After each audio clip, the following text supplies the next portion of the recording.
Allô?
on job opportunities, especially through startups.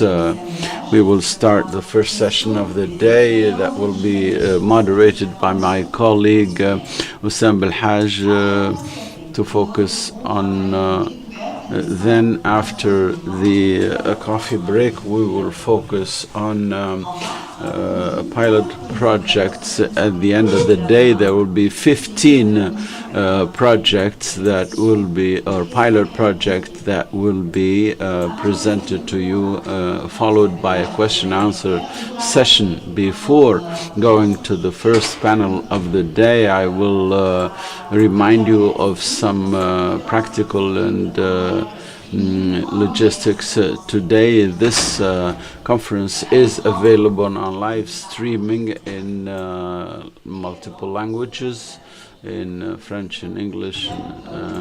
On your badge you have a QR code to get the contacts of everyone you would like to keep in touch. There is another QR code on the screen which could be scanned, and it includes a document of all the documents presented in this conference that you can get on your way out of the conference. On your way back, then you can see Ms. Norshan Gharbi who will help you with that. I invite Mr. Hussam Belhaj to start the first panel.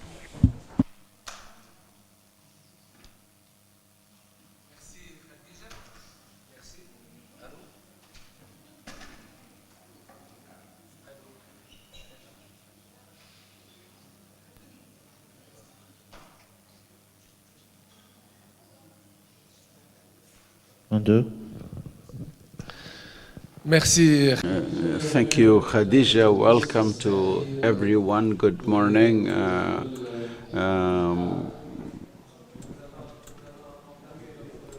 Mike, please. Our first panel of the day will focus on sharing the best practices in digitization. I invite our dear panelists. I start with Ms. Karine Soligo, who is a skills digitalization specialist from ILO, the International Labour Organization. Online, hopefully, we'll have her colleague Alici Vodza, who is a specialist in skills and lifelong learning at ILO, also representing Switzerland and South Africa, the offices of ILO in Switzerland and South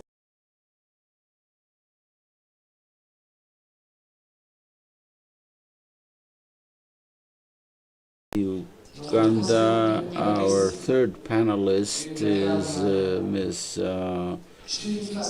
Sharifa Said, Bidaya Digital from Egypt. Please join me on the podium.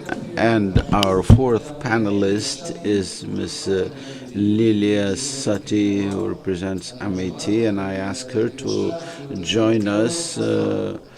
And she's in charge of the platform at Kawin, at the National Agency for Work for Labor and Independent Work.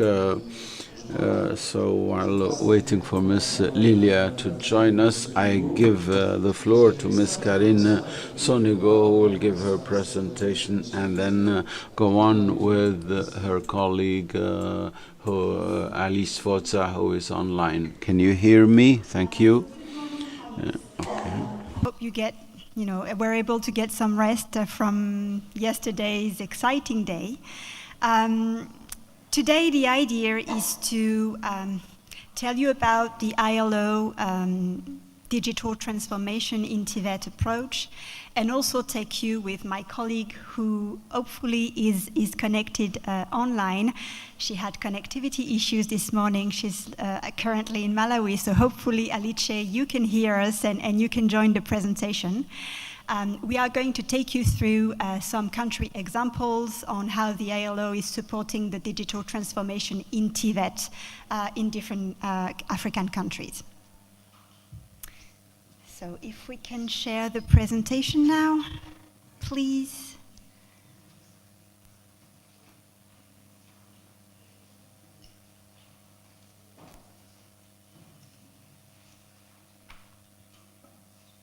And if I can see it as well, if you can also mirror it, that would be great. Thank you so much.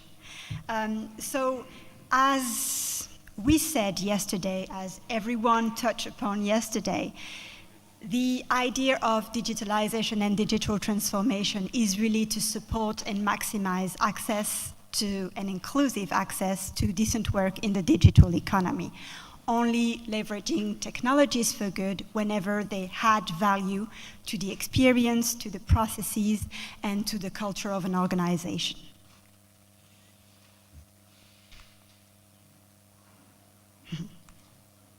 Okay, so before taking you through the main areas of action of the ILO in the digital transformation of TVET systems, I may briefly introduce the setting, saying that the continuous rapid development of technologies creates new opportunities, but also challenges for individuals, for businesses, enterprises, the labor market, and skills development systems alike. And this sweeping but rather unequal digital transformation across the globe requires a twofold adjustment of the skills development systems. Not only they need to be delivering the required set of skills for the digital economies for all citizens, including those digital skills that we are talking about, to make sure that individuals keep pace with digitalization, but they also need to be undertaking their own digital transformation and make sure they are creating these conditions and enabling environment for people to be developing their skills on a dynamic, active learning throughout the life cycle in this lifelong learning approach, and make sure, again, that they can keep up with technologies and digitalization. And in that respect, they have an impact, digital technologies have an impact on both the supply and the demand of skills. So now let me take you through the main areas of action that the ILO is covering and supporting. And it will remind you of many things that were discussed yesterday through the ILO lens and approach. So again, investing in digital transformation should be, as a goal, a solution to boost access to decent work, to boost productivity, competitiveness, and attractiveness in this digital era. And here, as you can see, it's not only a matter of which skills are necessary, but also how the systems need to be transforming themselves. So let's first look at what I call the what. Meaning, what are those changing skills that are needed in the digital era, and how we should be preparing not only individuals to develop those core or soft skills that were referred to yesterday, but also the technical skills that are required for a specific occupation in a specific sector, as well as the digital skills. So, as we said, curricula need to be updated in that matter to make sure that supply is being aligned with the demand. But teachers and trainers also need to be prepared to deliver those new skills that are being required. Mechanics, trainers, for example, need to be literate enough to be delivering e-mechanics or e-vehicle related type of skills. So that's what I call, again, the what in the ecosystem. Now let's look at how technologies have an impact on how skill system and the different eye-level functions of a skill system need to be adapting in the digital era. So I'll go through and briefly go through the different building blocks, as we call them, of a skill system, and tell you how they are being transformed due to the impact of technology, and how we should look at technologies as a driver of change, but also as an enabler of positive transformation in that sense.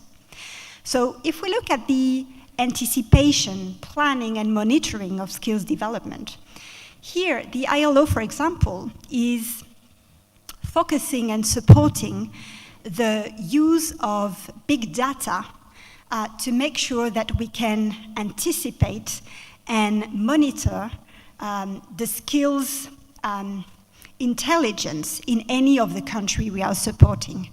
We're looking, to give you a concrete example of it, we're looking at job applicants data and online vacancies data to study the skills dynamic in a specific labor market.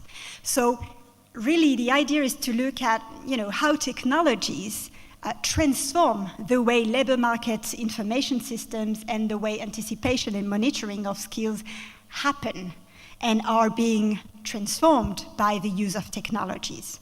So that's one aspect, one area we are looking at. Another one, which was clearly the focus during the COVID-19 pandemic, is the development, the certification and recognition of skills. And of course, the design and delivery of skills and how we use online technologies to be able, during the COVID-19 pandemic again, to maintain teaching and learning is one aspect of it. And with that, we definitely need to be looking at the e-readiness of teachers and trainers. Their definitely evolving roles and responsibilities as trainers. They are becoming not only top-down lecturers who are sharing their knowledge with students and learners and individuals. They are becoming architects of a new blended learning experience. They are becoming curator of online content. They are becoming designers of online media, of online classrooms. And so we cannot expect that even though we had all this, short-term panic response during the COVID-19 pandemic, that this should, continue that way. And we really need to be, taking a step backward and support teachers and trainers and TVET staff in general to undertake this digital transformation, to make sure we engage them and maximize uptake of those technologies whenever they add value to the learning experience and the teaching experience, of course. In that respect, and I'll give you a brief example, also compared to, to link that to the attractivity of TVET that was referred to yesterday. We went through a use case on welding training, where we used the augmented reality as a technology to support welding training. And not only it proved to be more efficient time-wise in terms of training, it allowed, cost reduction because it would, avoid people going to the factory themselves or to the training center. It would also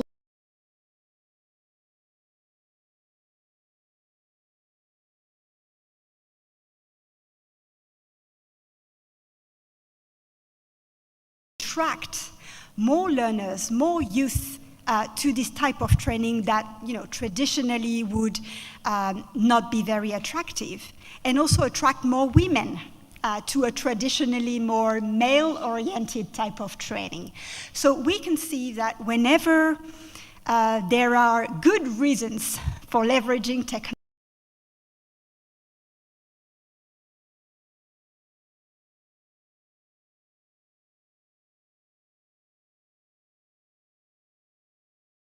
maybe I can take you through as well how technology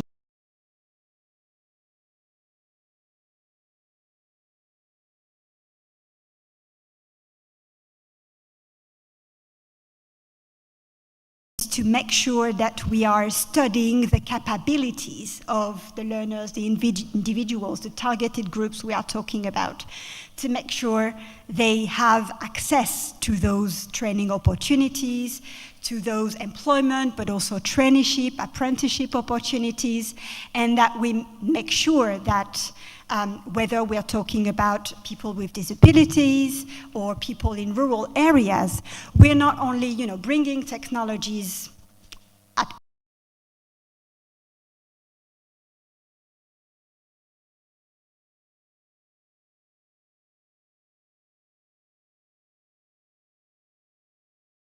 those training programs and packages that we put together, and I think EduClick referred to that yesterday, should be adapted to the capabilities and capacities in terms of, connectivity, devices, skills and mindsets, capability to, to learn online, for example,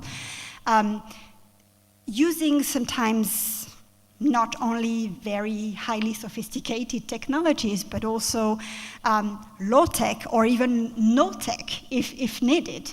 So again, not go for technology for the sake of doing so, but really look at who we are talking about in which context.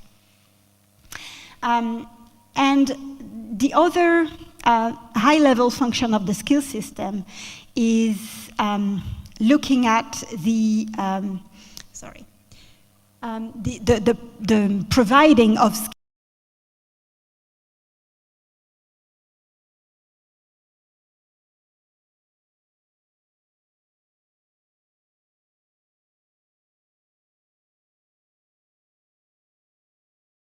support are also taken online, and here technologies do play a key role in supporting not only individuals that are in a more formal type of pathway, but those who are in more informal pathways to training and employment, the self-employed, the underemployed, or the not employed at all. And so the fact that career guidance is taken is really something that improves that at all. Last but not least, of course, we need the legislative base and the regulatory framework to bring all the conditions for structuring the work at a national level, bringing national resources and platforms, and it can also be the case at a regional level with Aspire, for example, that was presented yesterday, to make sure that we have a more sustainable long-term approach and strategic approach to digital transformation. And I mean, this enabling environment should be dynamic, should be evolving, because technologies are evolving on a daily basis. So these strategies that we put together, these policies, these experiences that are being shared regularly, and today is a great opportunity for that, should also feed and nurture the evolution and the progress we make in terms of policy making and strategy definitions.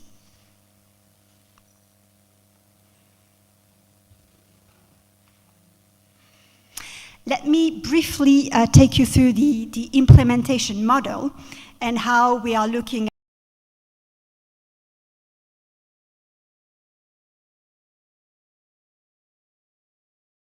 go through it all because I'm conscious of time. But for example, when we look at the changing skills needs, so the what that I was referring to previously, Really the idea is to take stock, to assess. So the assessment part doesn't need or should not take years, again, because of this constantly evolving ecosystem, which is the digital one. But it's critical to make sure that we assess, of course, the demand in the labor market, working closely with the private sector, with industries, and make sure that with approaches such as the STED approach, which is an ILO skills for trade and economic diversification. So making sure that, exactly as some other speakers said yesterday, that we are focusing on curricula and skills development which have an impact on economic growth. So that's one aspect. But we also look at the supply side, how training institutions, national authorities in terms of training are responding to the demand, not only in terms of content and curricula, but are they ready to also maybe deliver online? Do they have this capacity to transform their curricula? And not only, again, we are looking at the supply and the training providers and how they are capable of responding in a dynamic and flexible manner, but we're also listening to the targeted groups and the youth aspirations and also assess their skills at the moment where we want to support them. Because, of course, the idea of interventions is really to be informed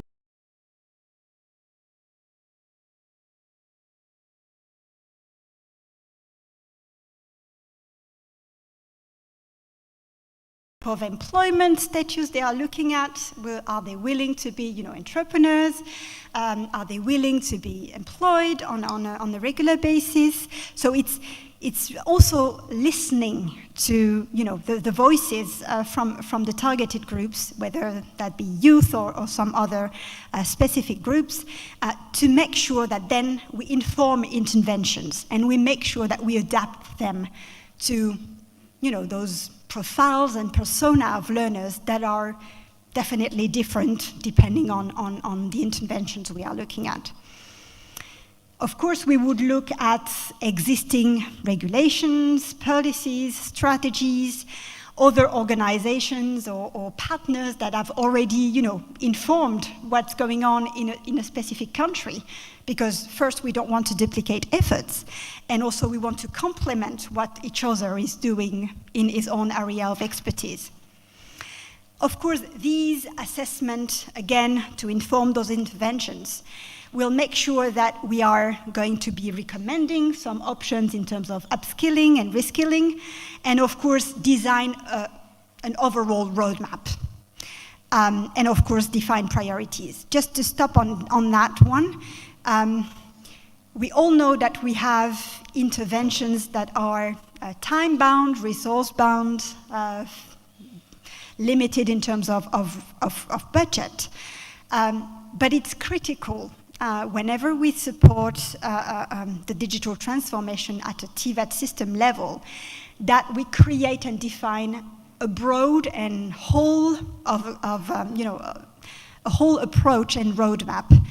If not, we will have isolated interventions, siloed interventions, whereas we need really interconnectedness, as was put together yesterday, interoperability within the systems, that will fail if we don't have this broader approach.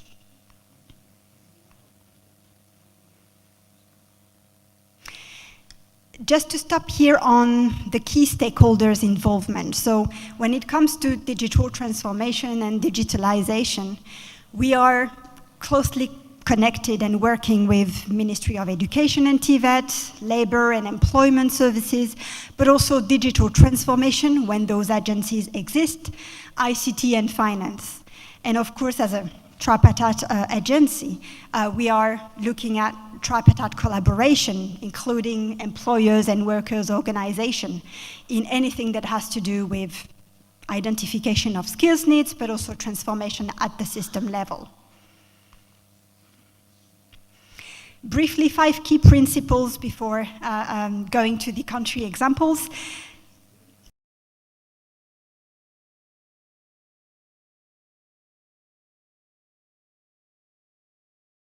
We need to keep social inclusion as the key focus. TVET require specific digital solution. Again, we should really take a step backward and really look at TVET digital transformation in a needs-based approach rather than solutions-based approach, as we did that during the COVID-19 pandemic. But we had to be really responding fast. So this is something that now we should be looking at with different eyes. And as I said, digital transformation changes roles and responsibility for everyone. So we should accompany and support the transformation, sometimes disruption, with change management and provide workforce development approach for this. So conscious of time, I will just not go through that and maybe take you through one specific country example in Senegal before leaving the floor to my colleague Alice Votsa on other country examples. So briefly taking you through one of the ILO project on supporting digital transformation of TVET in Senegal through the Skill Up program. That was a program run by the and led by the ILO and the government of Norway, with the ministère de la formation professionnelle et de l'apprentissage et de l'insertion. The main strategic axes of the digital strategy for TVET were to, of course, align supply and demand for the digital economy, focusing specifically on the ICT sector needs, and so we went through an assessment based on the STED approach that I was referring to make a diagnosis. Then the idea was to undertake the digital transformation of TVET, so again, not only content-based on the what that I was referring to, but really how systems and processes are being adapted, and reinforce, doing so, the governance and the cross-ministries collaboration. Another aspect of it was the promotion of digital inclusion and sustainability with the setting up of what we have called the digital clubs there. Now I'd like to give the floor to my colleague Alice Votsa, if you can hear us, to tell us about other country examples. Thank you very much, Karin. Can you just confirm that you can hear me? I can hear you, we can hear you, thank you. Thank you very much, and greetings to everyone, greetings to our CIFA partners and all the delegates in the room, particularly Tunisian delegates. Thank you for hosting this event, and I really would have liked to be there with you today, and even I would have liked to have a better connection, but unfortunately today we're experiencing a major power cut in the country. I'm in Malawi at the moment, attending EU training, and yeah, there is no electricity. I'm connecting through a hotspot. I hope it's going to work, but perhaps that also is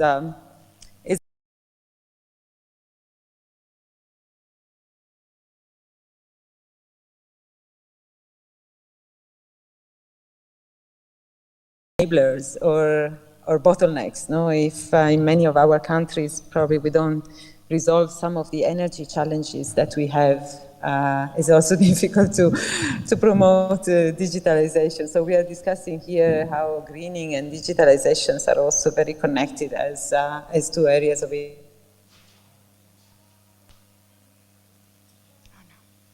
intervention. So just briefly, a low perspective, but also linked to an initiative that we are implementing at continental level, the International Labour Organization, together with the International Telecommunication Union, ITU, in support of the African Union, and this has been framed under the umbrella of the Global Initiative on Decent Jobs for Youth.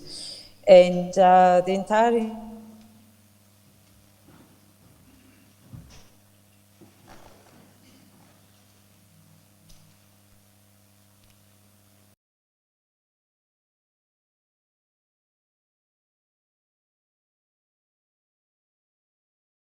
is linked to implementing a program that creates decent employment and enhance skills for youth in the digital economy in Africa. And it goes across different areas of interventions. As you can see on the screen, the idea is to have country-specific interventions on the supply, on the demand side, and also on the intermediation side. Supply and demand, meaning skills and entrepreneurial enterprise development promotion, and then all the intermediation services. And besides the country-level interventions, then we try to also create knowledge sharing. At the moment, the pilot countries are Côte d'Ivoire, Kenya, Nigeria, Rwanda, Senegal, and South Africa. We are expanding activities into Egypt, Ethiopia, and Uganda. So a couple of countries that we would like to share with you.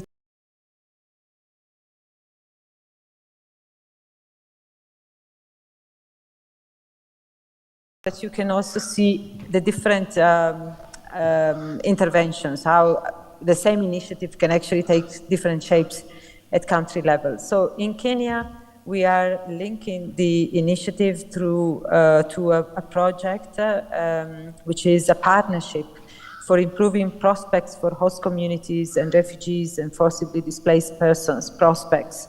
So in this country, we are really taking the first initial entry point from the point of view of very vulnerable groups.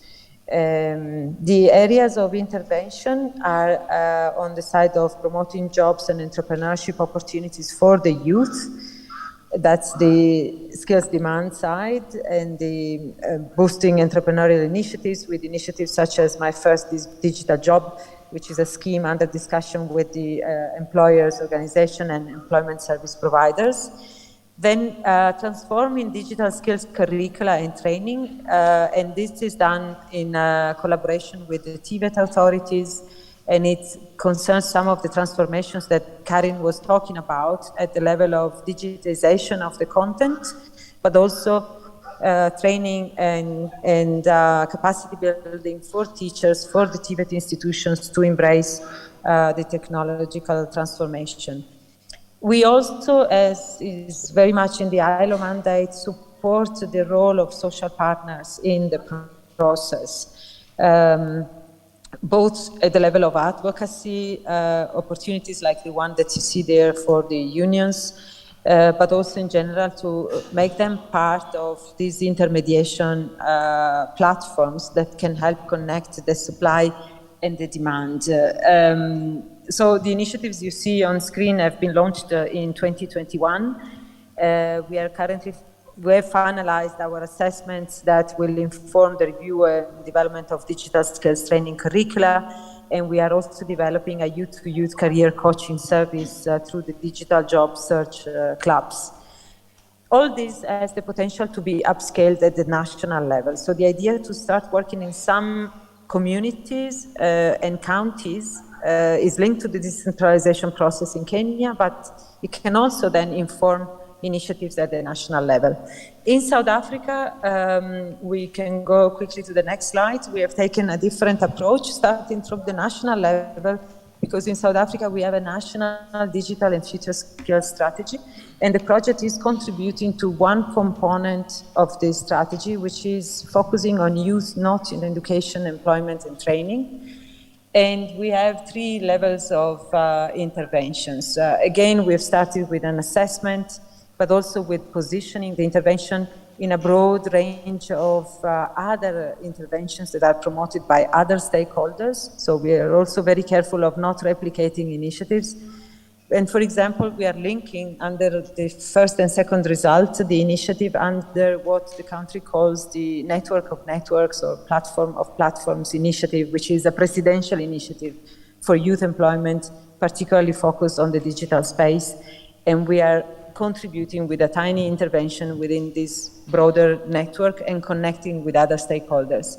And then more concretely, at the TVET level, we have launched a competition for TVET institutions to propose innovative solutions on digital curricula development. So it's really bottom up with the idea that the proposal for new contents and new curricular development is informed by the assessment, but is actually materialized directly by a few TVET institutions that are going through a competition. There will be prizes, and we have joined forces with GIZ in this specific intervention, and targeting specifically vulnerable audiences, young women and girls, and youth needs primarily. If these interventions are successful, again, the idea would be to upscale and transfer those training programs to the entire TVET sector. And the focus is really strongly on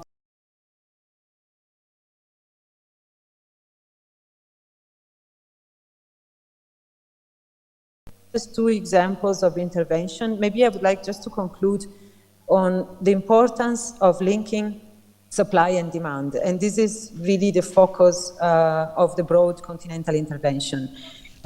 Because what Karin was saying before, we are moving in a space that can change very rapidly, and only working on curricular development is not sufficient if we don't maintain a close contact with the changes and innovation in the private sector.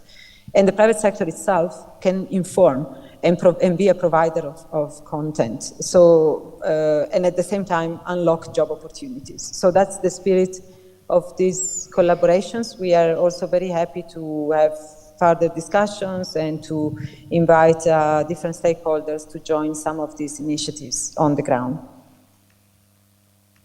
Thank you. Karin, over to you. Thank you very much, Alice, and thanks all for your attention. Thank you, Karin and Alice for sharing this experience of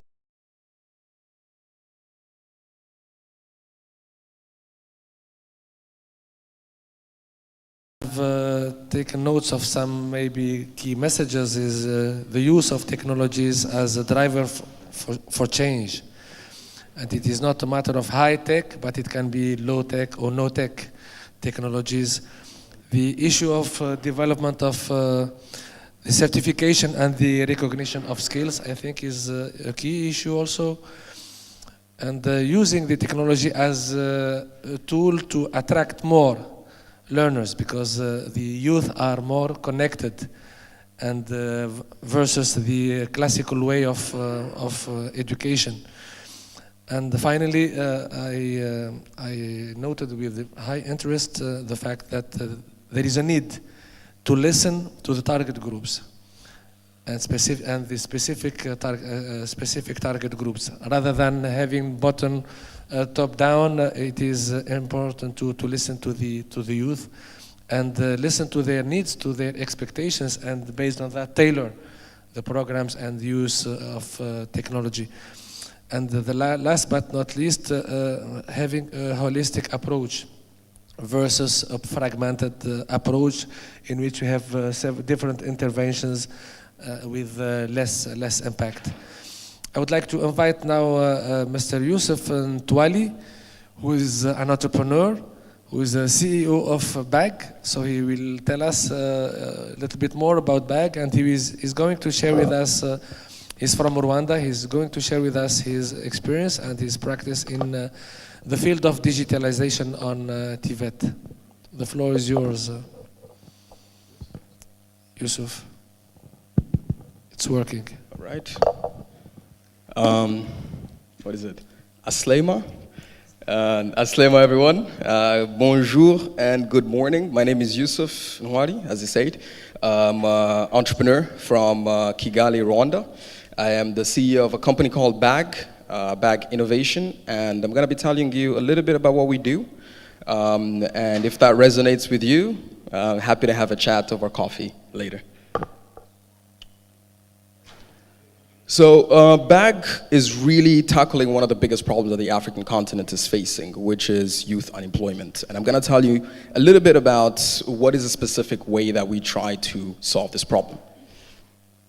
BAG stands for Building a Generation, and the name came from when our president, His Excellency Paul Kagame, in one conference he said we need to build a new generation of problem solvers and critical thinkers. So we decided to name our company BAG based on that. So what is the problem that we're trying to tackle in Africa? If you look, it's really divided into three.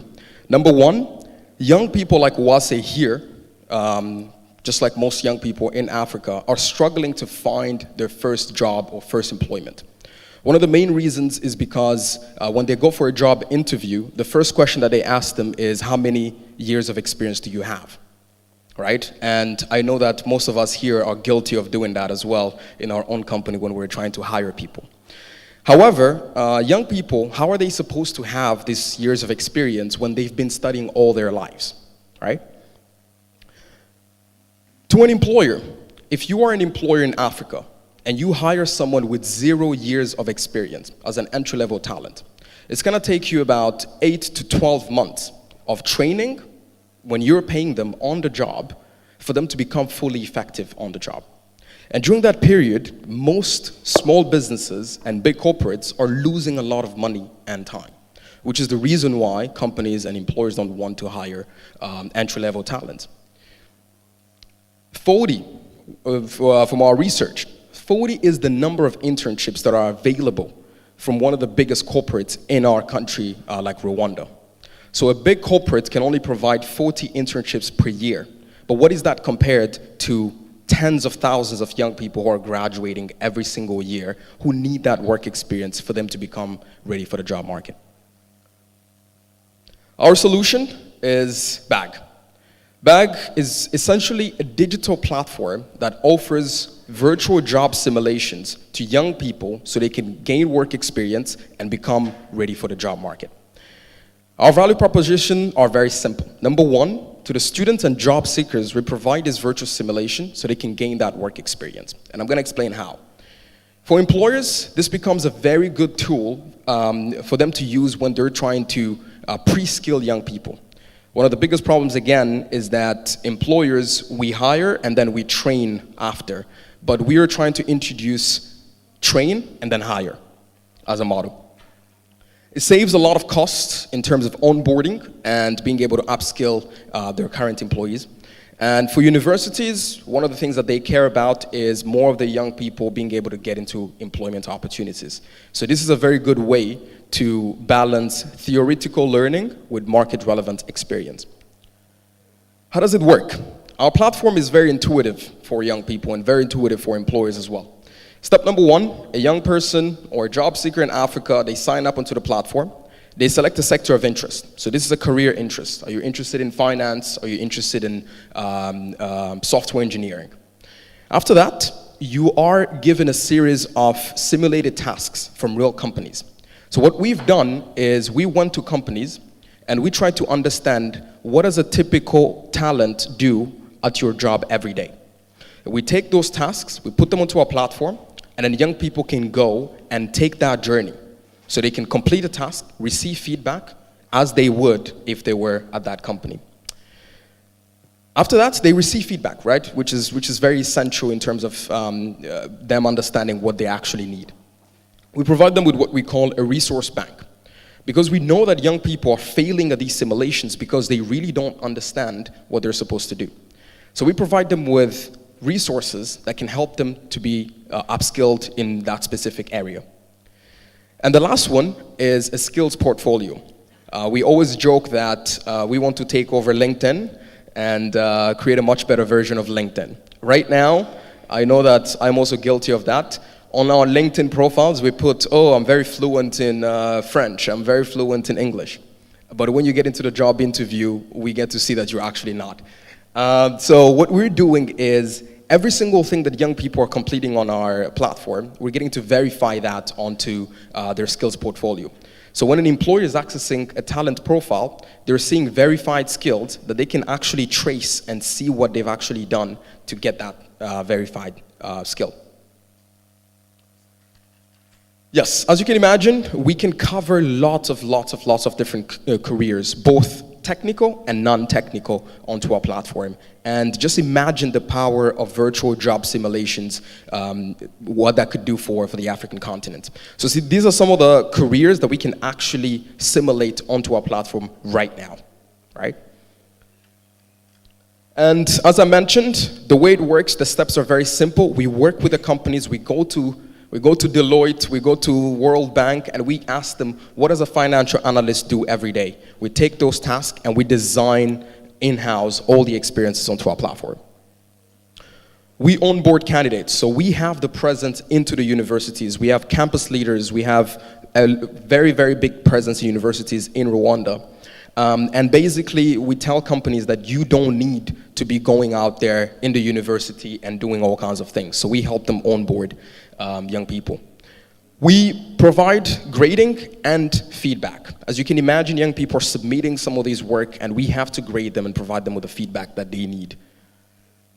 And this is a small example of how a talent profile would look like. They would have their verified skills there based on the tasks that they're doing onto the platform. What are the benefits of using this platform for an employer on the African continent? Number one is that they're able to screen and identify top talent. They're able to assess young people on their skills, right? And they're able to provide with relevant experience for thousands of young people. As I mentioned again, one of the biggest problems is companies want young people who are talented, but they're not opening up doors so that young people can really see what it's like to work at their company. So with our platform, they're able to do that. And the last one is they're improving their company brand. If you look at the US or other more developed markets, companies like Facebook, they understand the importance of being at the campus and marketing to students before they graduate. Why? Because they want to have the biggest company brand so that all the best software engineers can go and work for them when they graduate. In Africa, we don't really have that. Young people, job seekers, we have to go and find the companies every day, right? And we're trying to provide an opportunity for companies to be able to go out there and build a more bigger brand with young people. Yes, again, career development is not the most sexy thing for young people to do. Young people do not want to study, they don't want another e-learning platform, and we're introducing gamification technology to be able to solve this problem. So we're partnering with one of the creators of the Candy Crush game, who is one of our investors, and we're building a gamification engine. So when young people complete tasks, they receive points. And these points could actually be used to buy different things. So for example, if you have a certain number of points, you can get, let's say, Jumia food, right, delivered to you.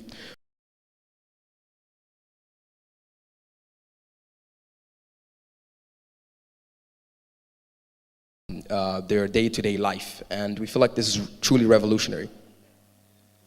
Business model, we are a for-profit company, and we make money by charging businesses to access our platform, where they can get full access to all the experiences, access to unlimited talent profiles, and then we do have students can use it for free, but we do have a premium for students, where they can pay $2 to access the platform, and then for universities, we do a custom pricing.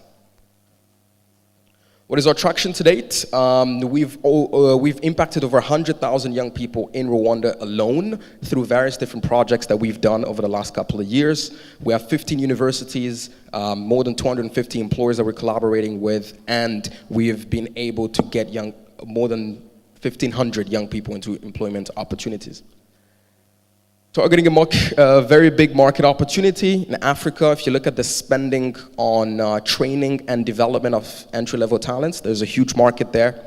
And also the global e-learning market is really a good market to tap into as well.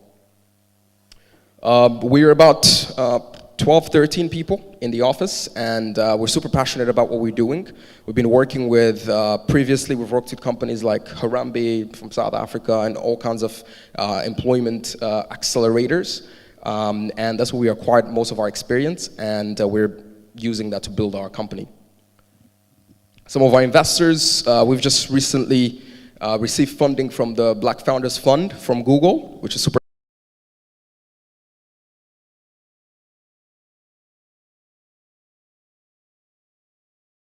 We're partnering with the University of Rwanda, we're partnering with the Ministry of Education in Rwanda, Harambe Youth Employment in Rwanda, the MasterCard Foundation. We just secured a 10-year contract worth around $2 million, where we're going to be working with MasterCard scholars in Rwanda, upskilling them and getting them into employment. We are the recipient of the Innovating Education 2020 by the African Union, and we're collaborating with Viamo to make our platform. Actually, Viamo is very cool because students in Rwanda are calling a number, and they're getting to receive career development service on the phone for free with our partner Viamo. Yes, so the future. Imagine you virtual job simulations. So young people can do internships using VR. And it's something that we're trying to beta test because currently our platform is 2D.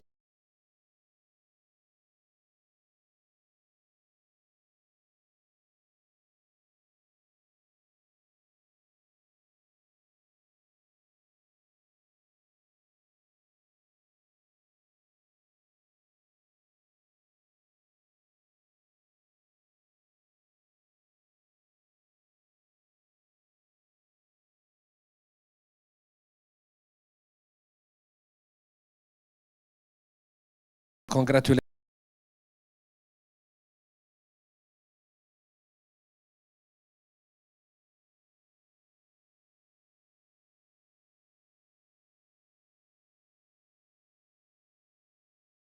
Of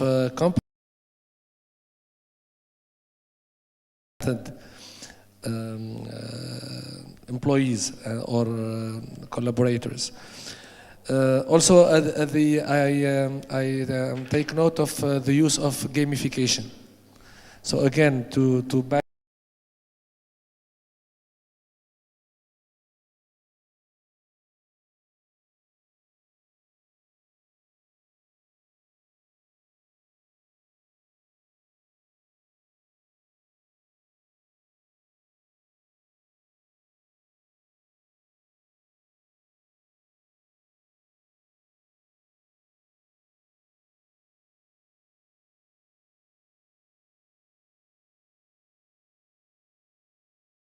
new collaboration or partnerships with other countries in the continent. So let's move to the testimony.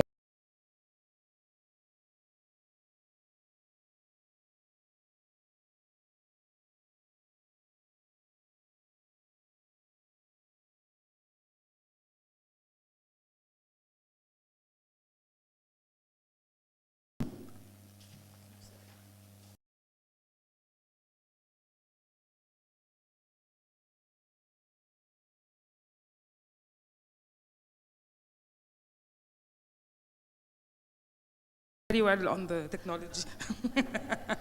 I'm Sharifa Said. I work for the World Food Program in Egypt.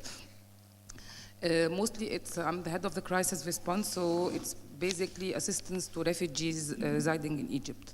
So I'm going to try and explain what we did during this is more on digitalization in terms of crisis. So it was basically, I'll give you a bit about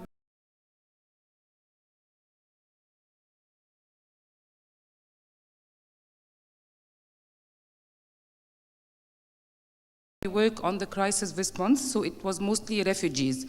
When we were hit with the COVID-19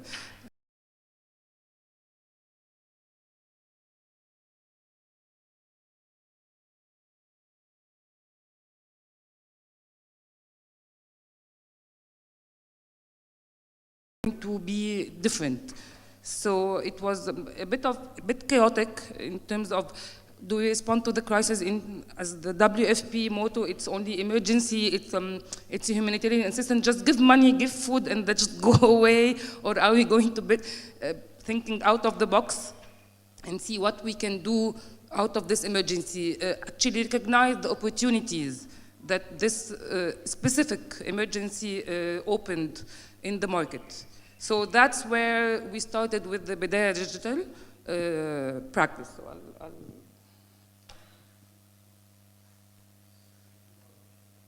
So So, as I said, during the COVID-19, Egypt has a huge informal market, whether it's Egyptian or refugees. Refugees in Egypt, they live in urban setting. They are integrated into society. We don't have camps. So they have the burden of expenses, paying rent, electricity, and with the inflation and everything. So it's a huge burden, even with the humanitarian assistance. Egyptian as well.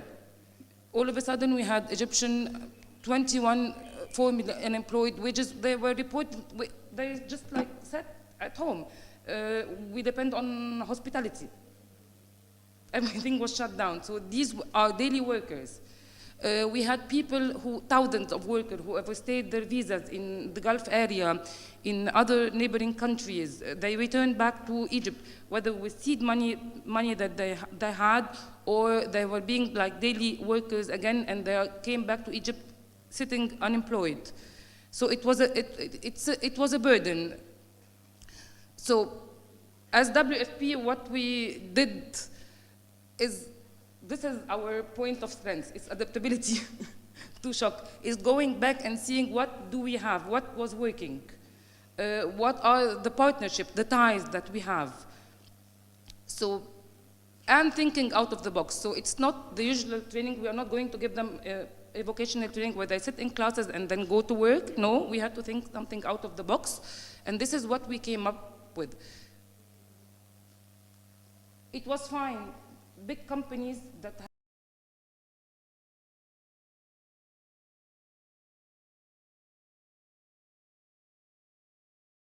and we thought this is the only way to survive. We're surviving with 5 employees in the office, in the whole building.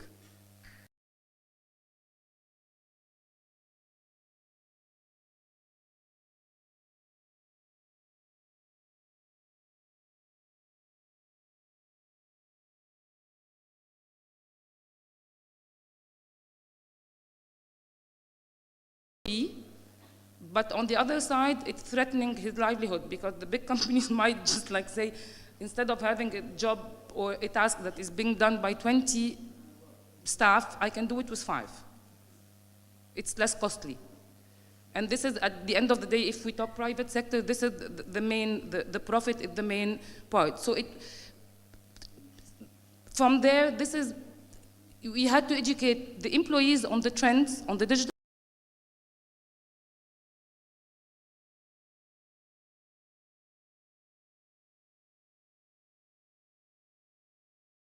The curriculum, how we do the training. The training of, as my colleague said, the training of the teachers, because they have been, I'm the revered teacher. I'm sitting in a podium, in a classroom where everybody is looking at me. I have power, actually, as a teacher. And all of a sudden, I'm talking from a Zoom camera, with no interaction, with no power. I don't know if the student is sitting, really listening to me, or just playing on the phone.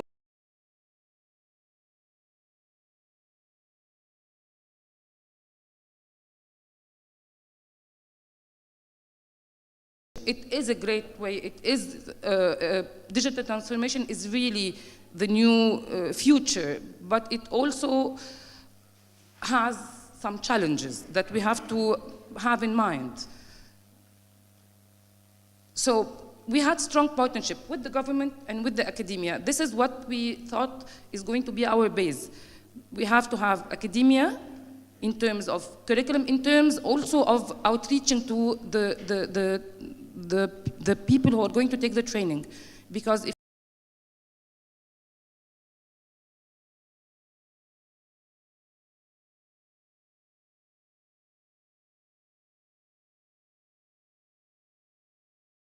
part of the Arab League, and then we had the Ministry of Immigration, because, as I said, we have lots of Egyptian returnees coming back from the Gulf.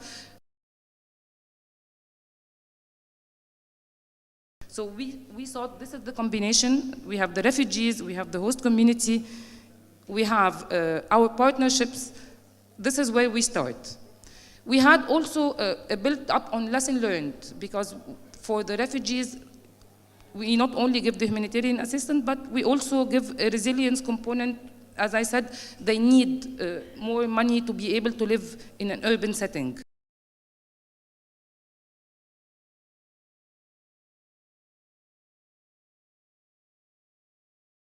That is geared for unemployability, and we give them like seed money to start either the I think this is, I have to turn. So this is a bit, I'll show you that at the end, because this is a video of graduation. But basically, this is what we came up with the Bidaya Digital. The Ministry of Immigration had an application that is called Nawart Baladak. So people coming from abroad during the Corona emergency, they apply in this Nawart Baladak, and it's online. So we linked the link to Bidaya Digital, and it was the first platform for training online with the ministry, and they go. And this is on the ministry platform, it's on the academy platform, it's on WFP platform. So basically, interested trainees, they go online, and then this is the, I'll try, I don't think I can open it, the link from here. So if you can.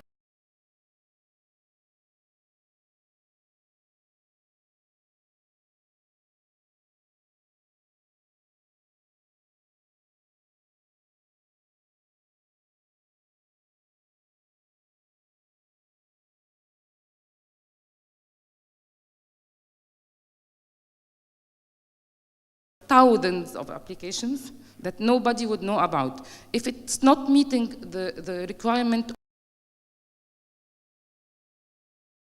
it's not linked to, at the end of the day, to the private sector, because giving a training and then sitting at home, it's very frustrating.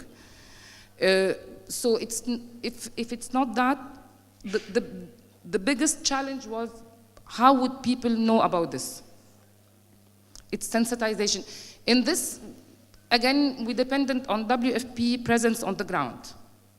So you had the partnership with the ministry, where they have local offices in every governorate and every small village, and this is where we started disseminating the information on our Facebook pages, on community leaders, in every village, the community.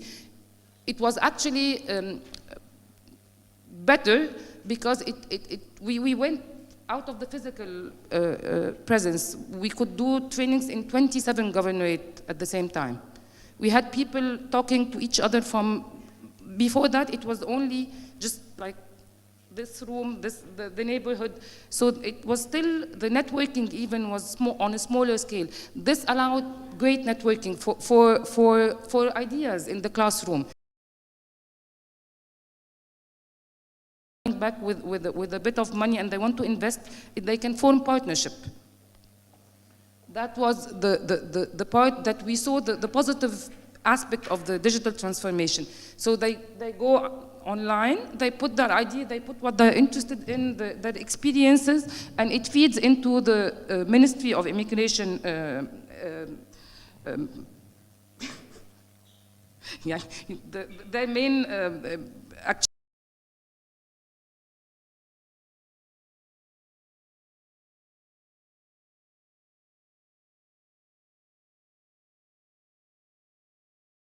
to get the new jobs, the e-job that opened. We had so many businesses that opened based on delivery, based on online ordering in Egypt.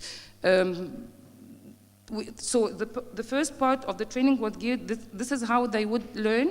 The part they would learn English, because most of the online forms are in English, so they learn the basic English. They learn a bit of the customer service, a bit on what is actually the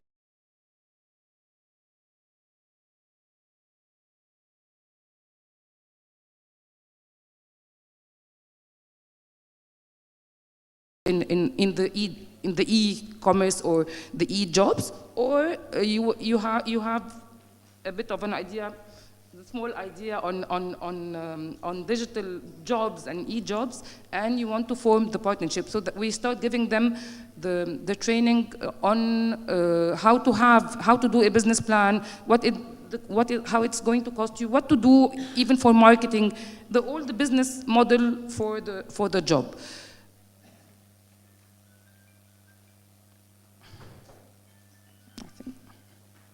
Yes. So the result, as I said, for us was great in terms that it gave us a broader perspective in terms of geographical distribution, in terms of the gender, even the mix. Sometimes you have a bit of a conflict in the Middle East where you have classroom with the mixed. So here it was like fine. So we had 27 governorates. We had 1,000 trainees.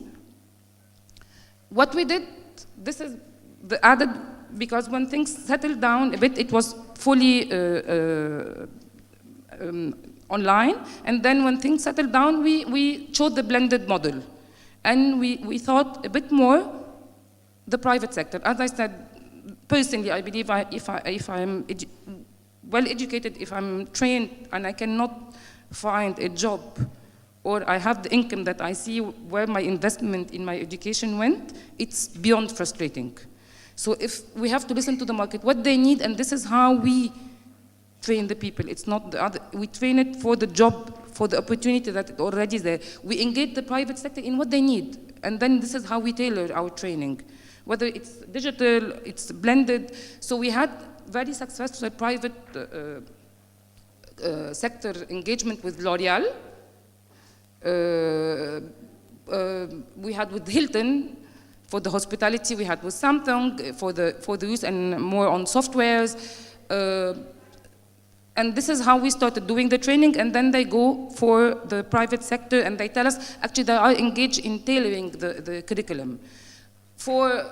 As I was talking, this is more on what I talked about, the challenges, and one of the challenges also is the cost. Because to build a platform that is going to survive, it's costly, it's not cheap. It cannot happen on WFP budget, on donors' budget. It's going to be very hard. So you need the private sector, you need the government, you need as much partners as you can for the sustainability of this platform. If I don't have sustainability, it dies. And it happened before, and it will happen. So if we don't put all this engagement together, all the partners together, then we would not have the sufficient funds to have a good platform. This is more on what I was talking about. What we did, from the lesson learned, we had another initiative with the Ministry of Local Development, and it's called Ayadi Masr, and this is for the entrepreneurship part. So basically, after they take the training, and they start their own businesses. Most of it was like home-based. So we developed a platform for them to market online.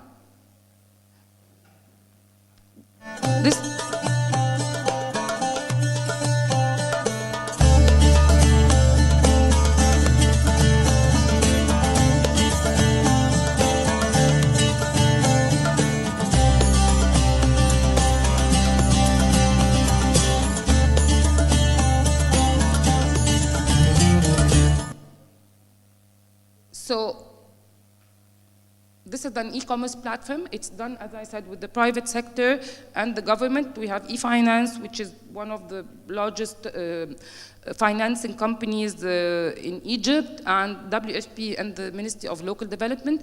This platform, they can actually post their products on the Ayadi Masr, and then they can go to Amazon, they can go to Jumia, they can go everywhere. What we did is help them in how to market and how to do the costing for their product, and it was more, they put it here, it doesn't cost them anything, and then they can use what they have here and just like do it with other e-commerce on other e-commerce platform.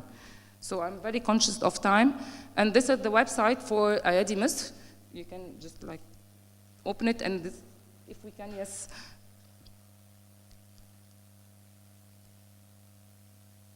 So.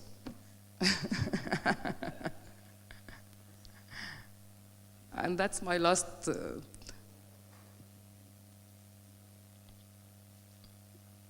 Doesn't.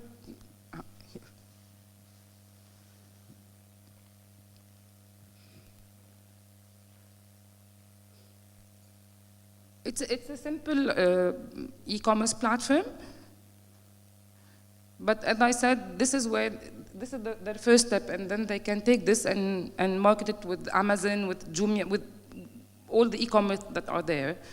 And it was also one of the things. The payment, the e-payment, is sometimes very challenging for the small businesses, and this is where they learn. So these are the pluses of the digital transformation, but we really have to be very careful for the challenges and where do we want this to go. Thank you. Thank you very much, Sharifa, for sharing your best practice, and which is Bidaya Digital, implemented through the World Food Programme. And also thank you for raising the issue of the challenges of digitalization, because every time we talk about digitalization, its benefits, its advantages, and sometimes we don't give the importance for the challenges and to discuss the challenges in implementing. And I think we will discuss this issue during the question and answers session. So let's finish our panel with a presentation from Lilia Shatti Aniti, and she will present the تكون platform. À vous la parole. You have the floor. Hello. I am happy to be among you today to present to you our platform on long distance or online training.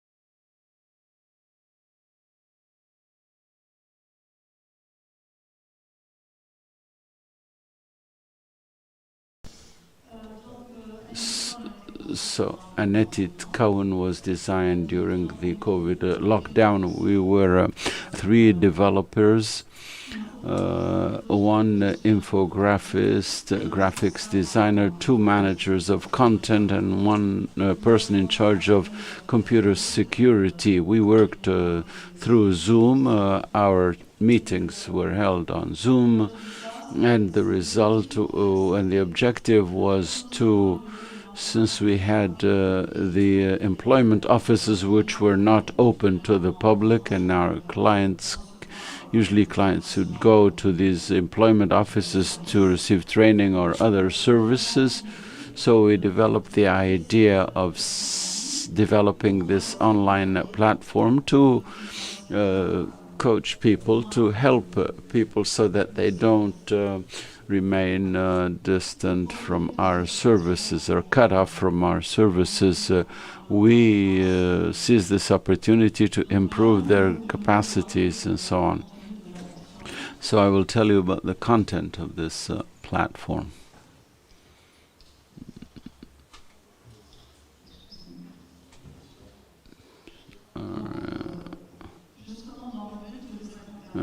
In order to coach people, we organized a number of live sessions on our Facebook page. The live sessions were designed by experts.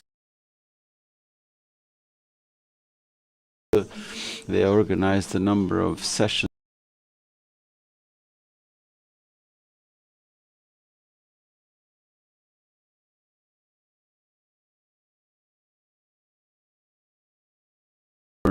that were coached by our enterprise entrepreneur spaces to help people or give them incentives to train themselves and launch their own businesses. These were very successful experiments. We also launched personal development, self-development sessions with experts and self-development agents. On the platform, we also selected a number of links on online education as well as other videos to help job seekers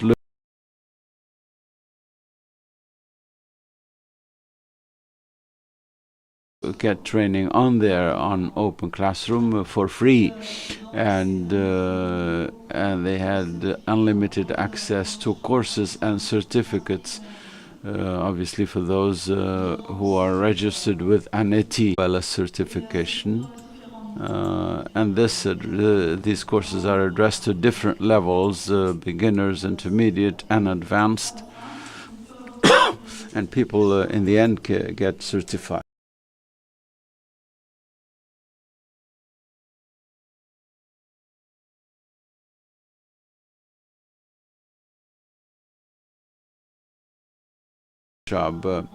We also signed an agreement with Microsoft in order for job seekers and for also future entrepreneurs who can seek self-development, as it were, and receive training to develop their own startups and their own projects. This training program with Microsoft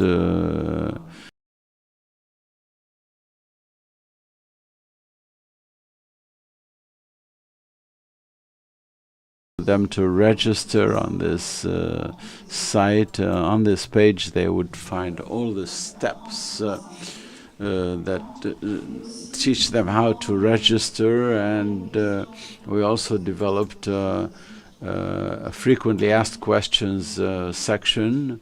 So if they face any problems they don't know how to solve, we provided them with solutions. And we also we offered them a help desk, which allowed people to communicate with us and ask their questions, and then as for certifications that we offer.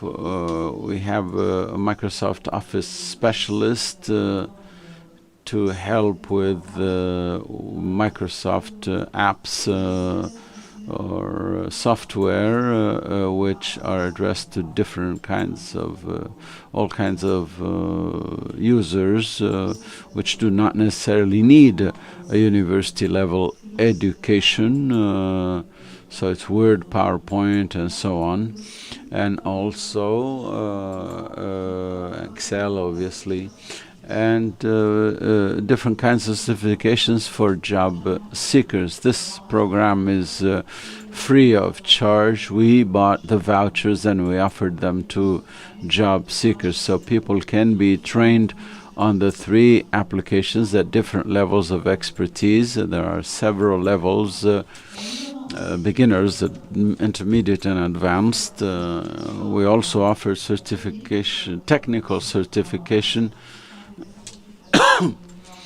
on cloud, AI, and others. And these are prerequisites for access to more specialized training.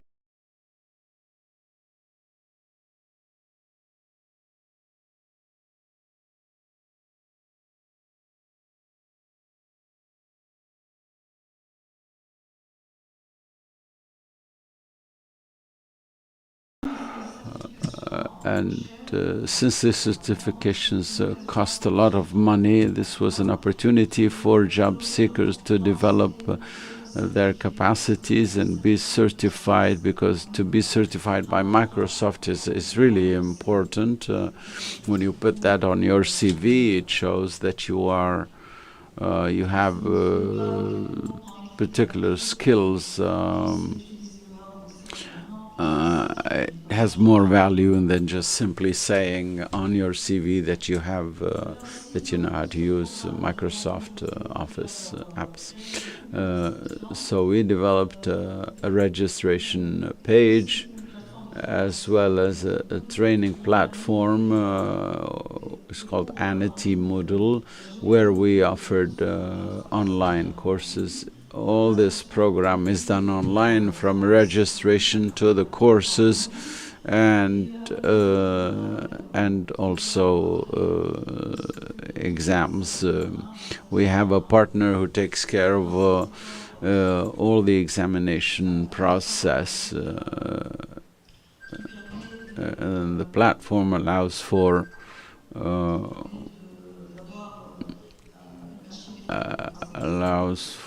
virtual access to the exam, and certification is also authenticated and offered through this platform.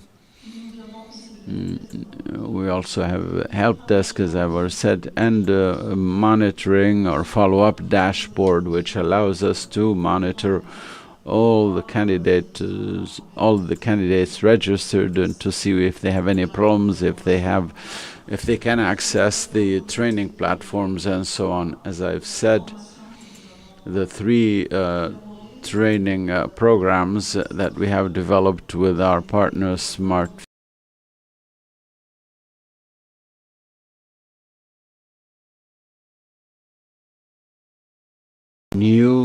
our partner Smart Future. Once the person has received training online, they can book an exam preparation session.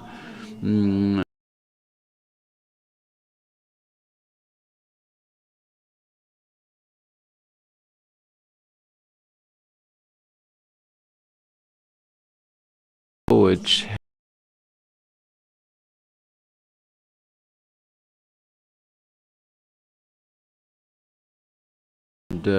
while doing the exam, they are coached. They are accompanied by an expert to make sure they are well connected in everything.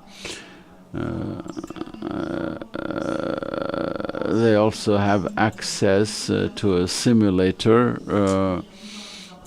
There are a number of practice exams or exam kits that allow people to prepare for the exams. It's a multiple choice question type of exam, and that's it. That's it. I'm done. Thank you. Thank you for your attention. I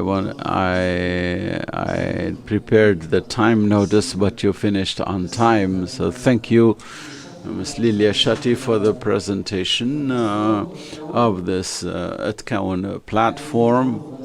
And it's called Anity Atkawan. Atkawan in Arabic means train yourself. It's a mix of experts, coaches, and success stories. And I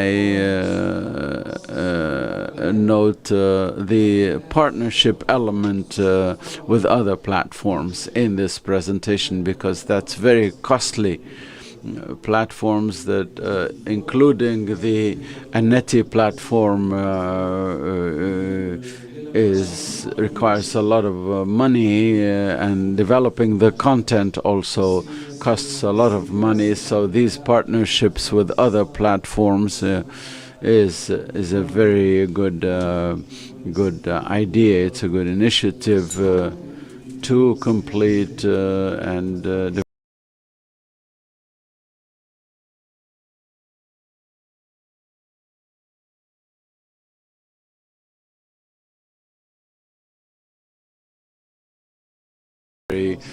very important. A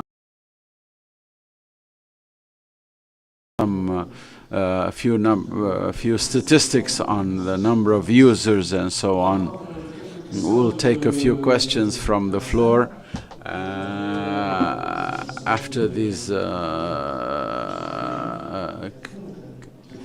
After Karine, the presentations by Karine, Yusuf, Sharifa, and Lilia. Are there any questions on these presentations? You have the floor. Can someone help us with the roving mic? For the people that wish to speak, please introduce yourself and try to be brief as much as possible. Thank you.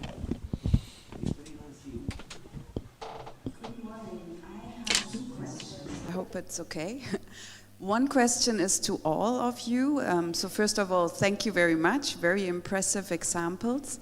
But we also talked about the challenges. So, and as we are talking about digitalization and we are talking about Africa, how do you overcome those challenges with access? So how do you go in the rural areas? How can people access your ideas and platforms? And how did you overcome those challenges? And then I would, there was an invitation from Yusuf for coffee. I would like to take that because I would like to know if there's a possibility of doing something similar what you do with university graduates and taking it into the TVET. So as we are talking about TVET innovations, is that a possibility? Did you look into this? And would that be something that is interesting? Thank you. That's the second question. So his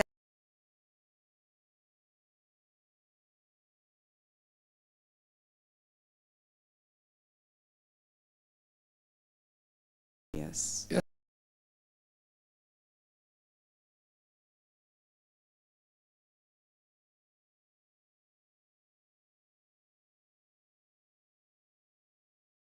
We should definitely have a chat about that. And I think that was one of the reasons for me to come here. It was basically to talk about how can we do what we do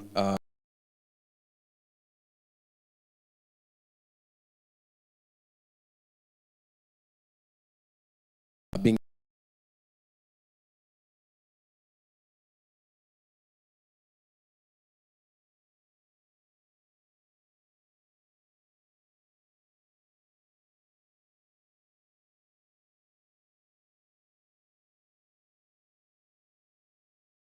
able to, do the theory, in a specific center and then go.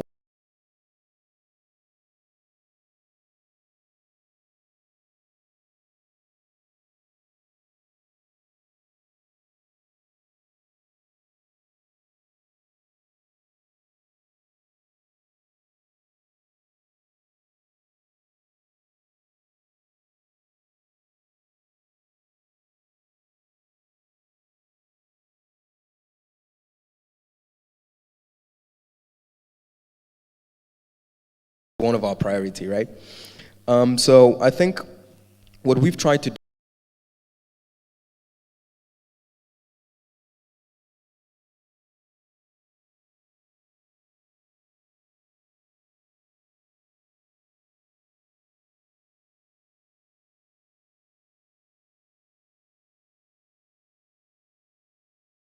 this is where you can get your COVID vaccine. This is where you can get all the information you need.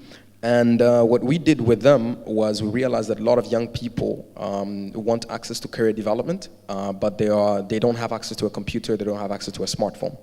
So what we did was we recorded a lot of content in terms of how do you get your first job? What do you put in a CV? What are the best practices in job search? We recorded all that content in Kinyarwanda, which is our local language in Rwanda.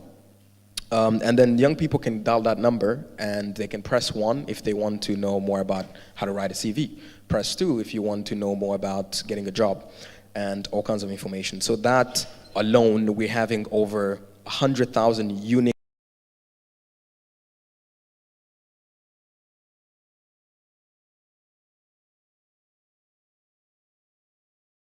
access to computers is a problem. So we try to partner with, you know, kind of like ICT centers in small communities, and the kind of like universities where they have like a computer lab. So we have students going there, accessing our platform because they can't access it at home. So they're able to kind of like access our platform through those ICT centers and the computer labs in the university. But again, we would love one big funder to just give everyone free phones and free internet. But I think we're very, very, it's going to take a while before we get there. So we're trying our best with what we have. Thank you, Yusuf.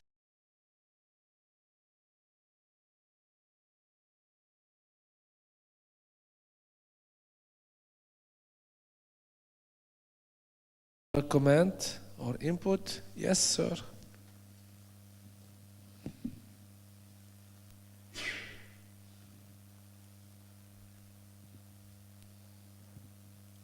Thank you. I'm Monene Njero, CIFA focal person from Kenya. And I've listened to their presentations, and it is good that most of the applications, it's about connecting the job seekers to opportunities. But particularly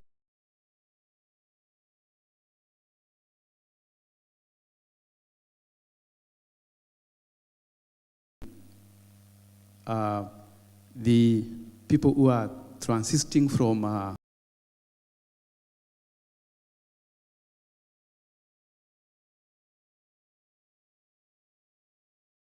this training, does it include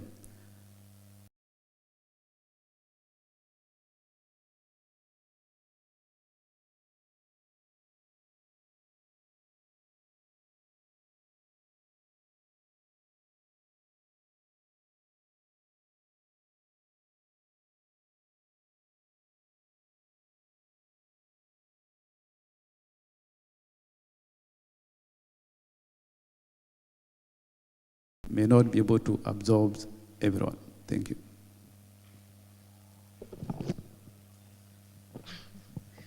Yes, yes, exactly. That's the type of training when you are transitioning from to be like a business owner or a small startup. So most of the trainings are on product, on packaging, on costing, on actually not only that, on marketing and how to take a photo. One of the first things that we saw, we sent like messages to the owners of the business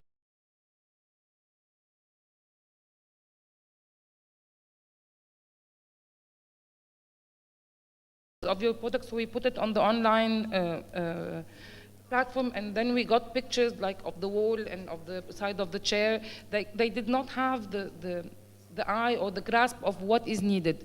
So these were actually part of the training that we did. When you ask how much did that cost, they wouldn't know. So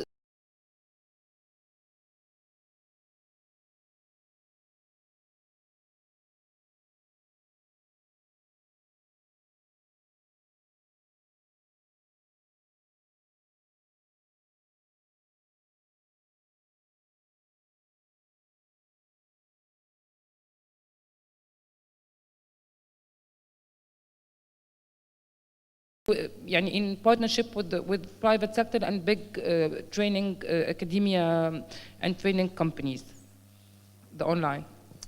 Thank you, Sharifa. Any other questions or comments? Yes, Si Faisal.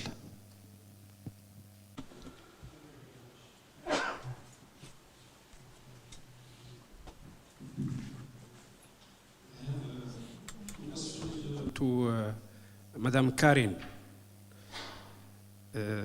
Please, about digitalization. At what extent do you think that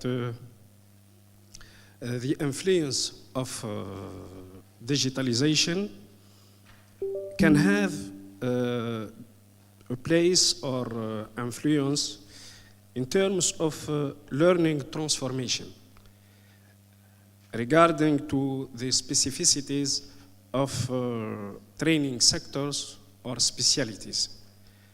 And in this context, what are the limits, particularly in assessment and certification of competencies acquired by learners? This is the first question. The second one is a global question.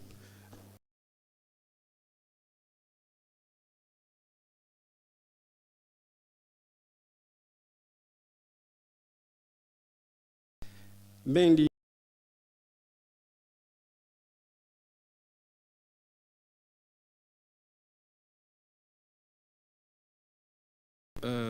points or benefits of digitalization. However, in the reality, we couldn't forget the risks of the gap generated by digitalization between populations and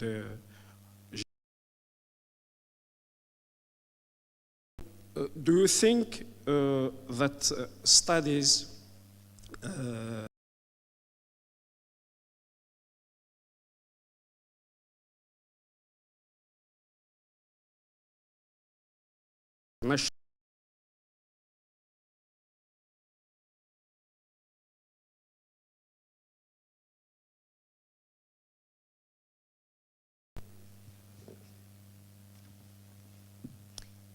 Thank you very much. So regarding your first questions, and when it comes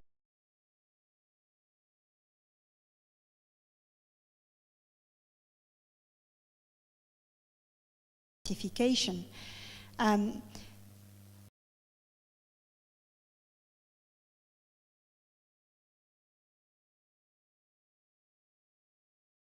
as we heard until now and exchanging with others, we see that we should definitely be looking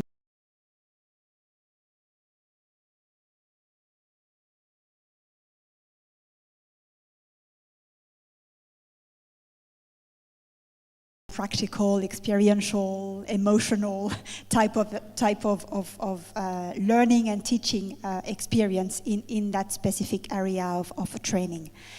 And when it comes to assessment more specifically, a lot of experiences relate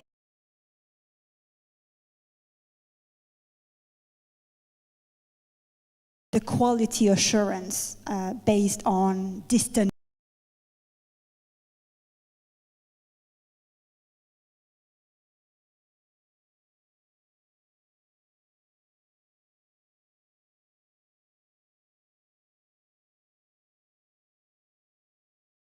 or your portal is offering. So we've managed to put together, as a community, we've managed to put together some solutions to enable, assessing and certifying skills remotely, virtually, etc. But again, as I said, technical vocational education and training is definitely about practical aspects. So even though some animated videos and those skills portfolio that we are talking about are a good solution for it, it remains true that human interaction and face-to-face interaction still need to be happening somehow in this assessment field. So I hope I answered your first question. Now, when it comes to the ILO mission to maximize access to decent work and how we should be looking at those challenges in terms of infrastructure, of skills that needs to be developed, attitudes and mindsets that needs to be changed. The ILO only cannot undertake the this quite, huge challenge. And I think it's critical to be able to meet those challenges and looking at infrastructure, but also devices, equipment, to be cooperate. Second question, and I hope I did. Thank you. Merci Karine. Une dernière. Thank you. Thank you.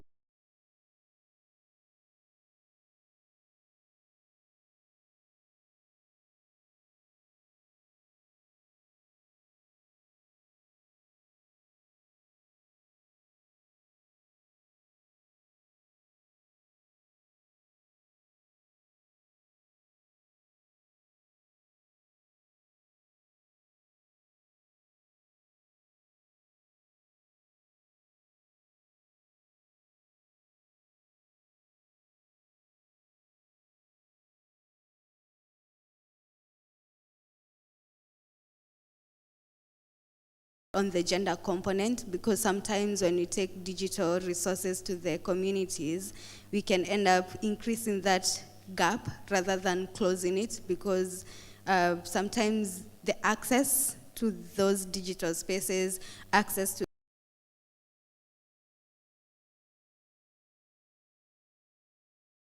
So I'm curious to understand that, and also to the rest of the panelists, how are you designing your platforms to see that we do not transfer the gender gaps that already exist in access to education opportunities to the digital platform?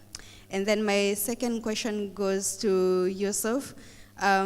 So we have scholars in multiple countries across Africa, and what we are realizing is that when we wait for them to transition to university and then start preparing them for jobs, it becomes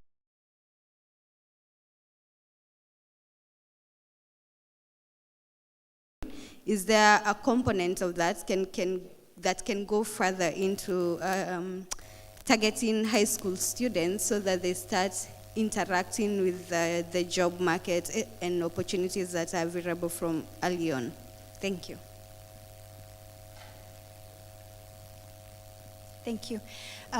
So to answer your question on gender-specific type of interventions, we are partnering with training providers locally who are specifically targeting campaigns and communication and visibility on women and girls in ICT and skills for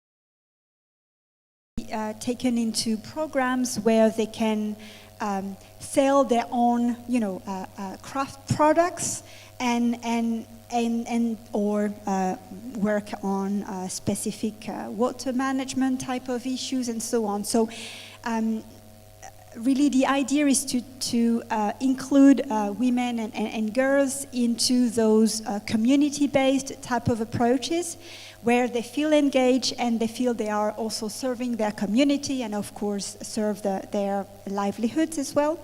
And in that respect, we definitely have this gender approach and making sure that we include them in those digital skills type of training opportunities. Maybe I can... I'll touch on the question around are we targeting high school students as well? Yes, we are, because our platform is really self-paced and doesn't really require you to be a university student or graduate. The reason why we focus on that is because it's still it's still mandatory. I mean, a lot of employers still require you to have a university degree. Whenever I look at a job description, I see, bachelor's in something, something. And that job could be easily done with someone who just has certification from a specific institution.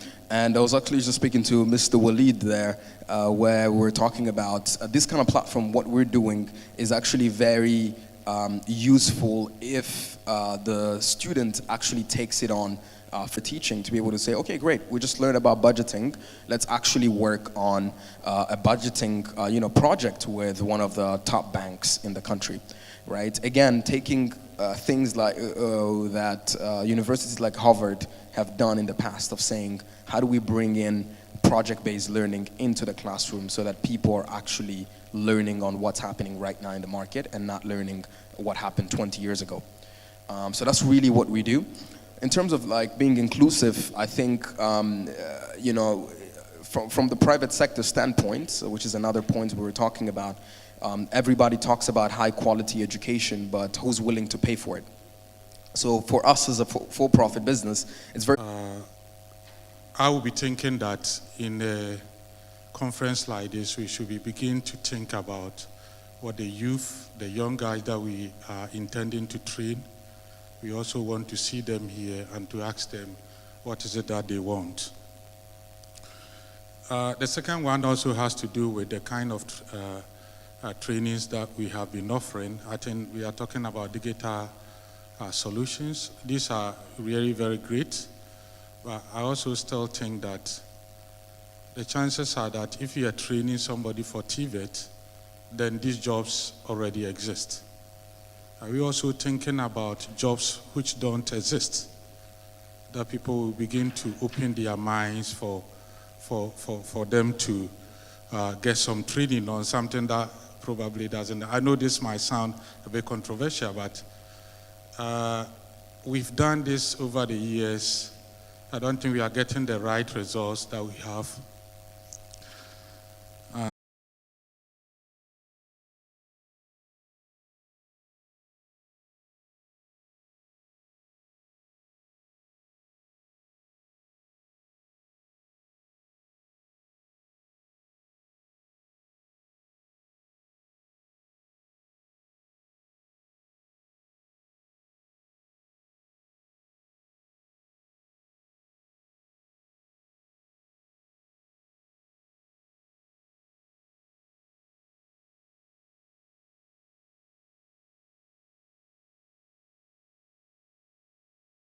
Finish, they don't want to work with it. We should remember that they are smarter than us.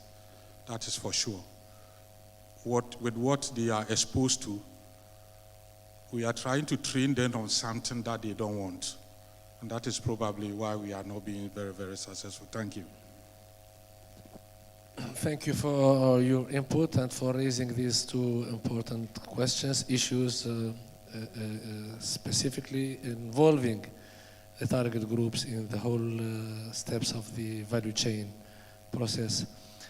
Donc, on a, oui, last, yes, petite annonce.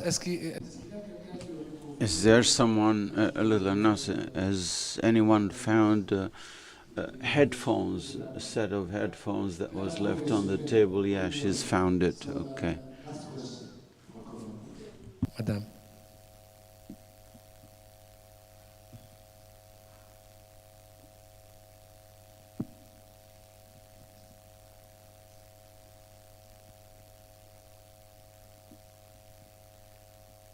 I want to add my voice to the controversies that my brother has raised, and speaking from the point of posing myself as an ignorant person in the area of TVET.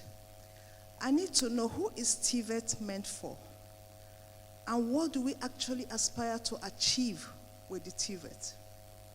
Why am I saying this? I have often heard people say they want to make TVET relevant. And if I'm making TVET relevant, it means that, you're probably, focusing on certain privileged people in the society who have other options but do not want to go through TVET. because they have options. So we want to make it, please. So we want to make it attractive for them. And then the question is, there are millions of Africans all around the place who do not have this privilege of being selective. So why are we not focusing on them? Why are we not just going out and get the people, the young people, African people who are roaming the street? Some of them even have qualifications, but you see them, the country where I come from, hawking, selling things on the street. Why are we not building their capacities for a better future? So I think, we really need to rethink TVET. Who is it meant for? And what are we achieving? What are we driving at? Thank you very much. Thank you for sharing this thought, and indeed it's a relevant thought because before moving to the last question, yes, indeed it's a very relevant point. Thank you for sharing it with the audience. Vraiment la dernière question. Okay, thanks so much. Mine is not a question specifically, but in the form of contribution and other observations made. My name is Peter Anchipo Siakon, Deputy Director, or as electrician, as mechanic, or those trades. You need to have about 4 aspects: having the equipment, the workshop, the technical trainers, the consumables to do the training, and all these cost a lot. So most often, governments fail to invest in the area because you got to spend a lot of money. It takes leaders that are visionary to invest in TVET, and it produces the results. So I think in Africa, one of the things we are finding it difficult to penetrate is the industries. I think what will help us achieve the results for TVET is for the industry players to open up their doors for these lads, for these young guys to be sent in there to learn what they do there, to be able to, learn the skills that they are into. Most often, what they say is that when the young guys come, they don't have the skills. They don't have the knowledge that they require. I remember there was a meeting like this, and somebody was trying to justify why they do not open their doors. And he said that the people that we send there, they don't have the skills, so they don't want to work with them. And somebody made a very interesting comment. He said, look, we have sent them there for them to be trained. So why do you expect them to have the skills before they come there? Train them and make them the way you want them to be. And we need to encourage the industry players so that they open their doors, especially in Africa where we have less industries to accommodate them, so that we can get most of them go in there. Not even using the tools per se, but the fact that they have the opportunity to stand there and watch somebody work on an equipment or remove an equipment, holding the tools, that is also part of the training. Training is not only about holding the equipment or the tools to do it, but also observing what others do. So they should open their doors for others to come in there, the young guys to come in there and see what they do so that they can build their confidence and then learn to become what they have to be in life. Thank you.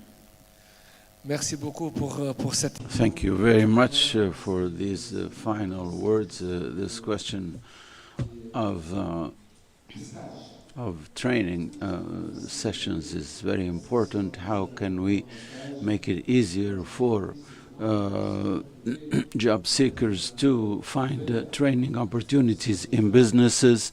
How can we give them more access to such training possibilities for training in business.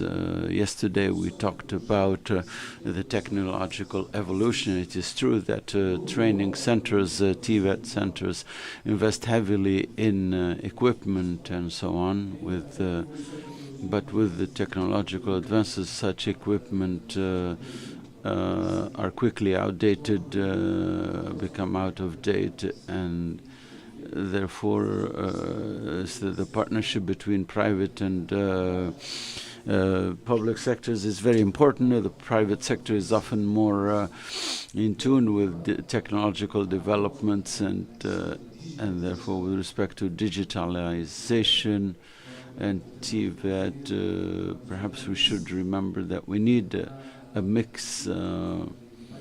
The panelists spoke about the opportunities offered by digitalization, which may not be accessible to everyone, but face-to-face opportunities, also opportunities for TVET professional training is important. Digitalization, yes, but there should be a good, we should always seek a good balance between digitalization in training as well as face-to-face training. I give the floor back to my colleague Khadija to announce the next sessions. And thanks again. Once I renew my thanks to the panelists. Please give them a hand of applause. Thank you, Hussam. Thank you, panelists. These initiatives were really inspiring. Dear guests, I would like to remind you that there is a QR code that you see on the screen.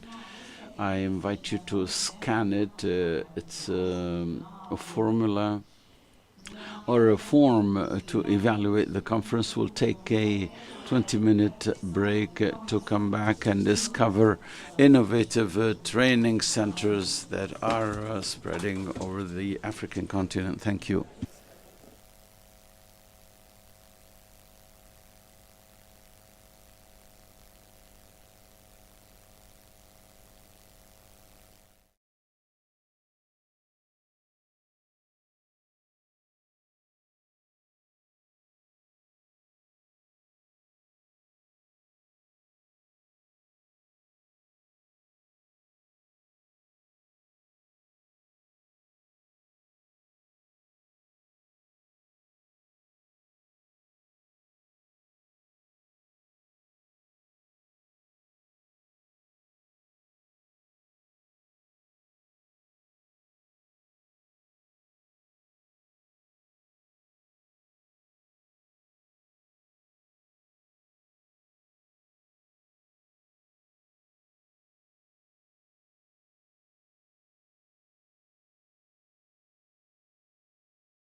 The next panel. Hello everyone, please take a seat. We are going to begin shortly. Thank you.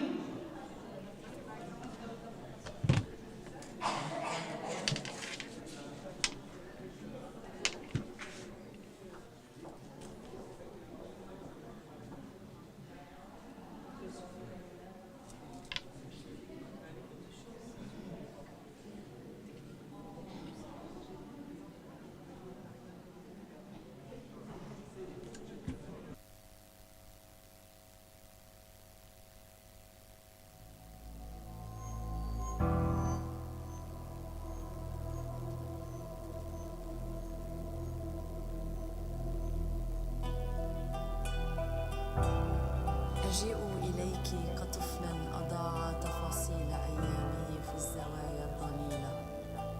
أجيء إليك وقد أرهقتني خطايا وأعباء عمري الطويلة. ذكريني طفولتي وأعيدي رسم عهد من أعيني متواري.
Rebonjour à tous, on va commencer. Hello again, so we start again.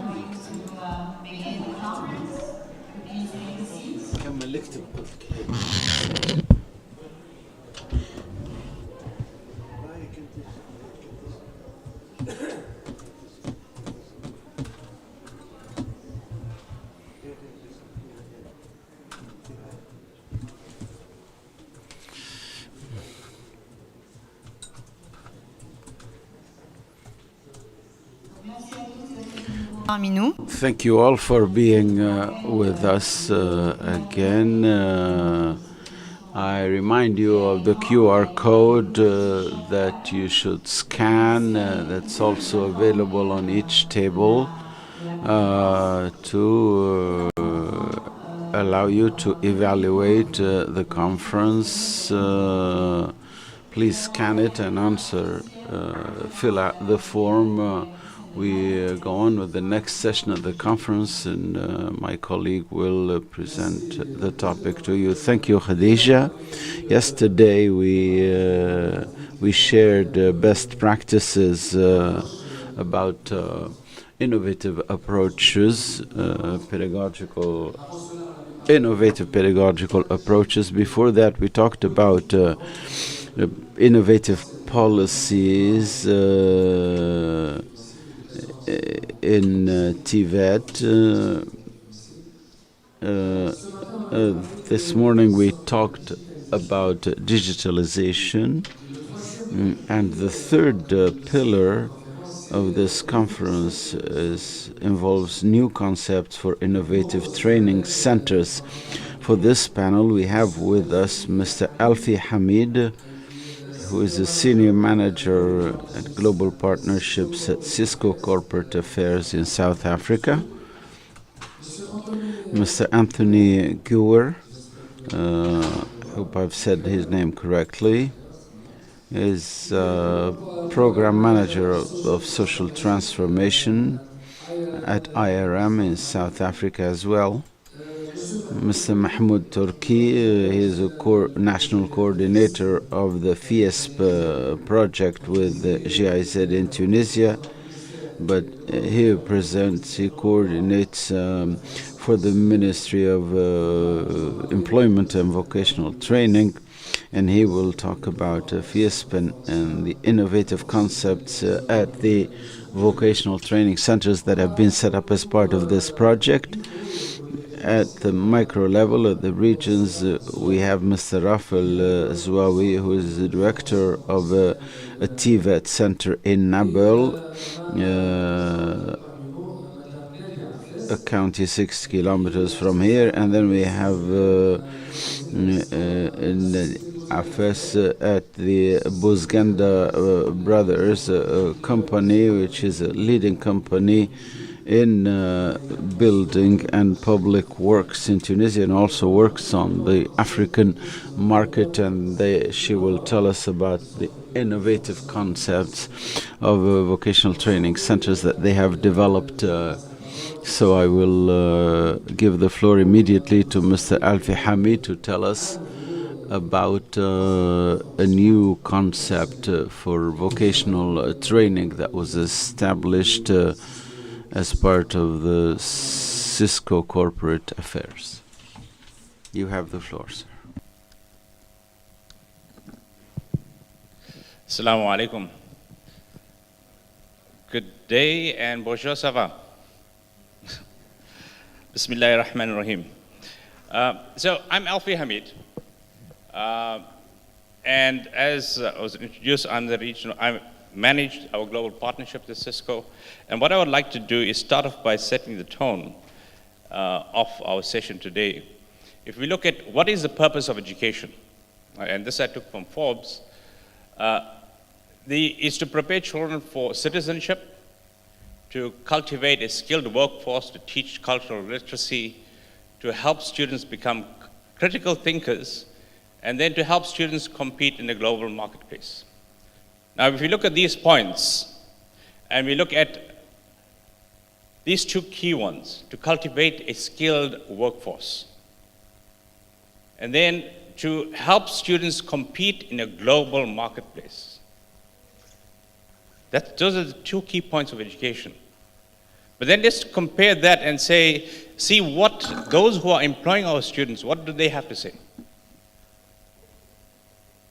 When we ask business leaders, do you believe that students in this country are well prepared for the workforce? 58% of them said no. And look at only 43% felt that the students that are coming out and going into the workforce are actually prepared for the workforce. And this was a study by Gallup. Yes, it's a few years old, but it's still relevant today. Next question, same survey, research. The question was put, what other skill sets do you believe is important that students must have before they start working?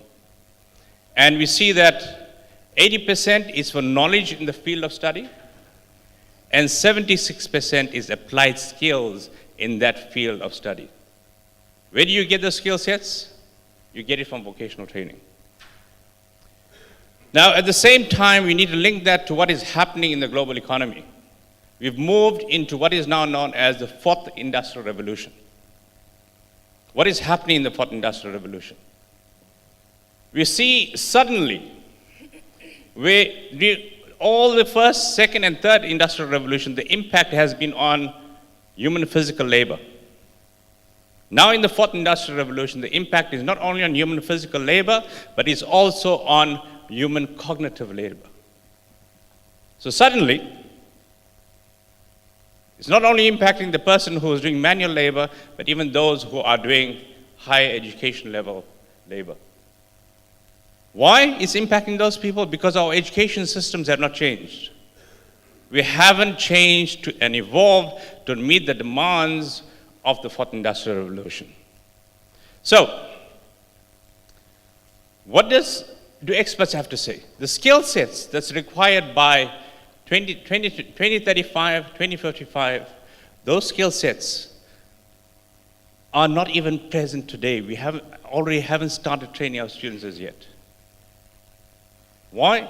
In the 1800s, a typical example, in the 1800s, if we told people, you know what, we need engineers, we need technicians to start manufacturing fridges. Way back in the 1800s, if you asked and you told people that that's what you needed, the question was, why do you need fridges? No, fridges are not going to be used that frequently. Not that many people are going to buy fridges. Is there anyone here in your home where you don't have a fridge? Right? Every single home has a fridge. So educationalists, politicians cannot see what is coming. But if you speak to industry, industry knows where they are going. And that is how the economies and the lives are going to change. Henry Ford put it very well. If you ask people what they wanted at that time, they would have said they wanted faster horses. They wouldn't have said they wanted a car, because no one thought of a car. So it's important that we listen to industry, and there's a tight partnership between the TVETs as well as the private sector. And that is what's called a public-private partnership. The example I'm going to show you now is a partnership that we had in South Africa with the Department of Higher Education to transform the vocational training in that country. This example has been recognized by UNESCO as a best practice for the fourth industrial revolution. Now, what is the problem statement? The Ministry of Higher Education said that they need to review and rewrite the vocational training curriculum and make sure that it aligns with the demands of industry and aligns to the needs of 4IR. The next was, how do we retrain or upskill our TVET lecturers in order to deliver this new 4IR curriculum? And what they put forward was, we need to have a partnership. So there was a letter of intent signed. We had a dedicated government and Cisco team tackling this. Government appointed subject matter experts, Cisco appointed subject matter experts. We looked at joint curriculum review and assessment. Importantly, we mapped the curriculum that we have at Cisco, that we provide to all ministries of education, to the national curriculum. We then looked at modification and rewriting the national curriculum, updating the national curriculum assessments, so it's recognized for the students when they write the final assessments, and importantly, retraining and upskilling of all lecturers, so every single lecturer in the country. We did a pilot with 10 TVETs, and then went national in 2020 with all 50 TVETs. Now, those government officials present here, this is not an overnight thing. In South Africa, this took us 26 months. So importantly, whoever you're partnering with, it's for a long term, it's a long haul. So do not expect your vocational training to change in 6 months or 12 months' time. It's a long process. You need to start as soon as possible. This is a curriculum that we have, and this was shared with the national government. This is provided free to all ministries of education. National government chose from there what they wanted for their students. We then looked at how we put that, and we then looked at integrating that into the national curriculum. So this is how we went about mapping. We took the national curriculum from government. So if you see here, this is the national curriculum topics, and we mapped that to what was available in that portfolio that I shared with you. We looked at that mapping, so you see the side, the 75% mapping, and we did that for each of the different streams. And thereafter, we sat down with government and said, okay, what is priority? What can we bring in to the national curriculum, and what additional courses they needed? And that was then completed, and we had a whole new curriculum that was being then launched in 2020 in South Africa. Importantly, today, as we stand, it is not only something that is done in South Africa, it's being done in all of these countries. So your neighboring countries, Algeria is busy doing it. So Tunisians that are here, Algeria is doing the same thing. Morocco has done it already. We're busy doing, and surprisingly, you'll see we have China there. There are some states in China that have also done the same, where they've used this content to update the national curriculum. What is important from this exercise that we did is that the student comes out now with a national certificate from government as well as an industry recognized certificate. So suddenly now you find that that student is meeting the demands and the needs of industry as well as meeting the demands of government. And the student now becomes much more marketable. Importantly, 95% of students who've gone through the program have either got a job or a new education opportunity. 92% of instructors who have been trained have said that they've become better educators. Now, you may be wondering, why is Cisco involved in this? Well, there are three types of private sector partnerships. One is where we just come to you and sell you products. And we take that money and we go away, we're gone. The next is where we come to you and it's a mix of sales and CSR. So we sell you our products, but we also give you courseware and content on how to use our products. So you then start you start promoting our products by using it. The next one, and this is the one I would say, my advice to you, is to run after this type of partnerships, where your partnership comes for pure CSR. There's no sale or promotion of products. It's about supporting your institution, your lecturers, your students, and your community. Because that is the one which is going to take you out of COVID. That picture there, all of us are coming out of COVID. Let's go out there, assess what needs to be done, come back, and then make those changes and go out there and meet the needs of our students. Now, what do we bring in our partnership as Cisco? We will give you the high quality curriculum, learning tools, online assessments. So all of this is what we give to you. And importantly, this is all 100% sponsored by Cisco.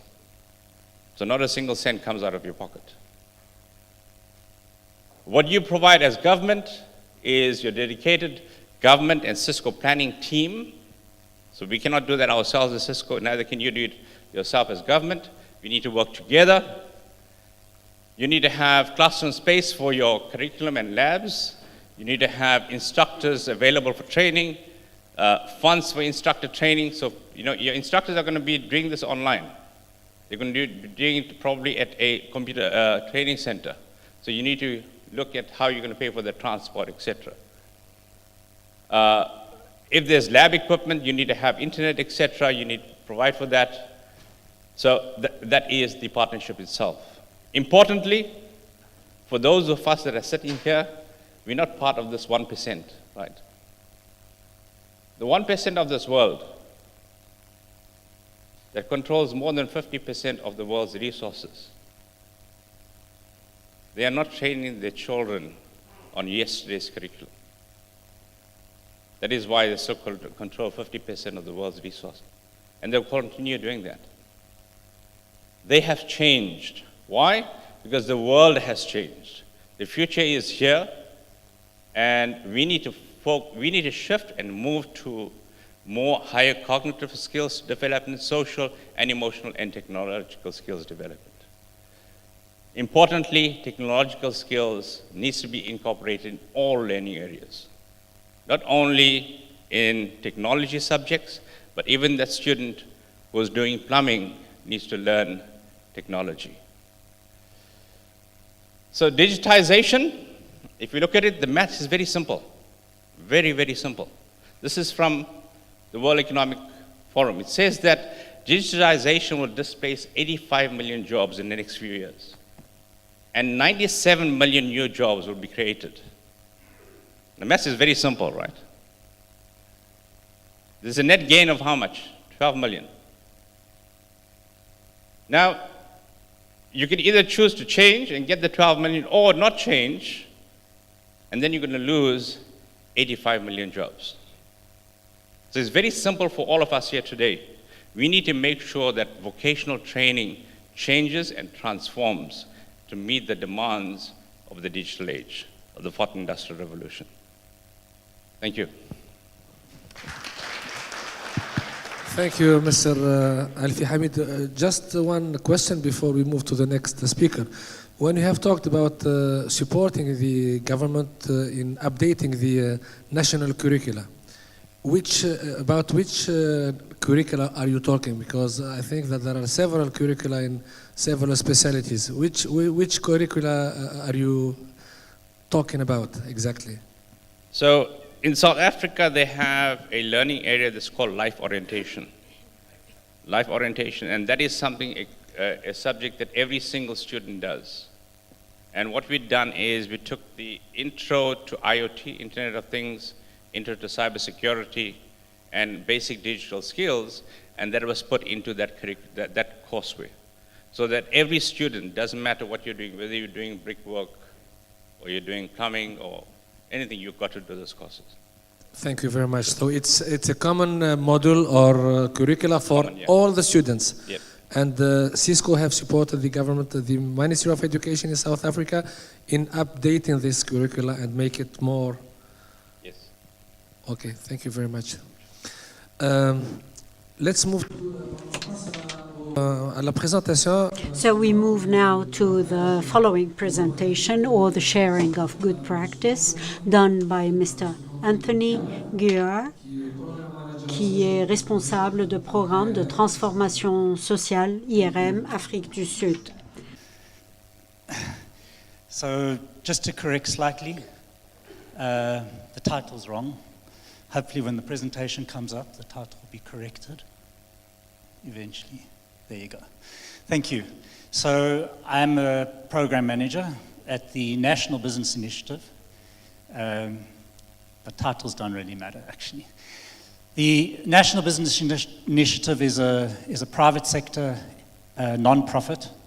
It's got a membership base of approximately 100 large national, multinational companies in South Africa. So we operate at the interface between the private sector and government to facilitate solutions around some of our key sustainability and transformation issues in the country.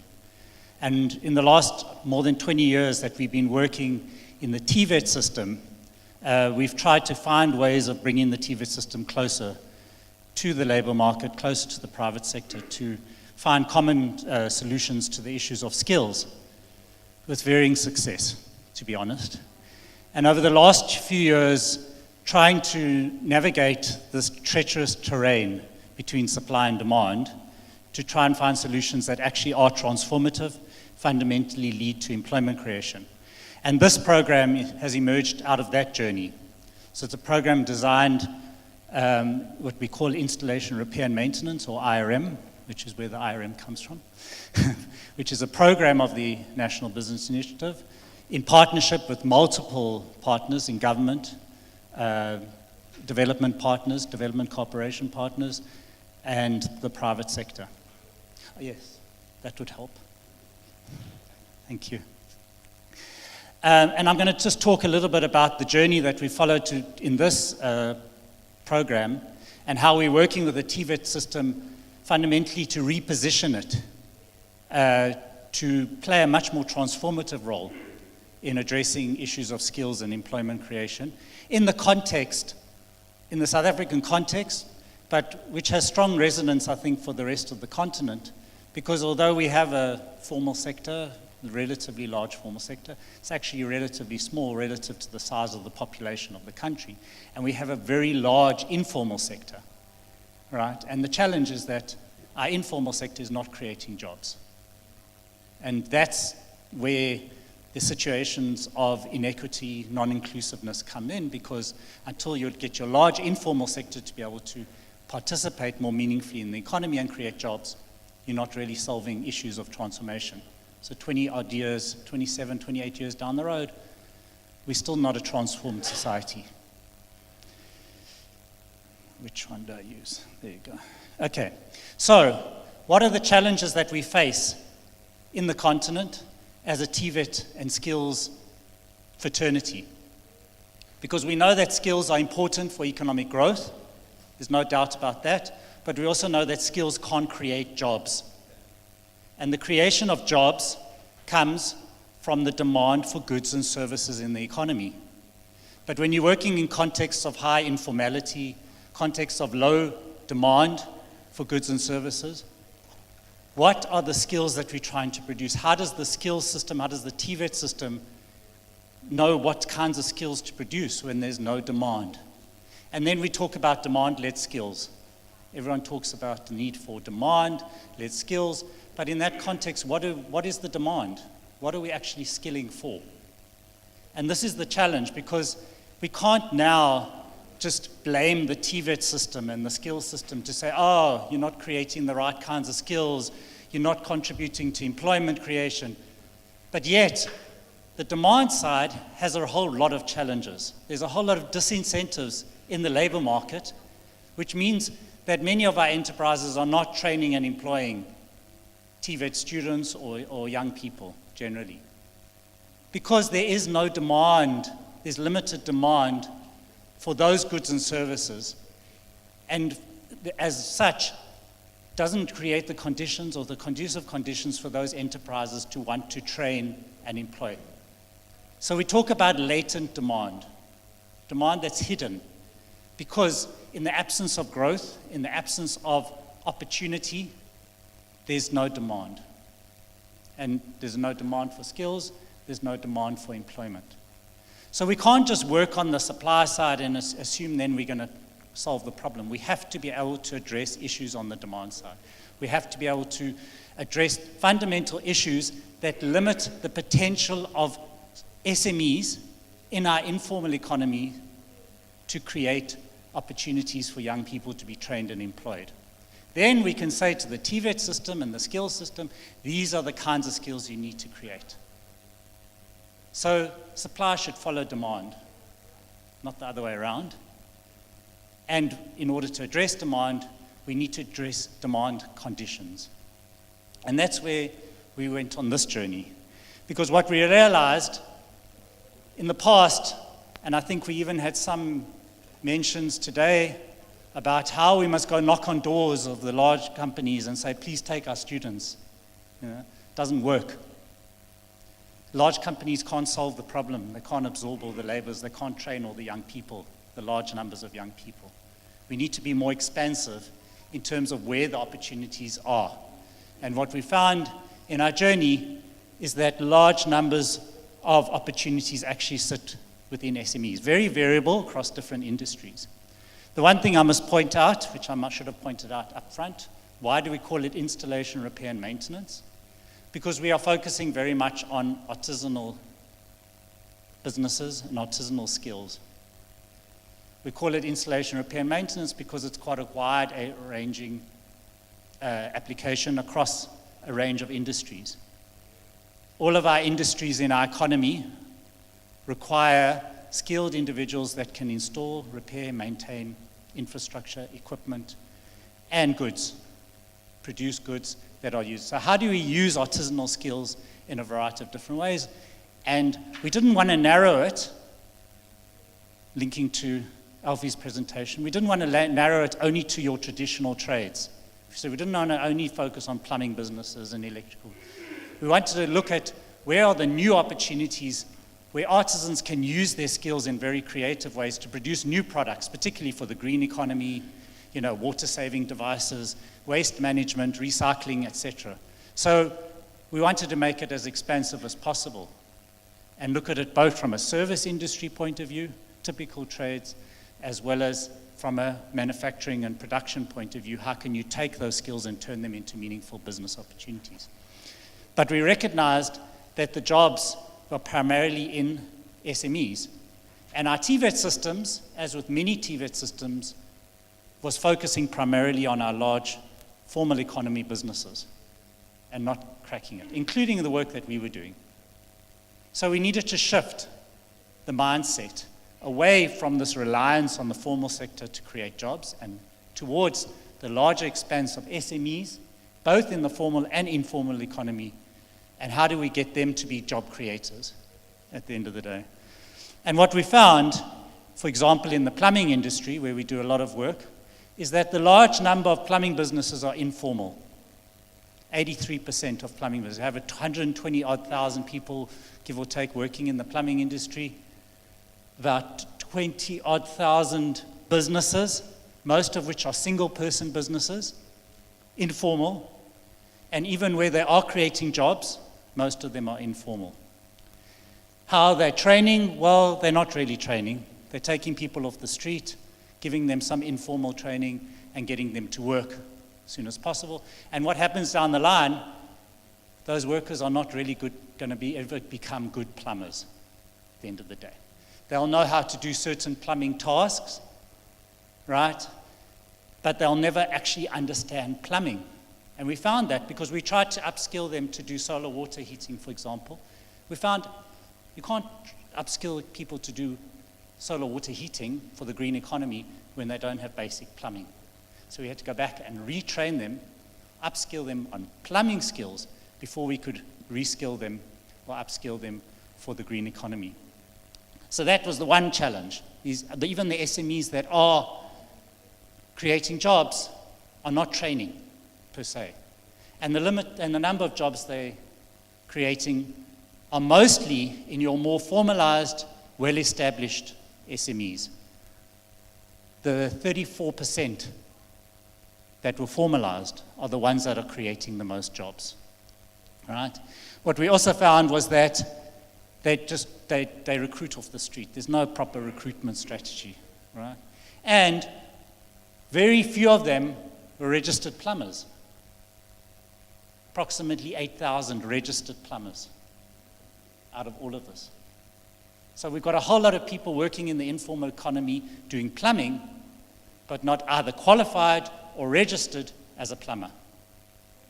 So this picture gives us a sense of where you see this as a negative, we see it as an opportunity. What are the opportunities? One, we need to get more of these informal businesses on a path of on a growth path, especially if they have an entrepreneurial mindset, if they have the capacity to, or the potential to grow. How do we get them on a growth path so that they can become job creators? Two, how do we formalize training for the SME themselves, the owner, right? The SME owner themselves, for the workers in those SMEs and for the young people that are coming into those SMEs, right? 3, how do we make sure that there's increased market opportunities for these businesses so that they can grow? So how do we link them into markets that they're not able to access because they face too many barriers? So this is how we started to build the program. And we started working across a range of industries within the IRM value chain, right? Everything from what we call general repairers, which are your handy people, right through to your traditional trades, and then going more into the value addition, in the manufacturing, light, small-scale manufacturing, production of goods that were, that can contribute to water saving, to a variety of different community needs, right, that are marketable. But all of these face common challenges of 1, being dominated by SMEs, 2, being dominated by large numbers of underqualified, right, and informal businesses. So we wanted to grow those opportunities for them. So we tried to look at how we could reposition our TVET system to be able to do this. It's a bit of a confusing picture, so I'll try and talk through it quickly. Tried to capture it all in one image. Not the easiest thing, but it's got to start with the market. So we don't start with the skills, we start with the market. You've got to create the market, right? You've got to work within the value chains and the supply chains within those localized areas to create the market demand. Work with those in those market systems, particularly the green economy. So we work with localized industry players, right, to look at where in their value chains and their supply chains there are opportunities for SME growth. Existing SMEs, new SMEs, where are the opportunities? Then we've got to create an entrepreneurial ecosystem that can support these SMEs to grow. So we need to find those entrepreneurial SMEs, we need to support them, and you can't just support them in the institutions, you need to support them within the ecosystem. So we had to put in various conditions within the ecosystem to support those SMEs. The key intermediary or the key vehicle for supporting those SMEs are enterprise hubs. Where did we put these enterprise hubs? Not in higher education, in TVET institutions. So we're creating enterprise hubs within our TVET institutions based at TVET campuses. And we put in a program of support to those TVET institutions over an extended period, 5 to 6 years, to make sure they have the right institutional capacity to manage those hubs, to work with SMEs, right, to unlock the demand potential in those SMEs. At the end of the day, the key impact indicator for that hub is how many SMEs are creating jobs that weren't creating jobs before. And all of the support that we do to grow those SMEs must work towards that objective. Then we start to look at the skill side within the institution. So the pathway of young people, putting in place more demand-led dual training models that are linked to the demand that we're unlocking through these SMEs, right? As well as entrepreneurial learning, because so every young person that we put through the IRM training programs, on the one hand, it's demand-led, it's dual training, it's very linked to occupations in demand in those SMEs. On the other hand, we make sure that every young person that goes through the training gets entrepreneurial learning as well, regardless of whether they're going to be an entrepreneur or not, because having an entrepreneurial mindset is important, regardless of whether you're going to work for yourself or you're going to work for someone else. But it also helps us to identify those that have entrepreneurial potential, right? So there's 2 points here. One is that we can place them into existing enterprises for on-the-job training and eventually employment or retention, and or we can take them into an incubation program. And the hubs are the vehicles, so they're the intermediary between the SME and the market, the broader market within which they're dealing. So we use these enterprise hubs to, on the one hand, link existing SMEs to markets to help them on a growth path, to help them to strengthen, on the one hand, their enterprise capacity, on the other hand, their technical skills, right? And give them access to all of these other support services in the ecosystem.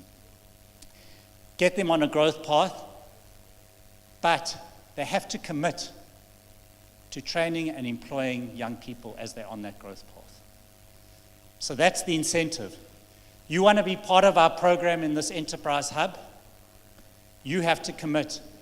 As you're on that growth path, you're going to take on young people and you're going to train them, employ them. Now, some of them can do that very quickly, within 6 months. Some of them it's going to take a long time because they're so low on the base that you've got to elevate them quite a lot to get them to a level where they're able to train and employ a young person. So we work on a scenario that every informal enterprise that we work with in the townships, in township communities, within 18 months they must have created at least 1 to 2 jobs. Each SME. New jobs. And that's part of our objective. At the end of the day, this is all about jobs. It's not about SMEs, actually. The SMEs are a means for unlocking demand for skills, right? And then through the incubation, we can bring up new entrepreneurs with new business ideas and take them into an incubation program that it helps them to bring those ideas to fruition. And eventually, they'll become the job creators of the future. But we know that that's a long path. So you have to be able to balance this off. If you want immediate returns, you need to work with existing entrepreneurs, those that are already in the market, have some track record, but need support to take it to the next level. At the same time, you need to be building your new band of young entrepreneurs that can be on a growth path eventually become 2 to 3 years down the line, will start to create jobs. So this is just giving you another representation of it. So working on the enterprise side, on this side, working with youth on that side, and linking the two. And then the incubation component as well as an exit point. So whatever our hubs have, one, enterprise development support for both acceleration of existing enterprises as well as incubation of new enterprises in this IRM space, right? Artisanal space. We've designed a cloud-based digital platform, market access platform, that links these SMEs to market opportunities. So this is about bringing these SMEs, these informal SMEs, closer to the market. To do that, we need to make them visible. We need the market to be able to see them. So this is where our platform becomes a vehicle to, as an intermediary in itself, using technology to link them to the market. We then have a makerspace and factory where we can design and develop new products and also help SMEs to learn how to use new machinery in new ways, how to produce, improve the quality of the production of their services, whether it's fixing furniture or working with metal or working with electrical or electronics. So we use the makerspace as a site of upskilling and innovation. We have makerspace where we have 3D printers and mini CNCs and these sort of things with software, design software and the like, so that they can design new products. And then we have a factory that enables them to turn those products into actual goods. But it also is available for SMEs coming out from outside the hub to be able to use those shared facilities for certain things that they can't do in their own businesses. And then finally, we have the skills development component, which does 3 things. 1, upskill the business owner if they're not qualified. So how do we get them qualified? Skilled and qualified. 2, upskilling the workers in those businesses so that you have increased productivity and quality of operations. And 3, young people coming through our TVET system that can go into those businesses and are better skilled and can then add more productive labor to that business. So it's an integration of various mechanisms that we're doing through the hubs. This is our training delivery model, which on the one hand looks at sourcing youth, and I think what's important here is the question of of locality and proximity to the workplace.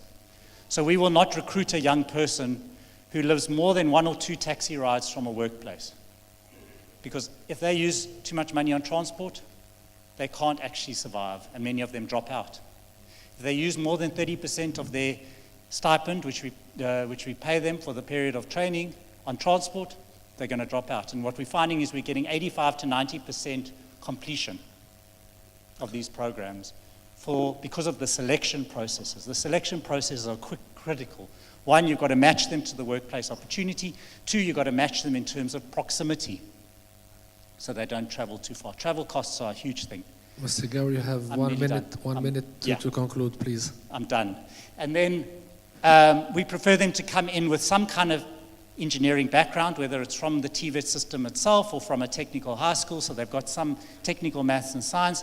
They don't have to have completed school. They don't have to have a grade 12 certificate. We don't want to make that. And then we put them through a 3-month skills program that we've designed specifically for these entry-level positions in these SMEs.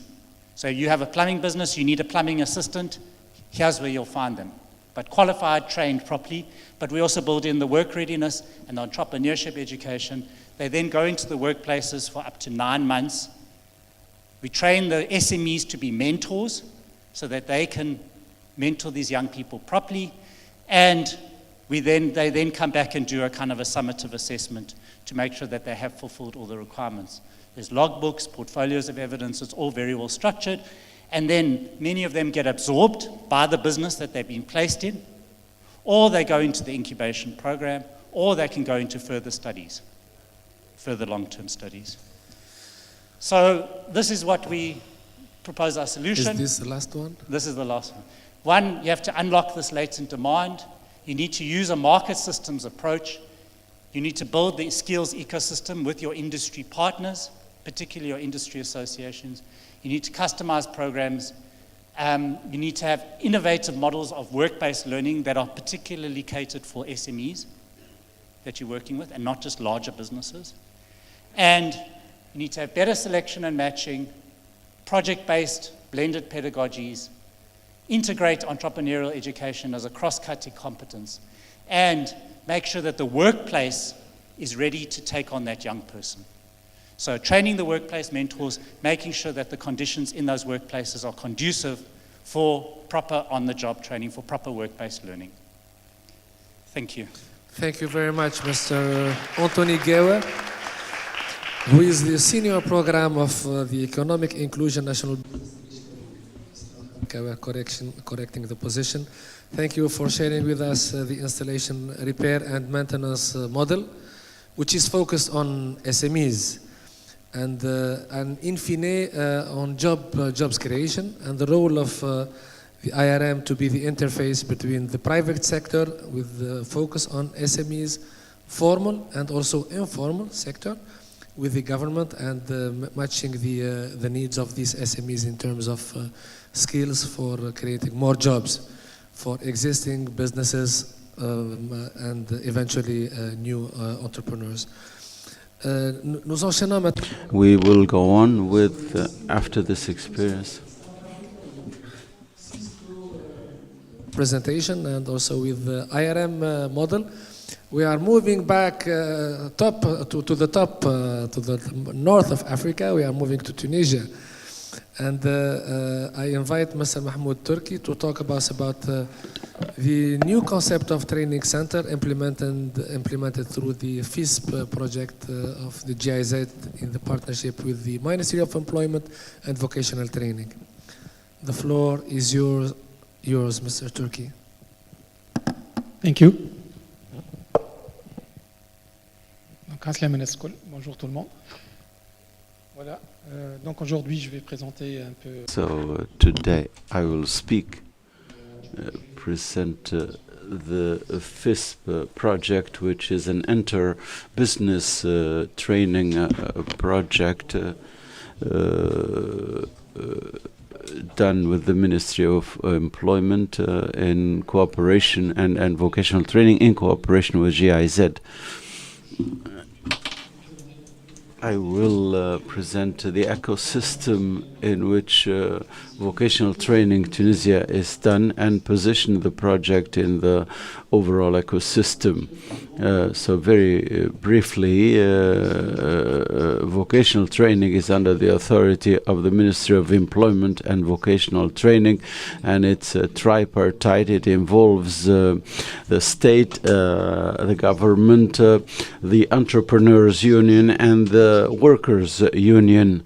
And ATFP, which is an authority dependent on the Ministry of Employment and Vocational Training, which is called the Tunisian Agency of Vocational Training, and we have the National Center for Trainer Training and Software and Program Development, CENAFIF, in addition to NET, which is the National Agency on Independent Work, which was presented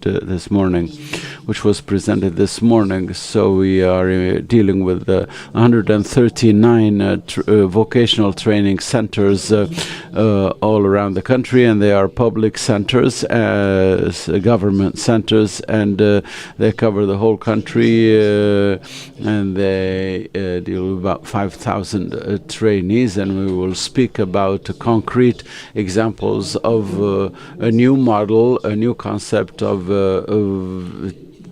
the private vocational centers. There are more than 250 such centers involving 15,000 trainees. So the FISP project, why are we presenting it today in this conference dedicated to pedagogical innovation? The FISP project presents new concepts in terms of training, the introduction of new models of vocational centers managed by the professionals themselves, and we will talk about the experience we are undertaking under the PPP, private-public partnership, involving the Entrepreneurs Union and the unit on vocational training and employability. So these are actions dedicated to the public training centers to introduce the concept of quality in pedagogy, along with the public centers, and the certification system ISO 21001, involving the technical training of trainers as well as the training of tutors in the businesses in Tunisia. According to the law, training is done in collaboration with the companies. And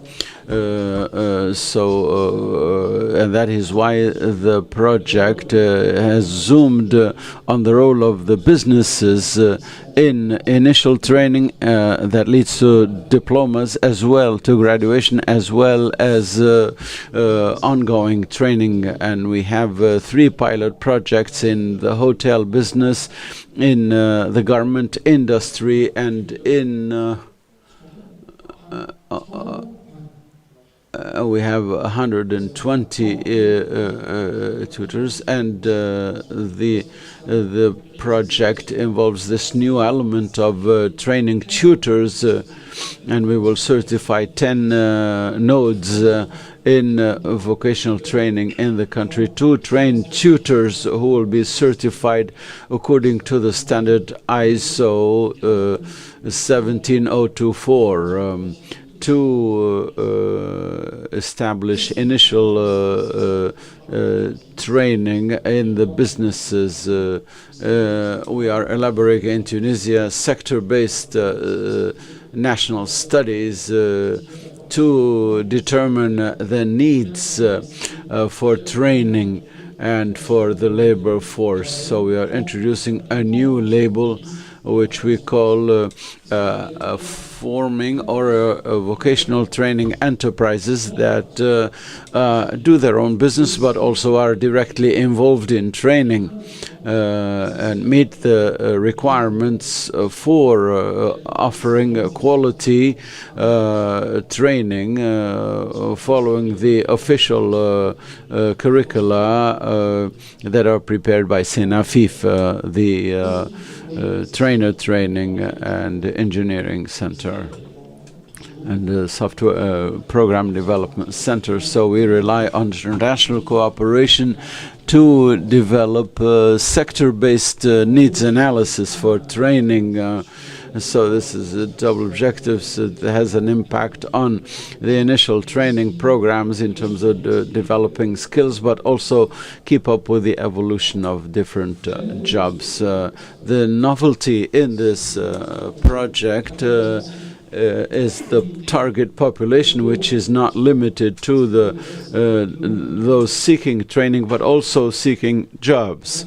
And we have worked on developing a new complete process to include short-term training sessions for those that respond to immediate training requirements in the plastics industry and a couple other areas. And we have developed, in collaboration with the relevant entrepreneur federations, short-term training sessions of 3 months, 2 months for training, and 1 month for economic immersion. And this has been very successful. His Excellency the Minister talked about this yesterday. In the textile industry, we planned more than 100 trainees, and we had more than 1,000 candidates. So there's a great demand for this kind of activity by those seeking employment or seeking training, vocational training. And here the novelty, the real novelty that we would like to introduce involves the management of vocational training centers by introducing a new concept which is called an inter-business center. I spoke about PPP. We have developed, this is not a new thing, but it's important. We have introduced units to support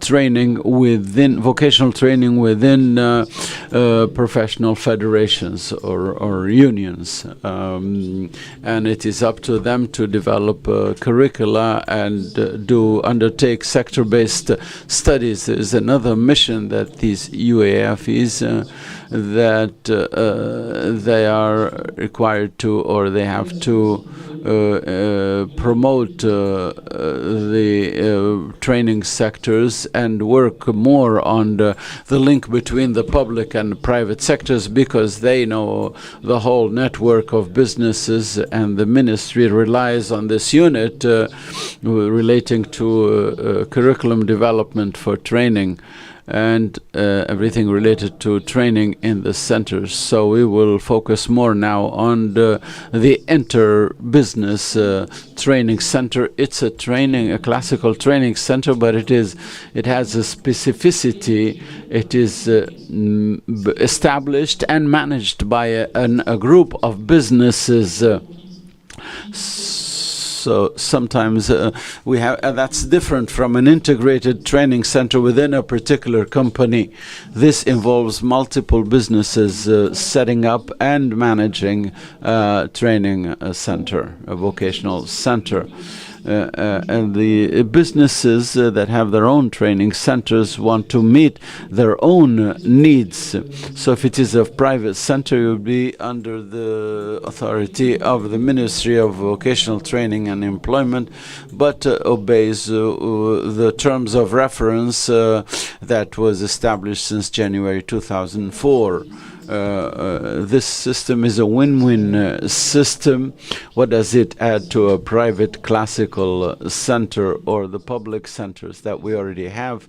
it adds a lot because not just as an institution, this center contributes to the demand on state-led training, so it relieves the state of some of the effort in training. It also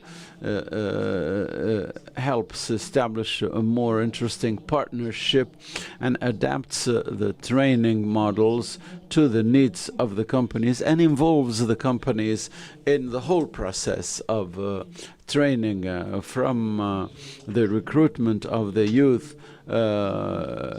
to the implementation of the training and the certification of the training. And it's also important we also take advantage of the technological equipment available in the companies. We know that this training equipment is very expensive for the training centers to purchase. It's also a win-win system for the companies because the companies get involved in the training system. From the business side, the advantage is doesn't just focus on, it's not just one business, but a group of businesses that optimize their resources for the sake of training and also focus on the real needs of the businesses for training and involve a sense of common responsibility among the businesses to work for the national good and a better image of the social commitment of the companies, because companies, when they contribute to training, they develop a better social image and also develop a more positive image of the various professions or the various jobs. Some sectors don't enjoy a positive image in society, and the involvement of businesses and such centers improves the image of such sectors, which would make them more attractive to the youth. And the learners, therefore, are also winners in this regard. Because the job seekers and those needing training are more motivated. So the trainee will be receiving training, but also a salary,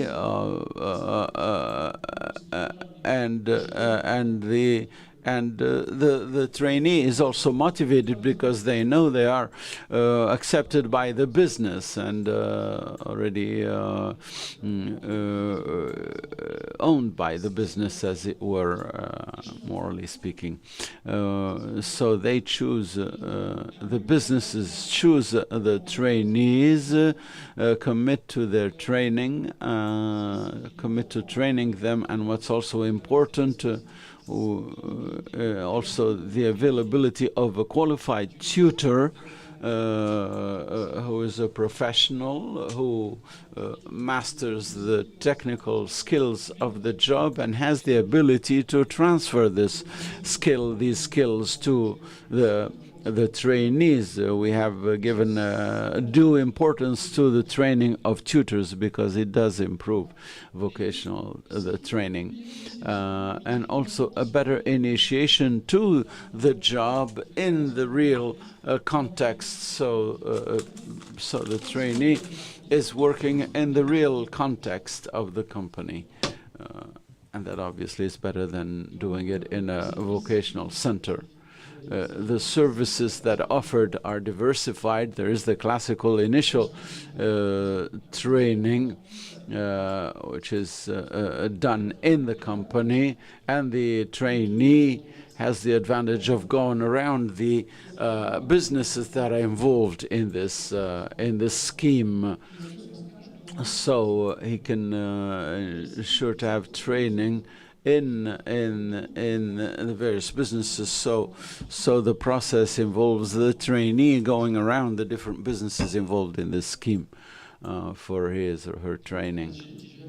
we have already clarified that the businesses are involved in the whole training process, from recruitment to recruitment for employment, recruitment for training to recruitment for employment, and the center can offer also the center offers tutor training to the businesses that are interested in it, and that's a paid service that provides funds for this scheme.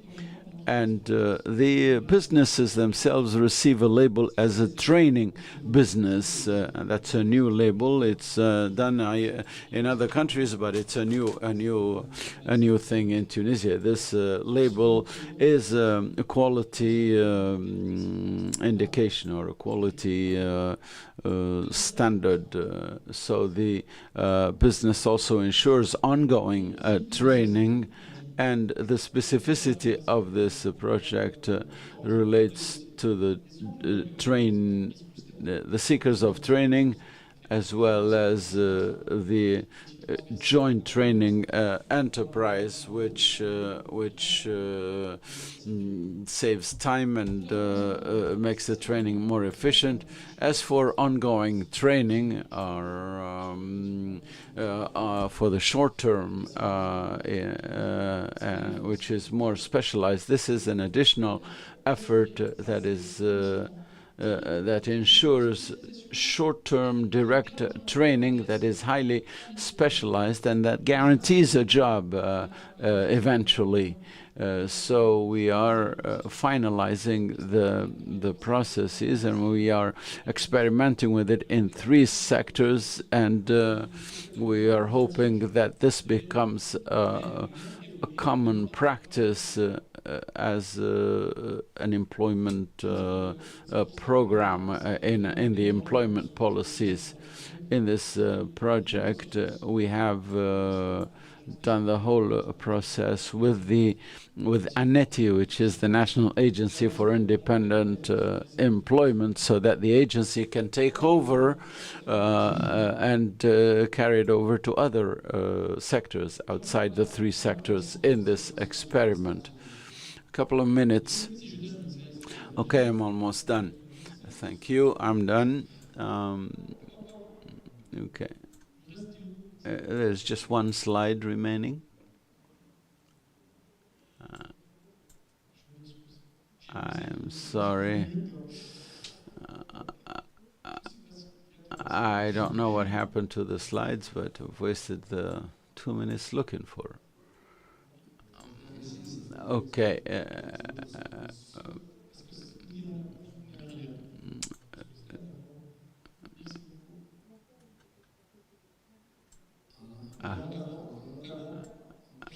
This is the slide I was looking for. These are the guideposts that were.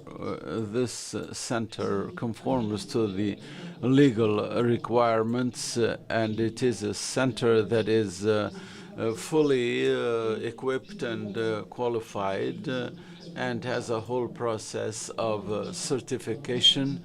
And it has a program for initial training that uses the official programs elaborated by SENAFIF, like all the public centers, and it can also develop its own curricula for continuous training. It also receives the label of a business. If a business wants to join this system, it will be labeled as a training business, and that ensures the commitment of the company to provide quality training. Also, there's the requirement of having a tutor on the spot, so you can only be a training business if you have a tutor on the spot, so the qualified tutors.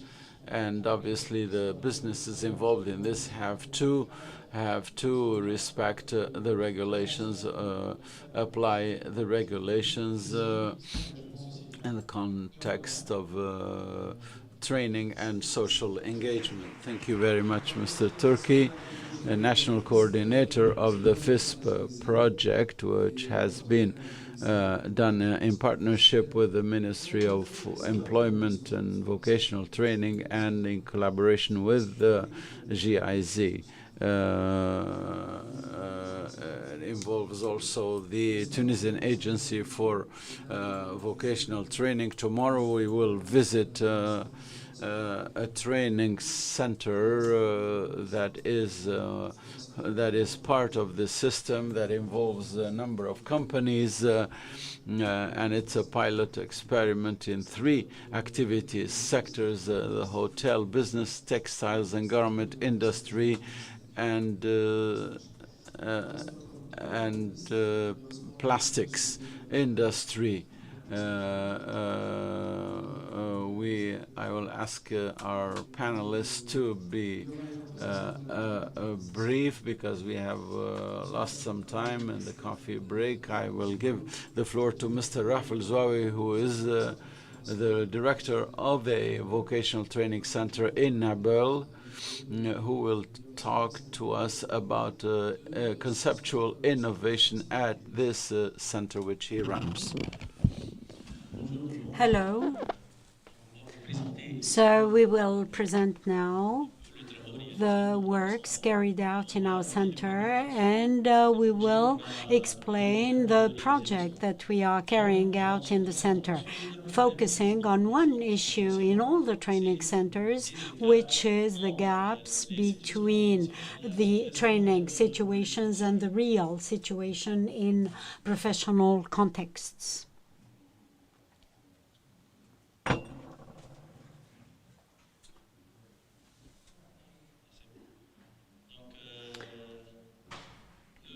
Now, the main issue that we face is, as I said, the gaps that we have between the 2 situations caused by 2 main reasons. So the technological gap and the technological approaches that we are using in most cases. And these 2 main factors for this gap, we developed them and we put in place an action plan to solve the issue.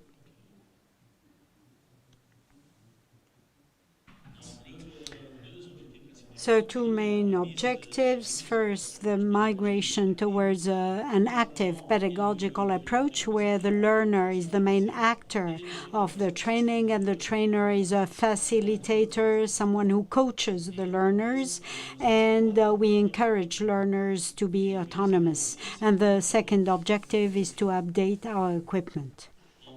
So the first objective, we have 4 actions to train our trainers over these new practices, and we started with Senafif, the various techniques and pedagogical approaches of this new concept to generate learning, to carry out concrete production. So our learners are expected to produce during their training sessions and placing them in situations of problem solving. And the learners, when they start training in a particular skill, they have a problem to solve. And to carry out all this, we must design training industrial positions, training positions. So when we started doing this, we now have in our center, we have developed equipment, and afterwards we will see how we ensured the acquisition of new technologies. So we decreased investment cost because our trainers they design these training positions with multiplication and individualization of training and development of learner autonomy. So this is an important component concerning the employability of our young people. And here you have examples in our centers of training posts and that our trainers have created. So we take everything into consideration, the various positions, what the learner will find in companies, including the various technologies. We do industrial training, heating, and other topics. So here there are examples of trainings that we have developed. The trainers have developed this by using equipment and real spare parts. And here we show projects of end of cycle, and this is what the learners do at the end. They have to do such projects. They have to complete such projects. These are miniatures of manufacturers, for example, bottle production. So it is a learner who did this with, of course, the supervision by several trainers and the assistance of trainers.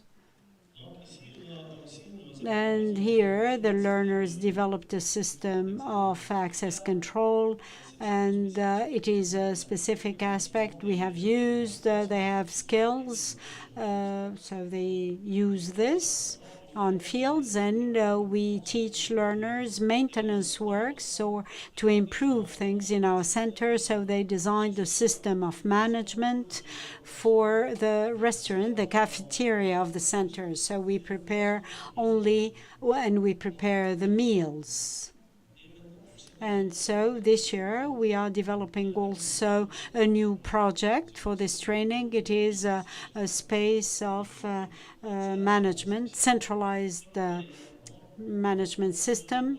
So it is learners and trainers who develop this as they are acquiring skills. So then we look for the resources to carry out this and to find such resources as these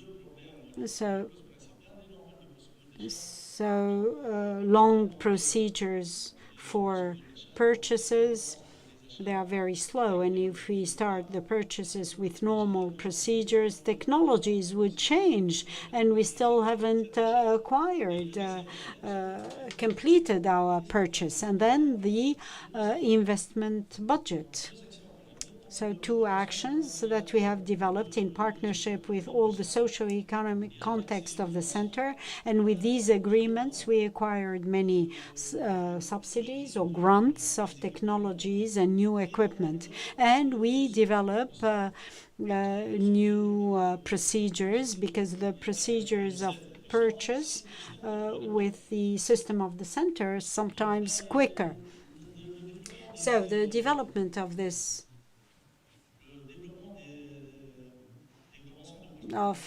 partnership agreements with companies. This allowed us, as I said, to acquire new equipment and to carry out actions with our learners in these companies and with our partners.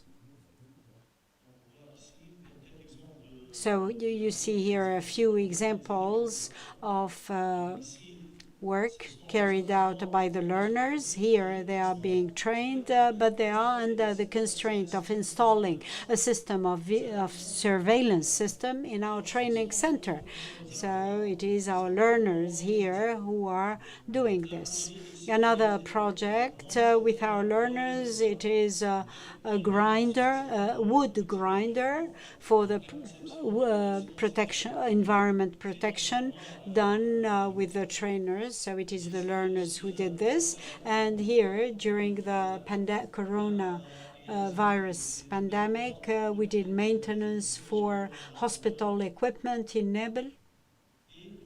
And here we developed also with CNF-CPP, the Center of Ongoing Training, the distant training dedicated to workers. Here they are expected to attend a session, and the rest of the week they are in distant learning, and one day a week they are present in the center. they attend a session in the center. And to run all this, we developed a computer system, an integrated computer system for management, running the learners from their registration all the way to certification. There is a website, and for this website, all the learners and all the actors in the center can have access and can follow the progress of the learner, their attendance rate. And we did this with partnership projects with other countries and from other countries. In fact, they can follow their learners in our center in real time. We have here a few results and the progress. You have 1 minute left. So here you have the progress in the center when we started using these action plans. And so the income of the center increased, and you have the number of applicants for 2022 for 400 positions of training. We had 2,700 applications, and I thank you for your attention.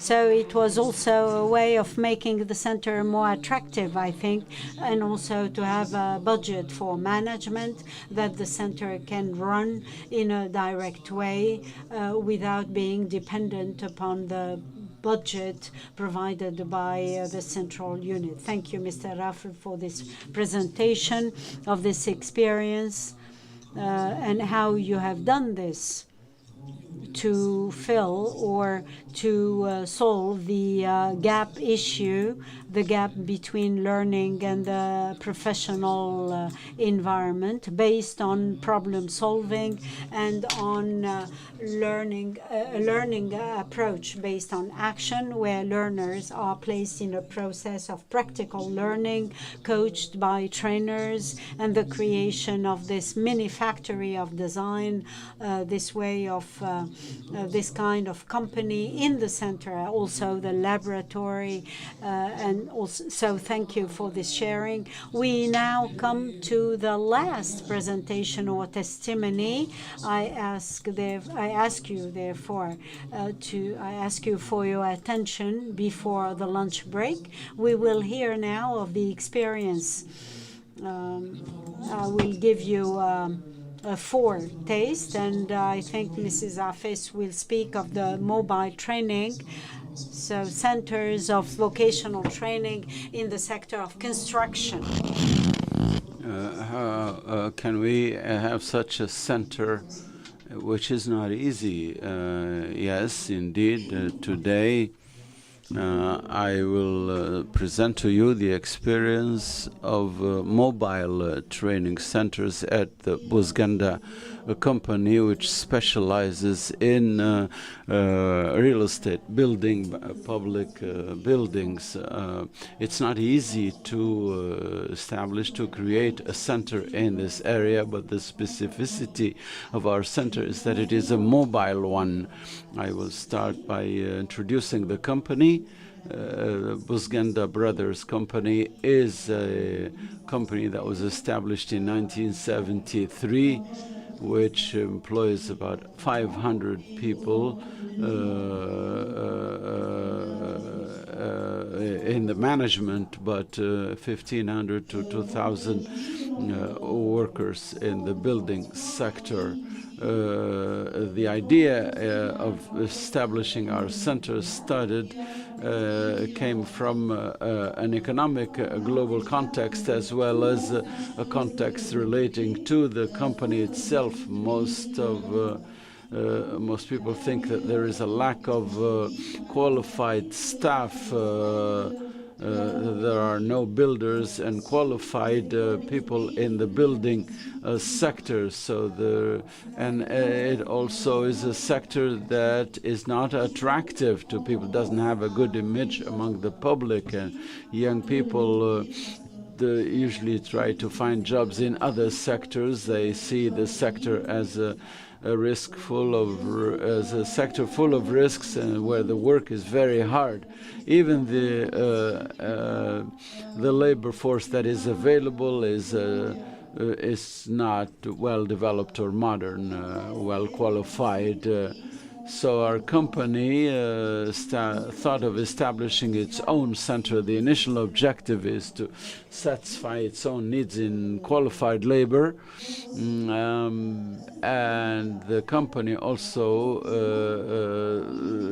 considered the fact that among the challenges in developing such skills, we thought this was a strategic objective in our company. We wanted also to make sure that the know-how among our employees would be passed on to the young trainees or the young employees. The objective is also to improve or contribute to improving the building sector.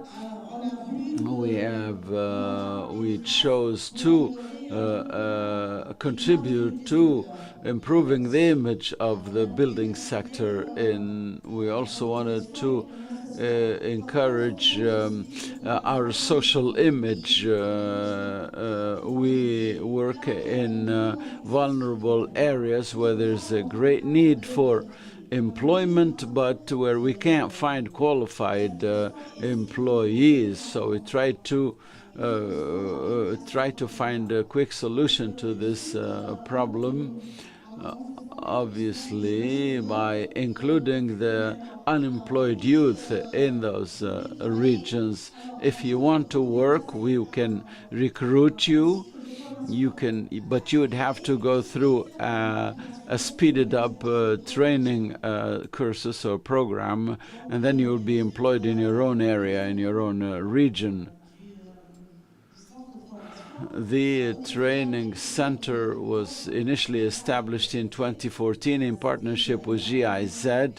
It was a PPP scheme, and that's how we started this center. I will present to you some pictures of the inauguration and design of the center. We have here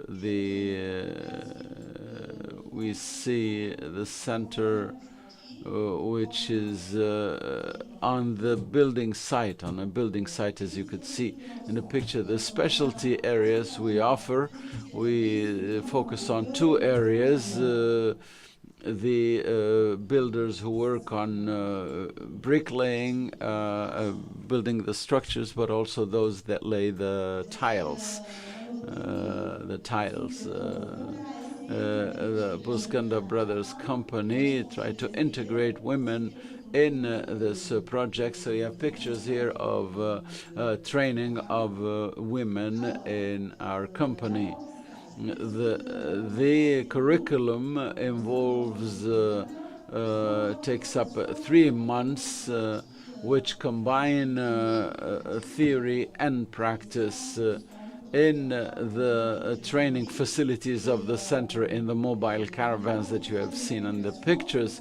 And the learning and integration takes place over 9 months within the building sites themselves. At the end of this, there is an evaluation and validation of the knowledge learned, the skills developed, and then diplomas are granted, and which are under the authority of the state, and then the trainee is finally hired to work in the company. So you see there an employee that has graduated from this program. Our target population involves people who have dropped out of school in the 7th year of basic education, who have left school quite early, that have a minimum level of literacy level, that young people who are interested in this sector. There are many people who have diplomas but who are not employed, but their specialty area is not in high demand. This is the age range of the trainees from 15 to 30 years of age, and these are pictures of some. We also are encouraging a gender balance in our training center. I will give you some figures, some statistics. The number of people enrolled in the centers is 155 trainees, 13% of whom are women, females. The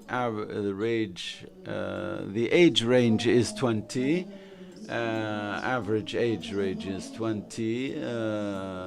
And there is some dropout rate, but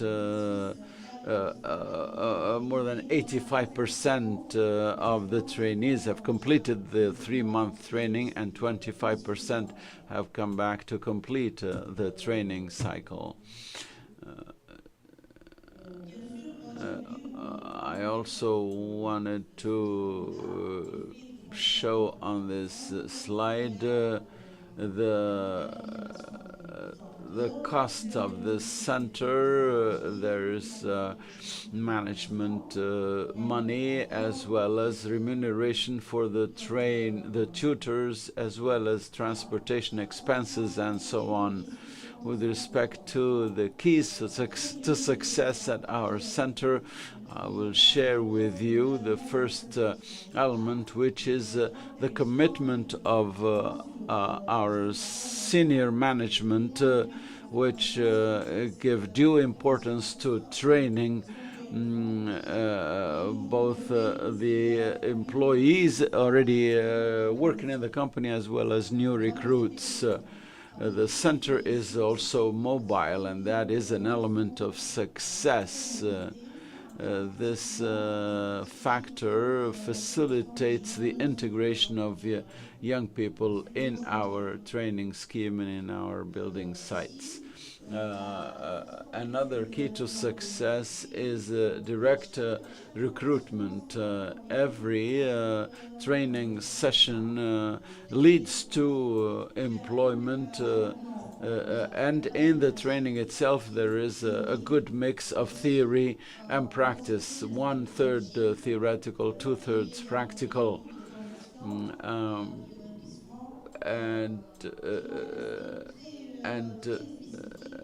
And the training is very specific, focused on practice, and the trainee is directly integrated in the work, and the training cycle does not involve more than 10 people per group. We are relying on the expertise of our trainers, who are highly qualified in the building sector.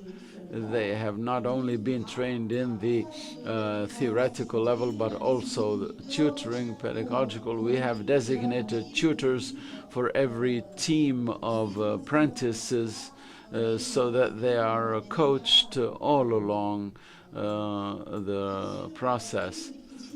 Given the poor image of the sector among the public, we wanted to attract as many young people as possible through paying them some fees for participating in the many training centers. Private centers want the trainees to pay fees to receive training, but we are giving the trainees some money to actually attract them to take on the training. The challenges at our training center involves, first of all, increasing the number of trainees, diversifying the specialties, the specialty areas that are all linked to the building sector, but they also involve electricity, plumbing, and these are all areas that are directly connected to our sector and can be very beneficial to the company. We also want to improve the training conditions, look for more financing options, and further developing the pedagogical skills of our tutors to better coach the youth. Thank you very much.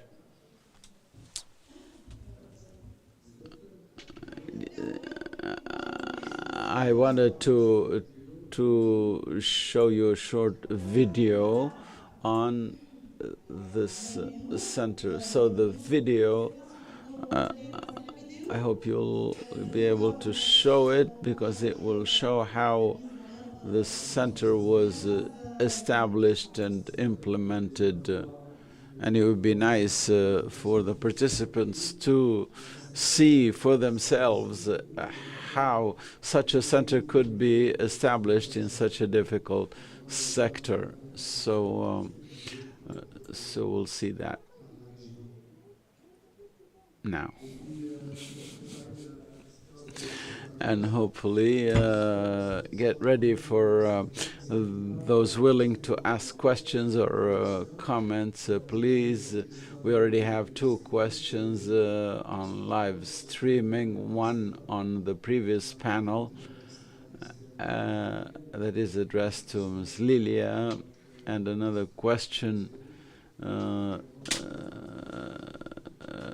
related to the topic of the previous panel. So we're waiting for the video. And we'll take a question. Is the mobile center still working? Yes, it is. Our friend from AHK is GIZ.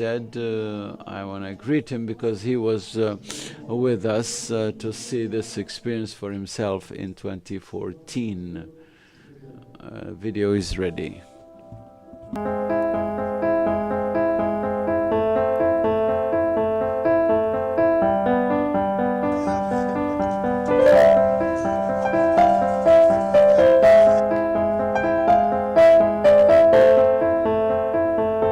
Pour le projet de centre de formation mobile SBF, nous avons commandé 2 unités de formation mobile composées de 2 conteneurs bureaux superposés. En dessous, nous avons la partie salle de formation et vestiaire. En dessus, c'est la salle de formation pour les jeunes apprentis.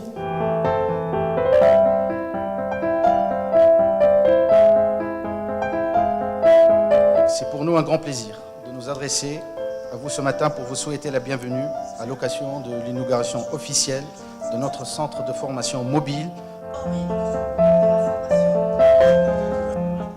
C'est une expérience réellement innovante parce que rien ne vaut un apprentissage sur le terrain par des chefs chevronnés avec une dose théorique.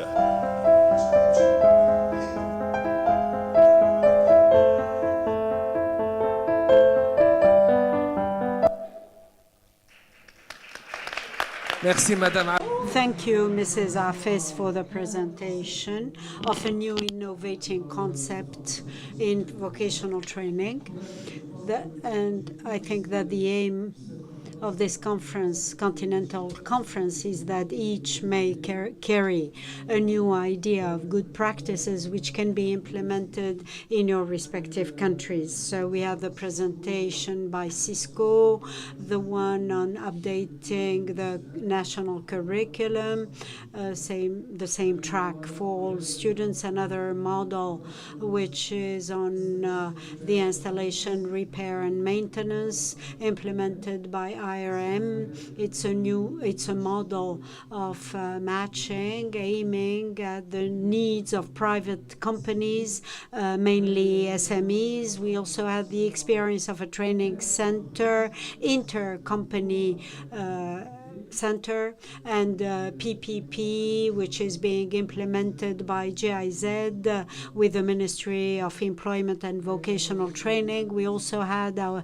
friend from the Nobel Center and the experience of matching with the needs of learning and the professional context, and a new concept, which is that of a mobile training center in the construction sector, knowing that all these initiatives can be duplicated and done carried out in other companies, whether IRM or mobile center, they can be brought and duplicated in other sectors. We will take a few questions from the room on this panel, and then at the end, maybe a few questions asked for the morning panel. Are there questions for clarification or questions? Elena, do you have a question? Yeah, microphone. Please use the microphone.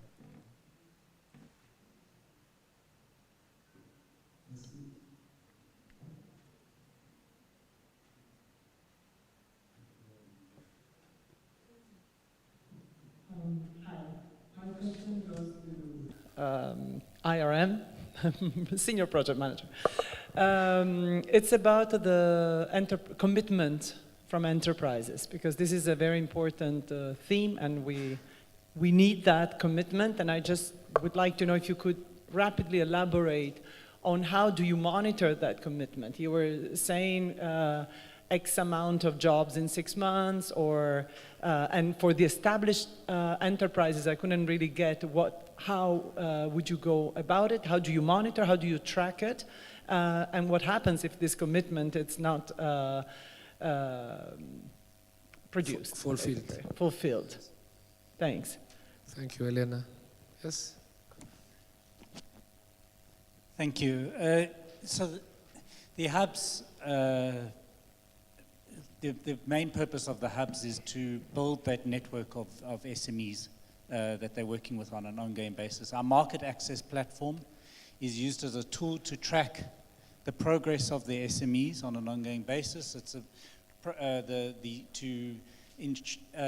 track the interventions that they've received, the support that they've received, the access to market opportunities they've received, and we build that partnership with the SME over a period of time and ensure that they are continuing to commit to the program. What we found is that with the first group of SMEs that we took through the hubs, we had 100% completion, not one of the SMEs. And I think the key to that was how we selected the SMEs. So we went through a very rigorous process of selection. We started with a large group.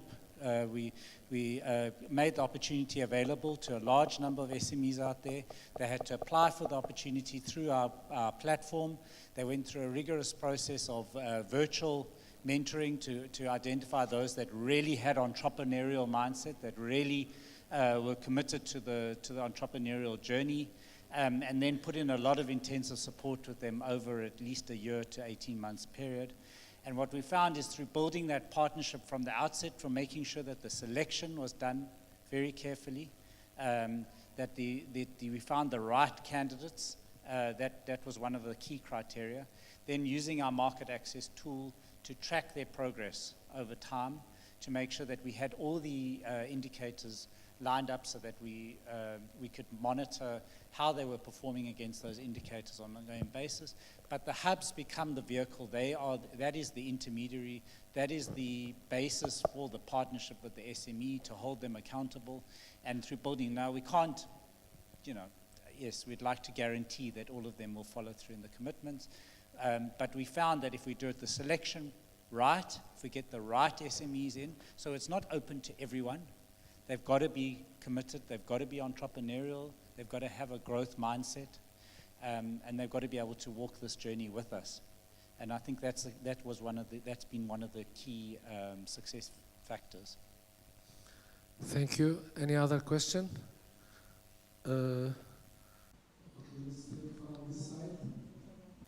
Sir, and then another question on the right, and then last question from AHK XGIZ.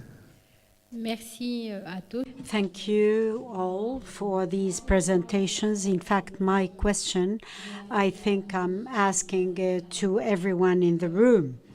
I see that there are many modes of training. There is the private sector, mobile training, the conventional training. But at the end, our young people, will they not be lost in this multiplicity of training opportunities? And how these young people, will they decide, if I choose this one, will I integrate easily and find my way? So it's a question that I ask to everyone. one. Thank you. Thank you, Elena, for this question. And how to guide young people. This is the question. It is how to guide these young people on the basis of their needs and their expectations, and also on the basis of the opportunities which are offered. Maybe one of the panelists would like to answer this question, the multiplicity of choices, of options. Before giving the floor to one of the panelists to answer, maybe put this question into a broader context of education in Africa. I mean, we are here because we want to bring our contribution to solve the bigger problem. And the bigger problem is that education in Africa is in crisis. And there are, I mean, we in UNICEF, we categorize this crisis in 5 types of crisis. One is the equity crisis. The second one is the teaching crisis. The third one is the learning itself, the crisis. The fourth one is the relevance crisis. The last one is about affordability. Irrespective of the type of education, whether we talk about technical education or the general education. Now, I think since yesterday we are hearing solutions that TVET is bringing in some of these. And I think we hear how relevant we want to make TVET to be for the young people. Really, the question I have, and which I'm still struggling, and I hope that some of you might have, is the issue around the equity crisis. And more so because when I hear the model that are being presented, these models seem to be targeting young people here in Tunis, maybe here in our big cities. How are we addressing the issue of the equity? And this equity leads to millions of young people every year who are out of school. How do the model that you presented, each of you, how is this model helping Africa to address the issue of equity, so that the millions of young people who are out of the school system can see TVET, the model that you are proposing, as a way of bringing him back to the learning and giving them the skills they need to also contribute. If you are not thinking about that, we may be contributing to widening the equity crisis, and more children might be out of school. Thank you. Thank you. And the panelist, one of the panelists maybe can answer this question, Mr. Mahmoud.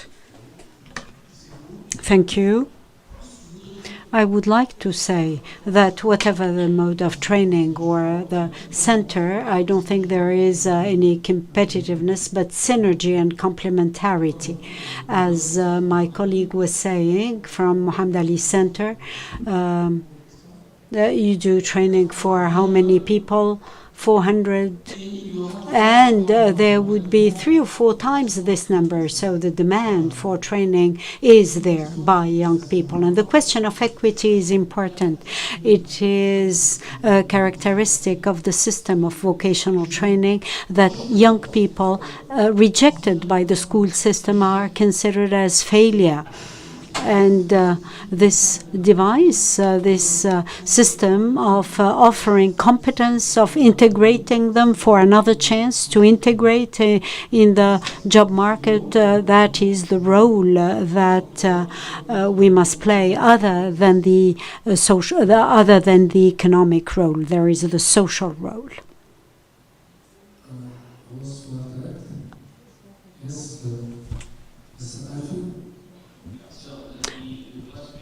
About so many choices for youngsters. I think that's a good thing. That's very great.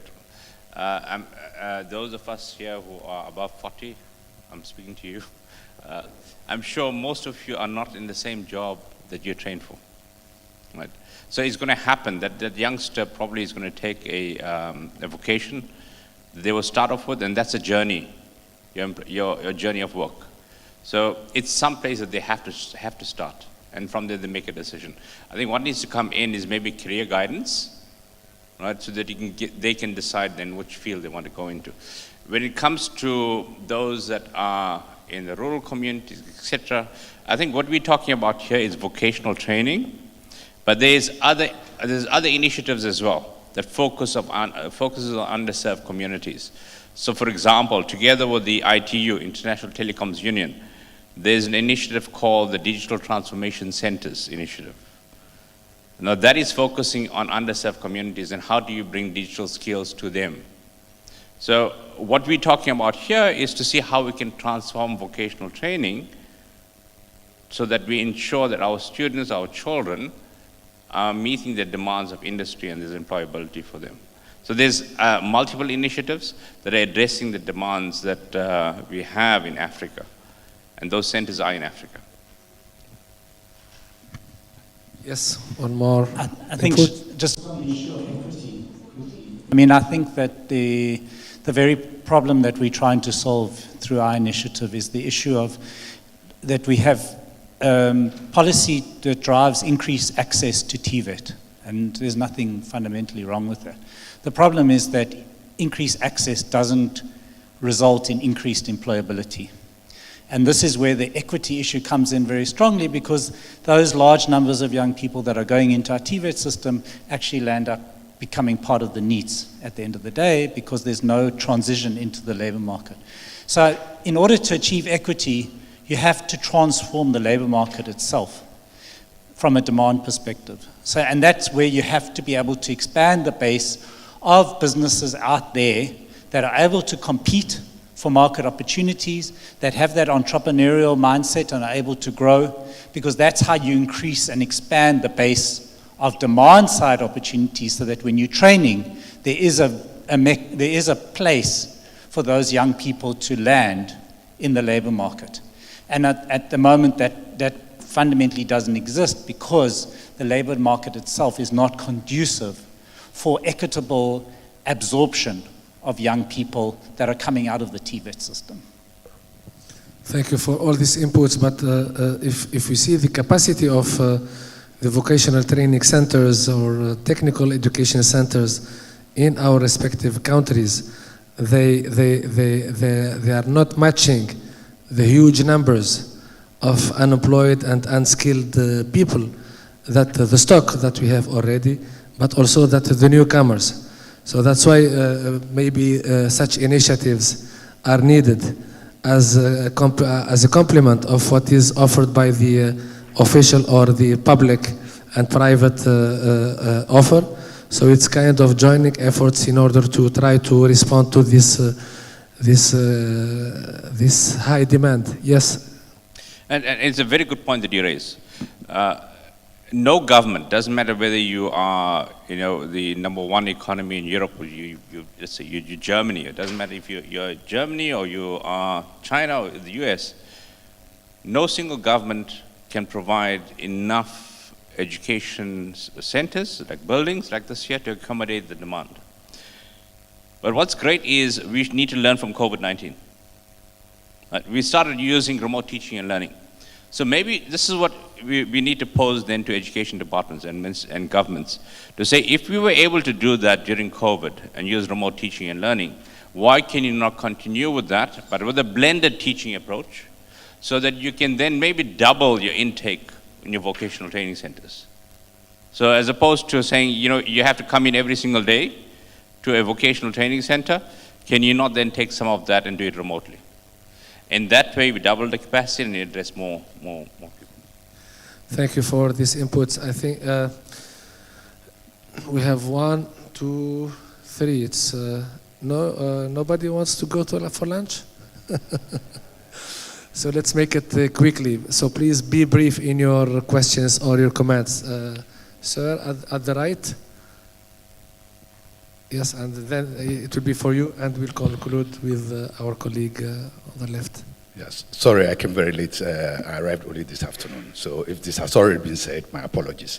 I think one of the challenges I think we have in Africa is we have 70 to 80% of our economy, at least I can speak for Ghana, in the informal sector.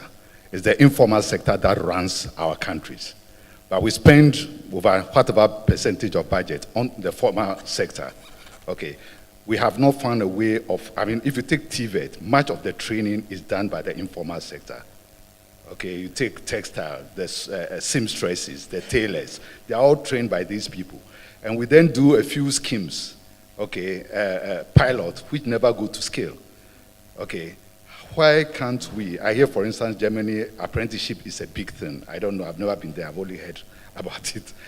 Why haven't we adopted apprenticeship as a major form?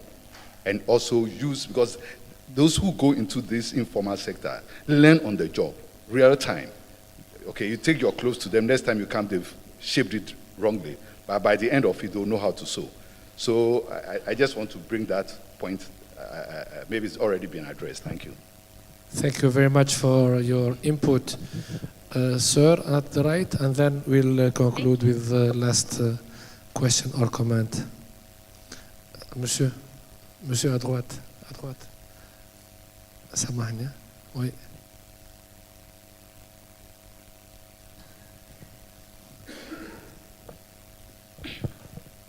Thank you. My question goes straight to Mr. Alfie Hamid from Cisco. So I was wondering, does Cisco have an opportunity for like other countries to work with you guys in developing a curriculum? Because I see like you have focused in South Africa. And I'm from Tanzania. I'm the owner of an institute, TVET Institute, and we have just finished developing our curriculum. And I'm interested, so I wanted to know if there's that room. Thank you. Yes, definitely we would work with any government that wants to work with us. And just so you know, that the curriculum that we have is available in all UN languages. So it's in French, English, Spanish, Brazilian, Portuguese, Chinese, Arabic, all those languages. Okay. Thank you. Dernière question. Last question. Is it the last or the one before last?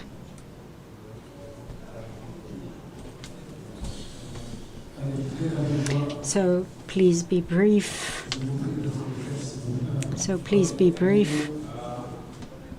Again is Monene, Sifa focal person from Kenya. My question is addressed to Hamid, the one who made a presentation on fourth industrial revolution. And it is important that we are talking about the managing the demand side is going to assist in a transition for the TVET graduate. And in Kenya, we have an informal sector that really train on apprenticeship, especially in automotive. And most of the guys who are going to repair your vehicle in Kenya, they are in that sector. That is how they have been trained. And you can see what happens is that they are trained on almost the current issues. Now, when you talk about updating the national curriculum, I'm thinking the way to even manage the transition and the demand side is to give the TVET institutions more autonomous to develop their curriculum so that way they can be able to partner with a company like Cisco to develop tailor-made programs that are directly linked to the demand in the market. So my question is that the way to go, giving TVET institutions more autonomy to develop programs, and other countries are taking that path? Because when you look at the universities, they are successful in skill development because of the way they are structured. They are given autonomous to develop programs, and they can even change that one tomorrow if they need be. Thank you. Yeah, so thank you for that question. So if earlier I mentioned that we had done the life orientation course, right? So if we look at learning processes, there are certain things, skills that you need across the board. So for example, reading and writing skills, you need that across the board. So when we looked at the content that we have put together, we looked at globally, so we have education experts who look at the demand, we'll have researchers who look at the demand, what is needed not now, but what is needed now as well as 5 to 10 years from now. And what our researchers have told us that there are certain skills like basic digital literacy, intro to cybersecurity, and knowing what is at a very high level, what is the Internet of Things, is what every single child needs to know. And then the other component was basic programming, so very basic programming. So you'll find that what we've done in South Africa, as well as Morocco and Algeria, and we're doing this now in Djibouti, is every single child, those 4 that I mentioned, every single child who goes to a TVET will learn that. So that's general skills. Then we've also helped government to focus on the ICT curriculum. And there we've gone much more in-depth, right? In-depth there where we then looked at programming skills in C, programming in C++. There's other areas of ICTs that we looked at, and we went quite deep in that. Now, what you speak of is, yes, there may be a different need in a certain sector in a country or a certain region in a country. And that is where I think you look at that. It could be motor manufacturing. It could be building, could be agriculture. I think there you need to then go into in-depth and look at what is new when it comes to green technologies, etc. Thank you. Dernière intervention. Last intervention or comment. Yes, and I work for the EHK, the German Tunisian Chabakos. So I was really so happy to see Mrs. Nadia Drira Hafez. So because I was lucky to be with the JZ when we work with this SBF mobile training unit. And from 2014, I'm so happy to see this it's a very big success story. And it's continuing on. So being also thanks to Muaz Nafet and Walid Arbewi, was with Mrs. Nadia, so tremendous job. And also, just to speak about this example of company who put in place the training center, there is another success story like Sartex with textile, who is now the biggest textile private academy in Africa, Sartex Training Center. And there is also KNAF in plaster, also the biggest one in Africa, academy. And there is also the franchise academy in Sfax, who now they have a master also with university. So you see all these projects, they're all profitable, and now they're so huge, and all these people are get a job. So again, we should invest always in this technical example. Thank you. Merci beaucoup. Dernière question. Donc. Last question for the panel, to this morning's panel. Just to be faithful to the people with us on live streaming, the question is to Ms. Lilia Shouki. 2 questions in one, actually. The question asked by Ms. Salwa Malish, are the trainings proposed by Mitkawin and Neti target trainees in the private sector? The second question, how does ANETI determine the terms of the training? Are the trainings you offer on the platform answering the needs of the private sector, or do you do it on the basis of analysis? For the first question, we have seized opportunities when we established this platform. We did some research. We understand the employment market, and we chose platforms that suit the various sectors.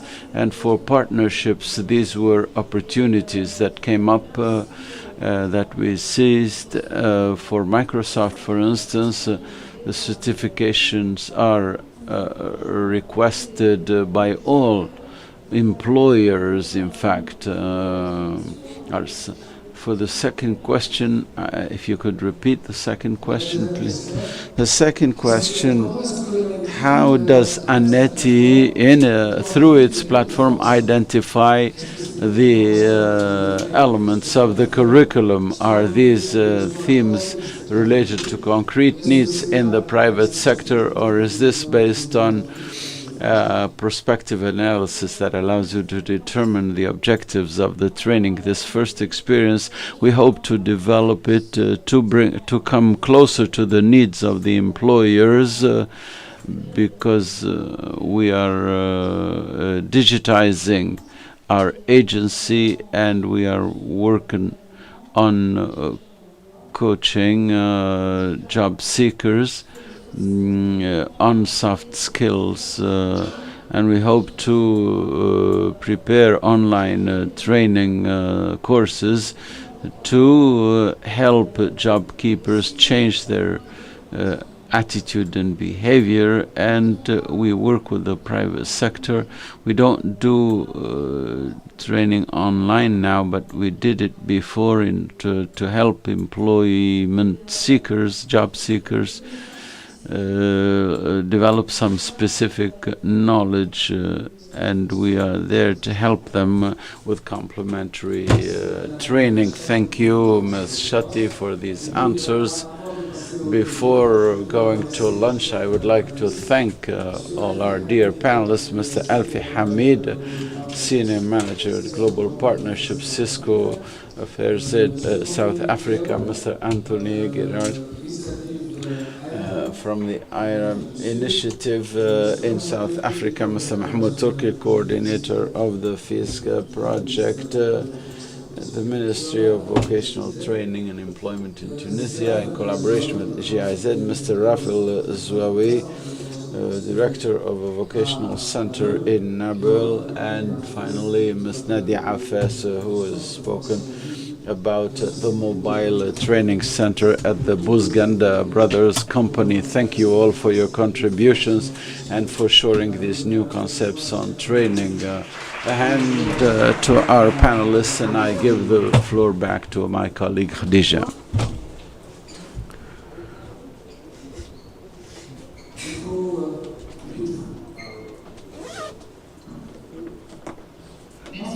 Thank you, Hussam. Thank you all. It's already 2 o'clock. One last point. The form that you need to fill out is available on the QR code. Please scan it. It's available on your tables. It's really important. They need your feedback on the conference. On the social media,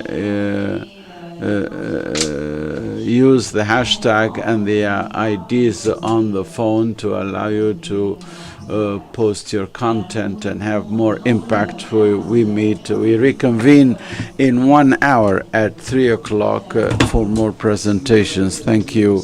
Enjoy your lunch.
Good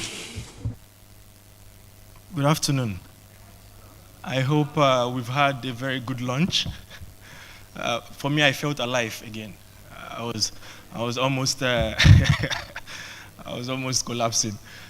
But I mean, it's such a privilege to have each and every one of you here today. I see William. William, you have to join them here. You're an innovator. It's because of you guys we are here today. Excellence, ladies and gentlemen, I have this singular honor to welcome you to this 5th edition of the Innovating Education in Africa pitch event, happening on this day, the 10th of November, 2022, in the beautiful city of Tunis, in the lovely country, Tunisia, famous for having one of the sites of the ancient Phoenician civilization. Before we begin, colleagues, ladies and gentlemen, permit me to, from the onset, establish the rules of procedure for this pitch event. Ladies and gentlemen, all innovators here present, the 15 of you, would speak, of course, to your innovations, describing the innovativeness, sustainability, impact of your innovations. Members of the jury would have the opportunity to ask you 5 questions, ask you questions, but we plead with them to make it as short as possible in the interest of time. Please be reminded that you have 5 minutes to make your pitch. Innovators will pitch in order of the introduction. Because of the limited number of seats on the stage, would have 5 innovators at a time. Those are the rules of procedures for this pitch event. The evaluation of the innovation will be used on how convincing you are to the jury, basically. There will be a scale of 1 to 4.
Of Education, Science, Technology and Innovation, African Union Commission, to deliver her opening statement. A round of applause, please.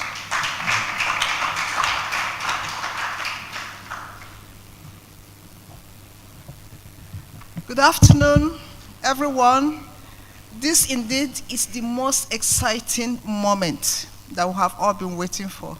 And I'm sure the innovators, I hope you're praying, I wouldn't mind, being the winner of 40,000. So I wish you all the best. Again, I have the pleasure and the honor on behalf of my director, Mr. Hambani Mashalini, to welcome all of you to this very important event for the African Union Commission. Our engagement today is geared towards recognizing and rewarding the innovators in the education sector. But from the onset, I would like to thank the GIZ for their continuous support and partnership on innovating education for Africa. Ladies and gentlemen, you will agree with me that in recent years, a lot of spotlight is given to innovation and entrepreneurship all around Africa. And this increased interest in Africa will position the continent for the economic growth and prosperity that we are talking about.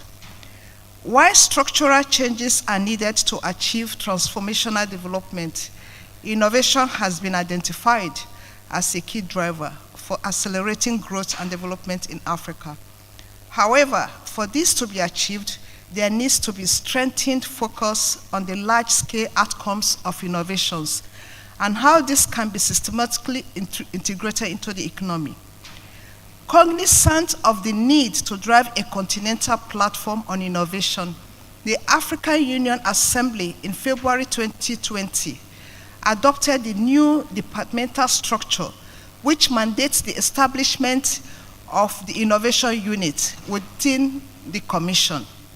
In line with this mandate, the department is implementing initiatives such as the European Union, African Union Innovation Agenda, which builds on the enormous growth opportunity of building innovation ecosystems across Africa and the European Union.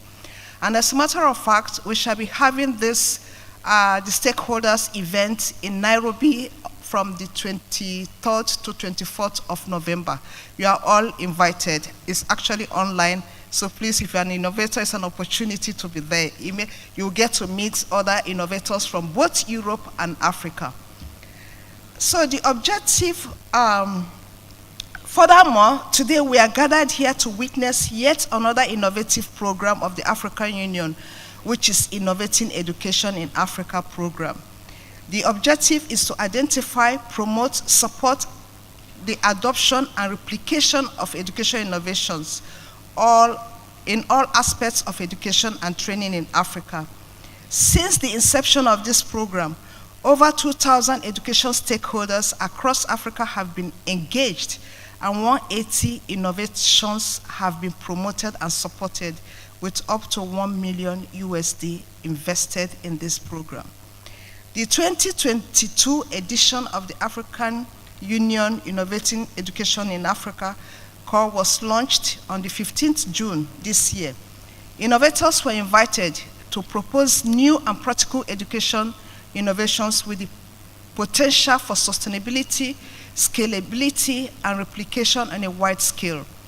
This was intentional to mobilize education innovators to rethink solutions that will help address education and skills development challenges in Africa, especially as our countries are just coming out of COVID-19 pandemic.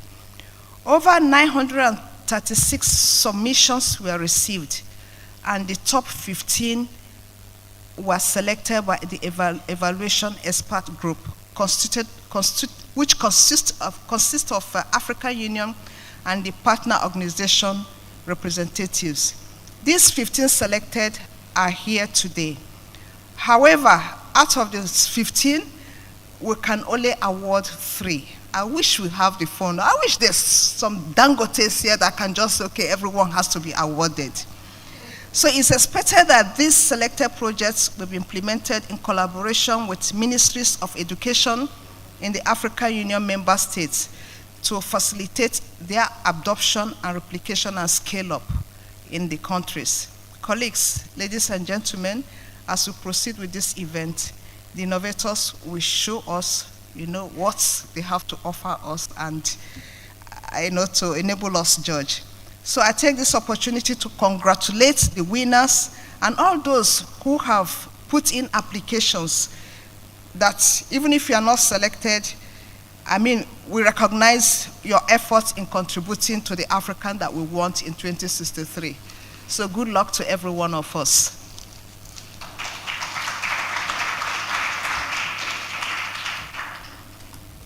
Thank you so much, Dr. Monica. Colleagues, you'll agree. Chers collègues, vous êtes d'accord avec moi que l'étendue If indeed there was a Dangote here, 15 of you would indeed go home with cash prizes. But of course, you only have Okonkwo here, not Dangote. I think it's time we've all been waiting for. Let us now introduce to the member of the audience the 15 innovators that we have here present with us. I plead with the innovators to please, when you hear your innovation, stand up and wave to the audience. We'll start with verb education. Great, thank you, Mike. Teach for Zimbabwe. Tech Aid. Sabri Education. Father House Liver Foundation. Tembani Technical Pty Limited. Great. Biha Eco Venture. Idvest Nigeria Limited. NLab Innovation Academy. Magu Technology.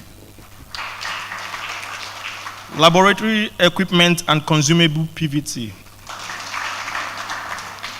O Genius Priority.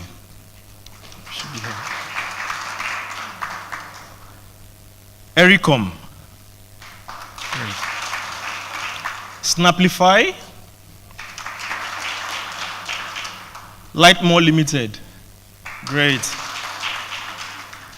We also have in our midst the people who would be making the final decisions, really, the juries.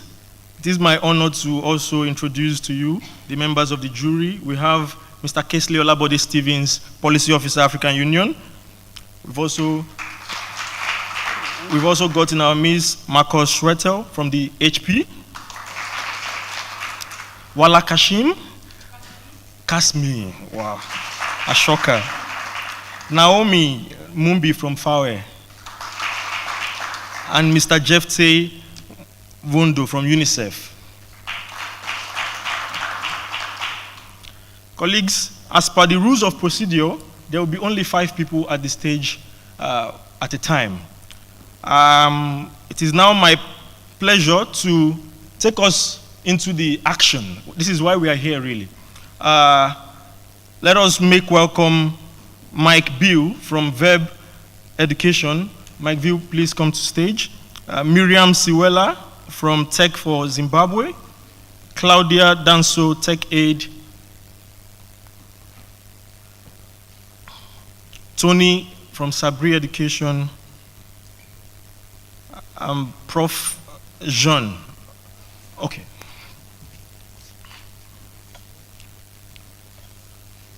May I kindly remind you that you have 5 minutes each in order of introduction to make your presentation. We'll be very strict with the timing. The onus is on you to pitch within those 5 minutes. I thank you. We'll start with Mike.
think so.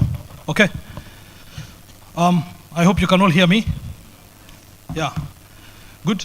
So, my name is Mike Kipkorir from Kenya. Don't be confused by my Tunisian Chachia. Okay?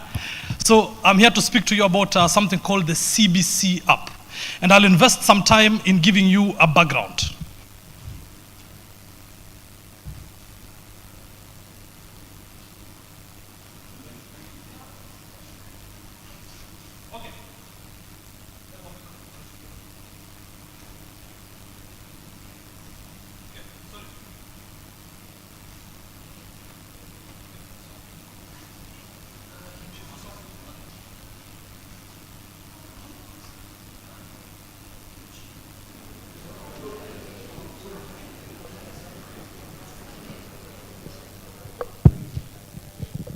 Okay, thank you so much. I will start again.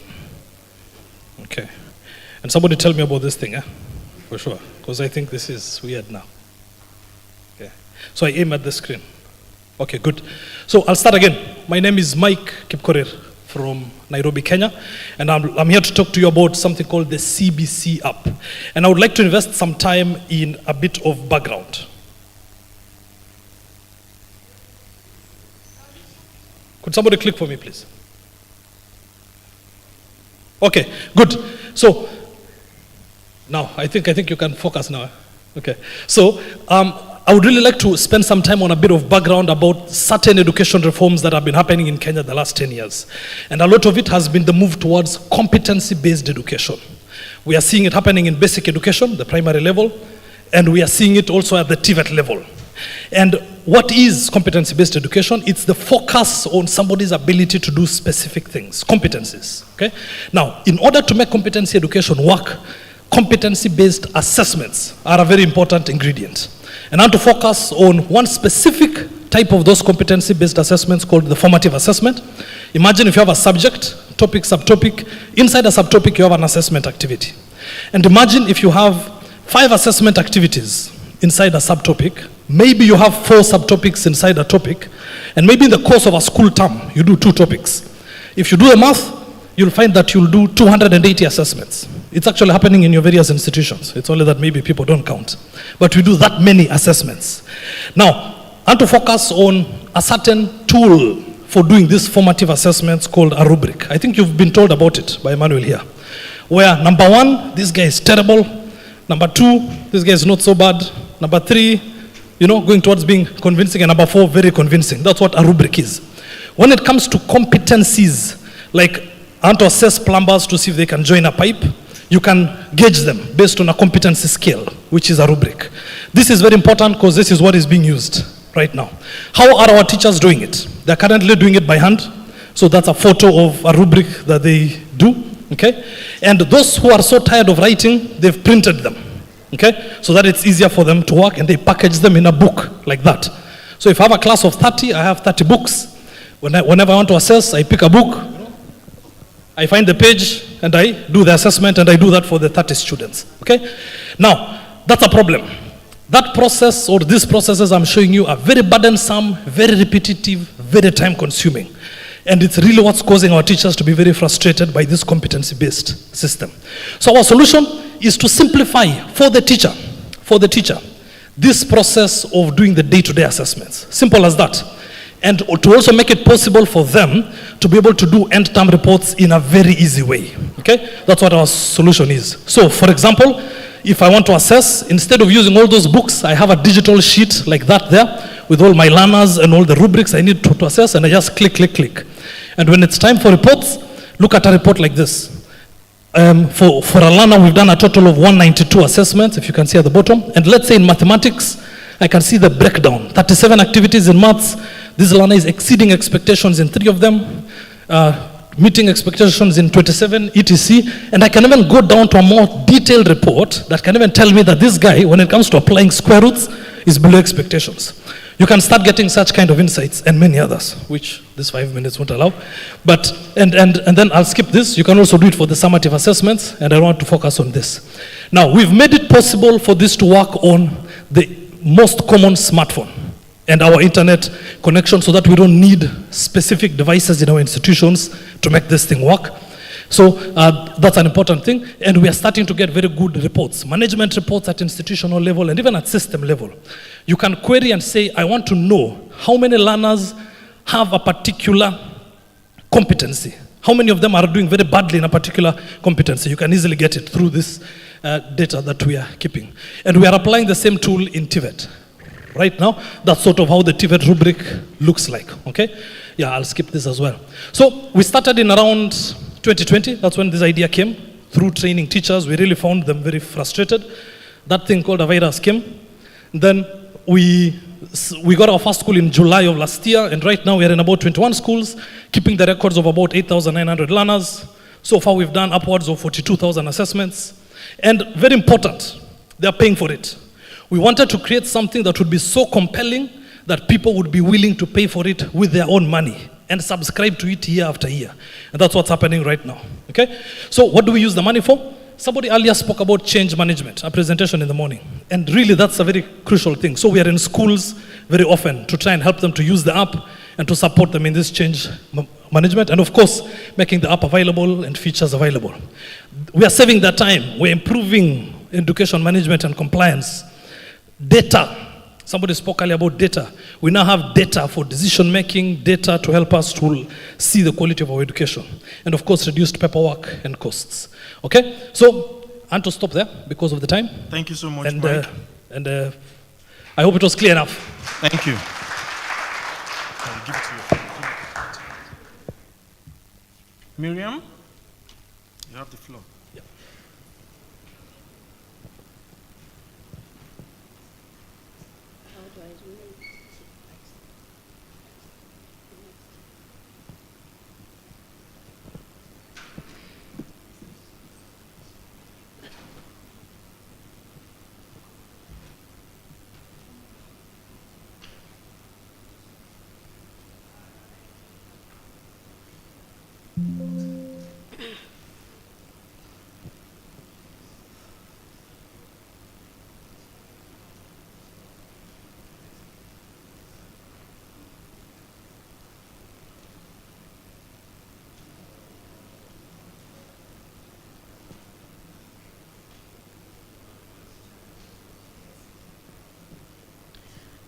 Bonjour, good day to you all. What a privilege it is to be here this afternoon addressing leaders from the African continent.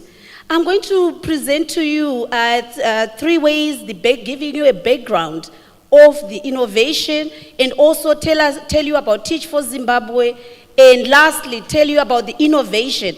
To give you the background to this innovation, the question which should be on our minds is, why is Africa lagging behind?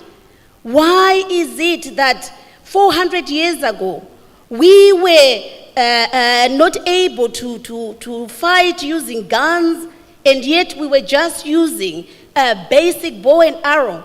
And now even in the Industrial Revolution, the first and the second, the majority of our people are still lagging behind. What is causing that? And now we are in the 4th Industrial Revolution, and we are still lagging behind. And I'm talking about the majority of us as Africans. We need to understand that the basic reason for that is that we've continued to use inferior education. So as Teach for Zimbabwe, we have got a wonderful innovation which will ensure that the majority of our people, not the minority, statistically, whatever innovation that you have, if it does not cater for the majority, that means that innovation is not going to transform our education. So basically, Teach for Zimbabwe is actually a global organization out of about 60 countries. Started in 1989 in America, so there are 12 countries in Africa who are already in this program, advocating for educational equity. And that is ensuring that we have quality education in the rural areas. In Teach for Zimbabwe, for instance, We are currently having about 134 young people. These are university graduates which we are putting across in the most marginalized communities for 2 years so that they can be alumni and advocate for educational equity. But the education crisis has continued for the majority of our people. And we can see that in the morning, yesterday, we were all talking about this crisis. And this crisis is perpetuating. How have we come up with an innovation that ensures that the most marginalized learner actually has the information that will enable that learner to actually come up and be part of the fourth industrial revolution? The learners that are most neglected, whatever we have been doing, these learners in our rural areas, they have been stigmatized, they have been segregated because of this lack of digital transformation. So our innovation is called Rural Lifesavers. This is no internet, no problem. Have you ever heard of that?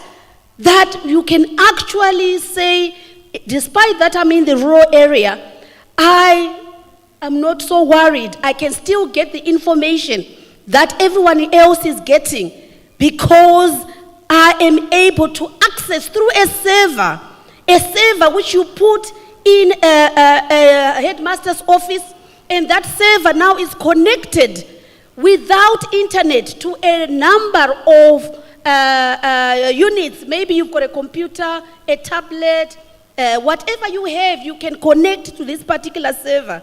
And this particular server has got all the information that you need. It's got movies, it's got documentaries, it's got curriculum, it's got cartoons, and you are able to, oh gosh, I'm stuck. Yeah. So with this particular server, it's as if you are also in the urban area. I want you to understand that any one of you can join our ministry, join us to say, how do we teach our young people climate change? What can we put? How do you make sure that our youth are understanding rights to their rights? What about issues of primary and secondary and tertiary production? We are the most resourced continent in the world, but why is it the 60% of our young people are not accessing knowledge in order for them to actually produce using the raw materials? Why are we poor as Africans? It's because our method of education is still inferior. We right now are 100 years behind the industrialized country. And if we do not change that by equipping the majority of our young people to appreciate that the extractive industries can actually bring them wealth, they can actually make clothing, metals and electricals, food and drink, we are in trouble. So this particular innovation, it allows us to make sure that that little girl, that little boy who does not know how the global world works can now access and actually see those movies, those documentaries. I'm saying to you, how many of you have been in the rural areas? There is such a gap. So I want to thank you, ladies and gentlemen. Oh, my thing is stuck. But let's work together to ensure that 70% of our people benefit. Otherwise, we are in trouble as a continent. Thank you. Thank you, Miriam. Claudia, you have the floor.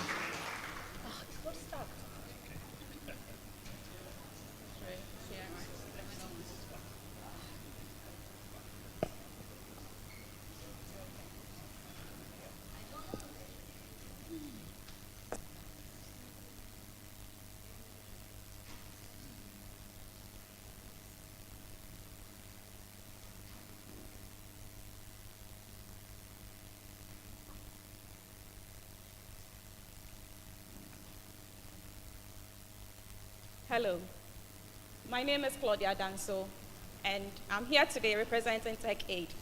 We are a social enterprise that focuses on promoting education through the use of ICT and STEM in underserved communities across Africa.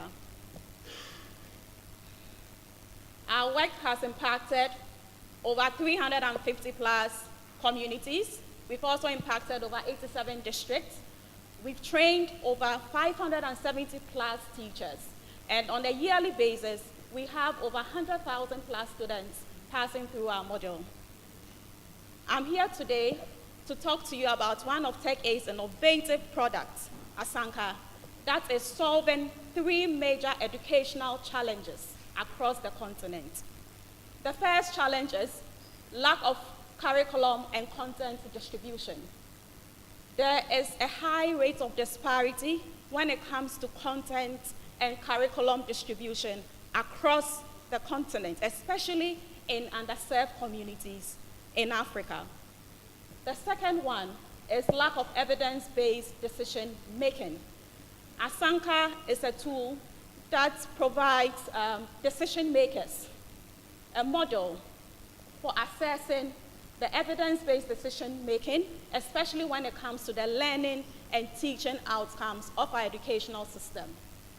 And the third one is lack of localized content. We live on a continent whereby most of the literature that our students or our children consume are heavily based on Western literature. We want a continent whereby our children will be taught African things. We want a continent whereby the Ghanaian child will be taught the Ghanaian things. The Tunisian will also be taught the Tunisian things. We want them to relate to what they have in the environment.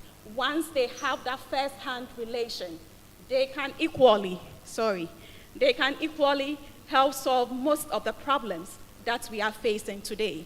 So these are the major 3 challenges that Asanka is solving across Africa. What is Asanka? Asanka is a Ghanaian word for a community bowl. And TechAid's Asanka invites you to our virtual community bowl of free educational content sharing. Asanka is basically a Wi-Fi enabled device that connects offline. Asanka is basically a Wi-Fi enabled device that connects offline learners to local content for free. It is a very simple and easy and faster way of sharing information among a group of people. One Asanka can support about 50 plus users at a time. And we have evidence to show that no other system solved these challenges, the challenges we mentioned in slide 1, better than Asanka in most of the difficult to reach communities across Africa. What is our solution today? Today we are here to propose to every one of you here that we have a one-stop shop solution for the challenges we mentioned above. And this is the Asanka solar cabinet. The Asanka solar cabinet is a 6-foot tall metal steel cabinet that is solar powered. It has up to about 54 plus laptops. It has an Asanka with a local content and curriculum and other educational relevant materials on it. And it also has, it caters for the special needs child. It comes with a printer such that when the students access the content on the Asanka, and they probably would like to download any information on the Asanka and take home for further reading, they can likely do so, print, and then take home. This is what we are proposing today. How does the Asanka work? Once the Asanka is powered, the teacher connects to it, accesses all the educational content on it, and engages the children in the classroom. Within the same community, you have the final year students in another classroom accessing a different content on the same Asanka, probably solving past questions. We also have the headmaster sitting somewhere in his or her office monitoring the progress of each student, as well as the teachers, as to whether the teachers are using the right lesson notes or not. And they do all this with no internet connectivity. Asanka Analytics. This is a very unique feature that the Asanka seeks to provide. This platform gives decision makers the power to upload any educational content onto the Asanka. Once they connect to the cloud, they upload the relevant data. Once the update is done, all the other Asankas that are linked to that particular Asanka get updated. Thank you, Claudia. Your time is up. Thank you. Thank you.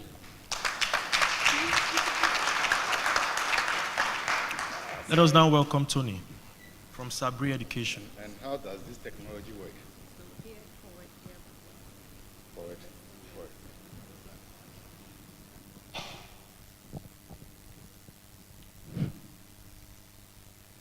Good afternoon, ladies and gentlemen. Good afternoon, our distinguished panel. I am Tony Jijinyo-Kwesi-Dogbe, the Executive Director for SEBA Education in Ghana. I'm representing SEBA today.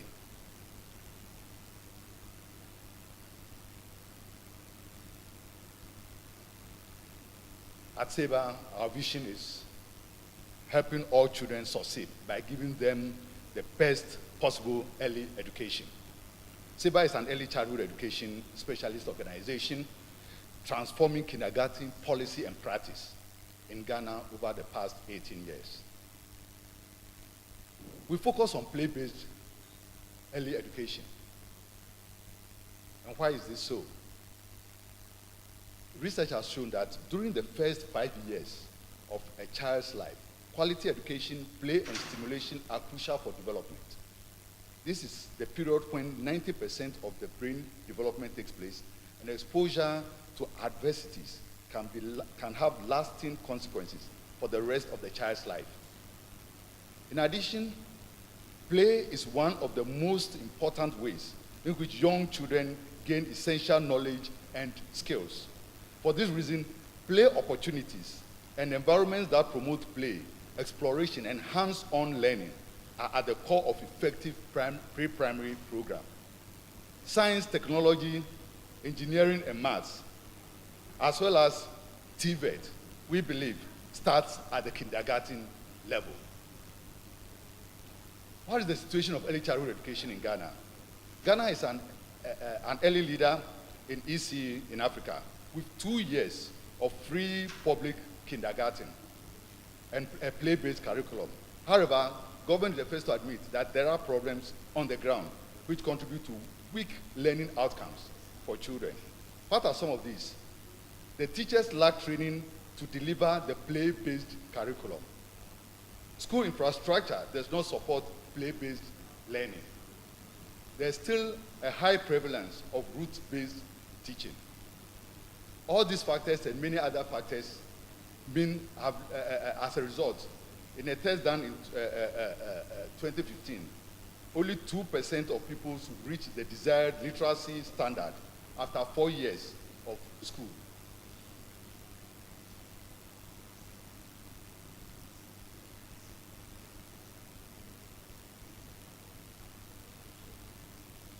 Sorry, I'm going backwards.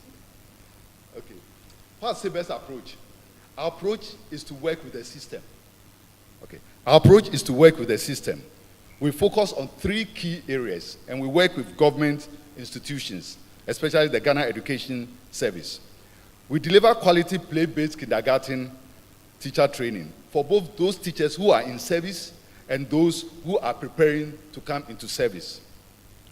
We transform school environments. We also advocate around early years policy development and implementation.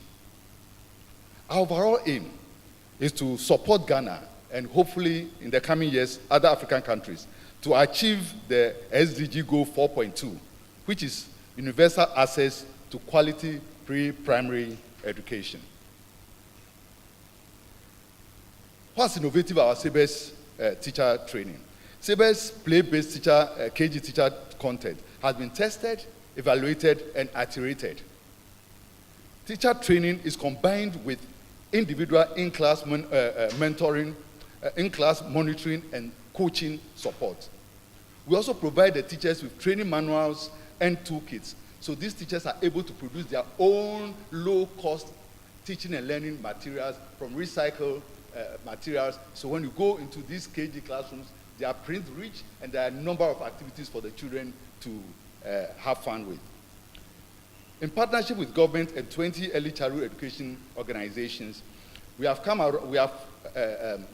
together to develop a unified play-based KG teacher training model, which is ready for national scaling. And this is why we are here.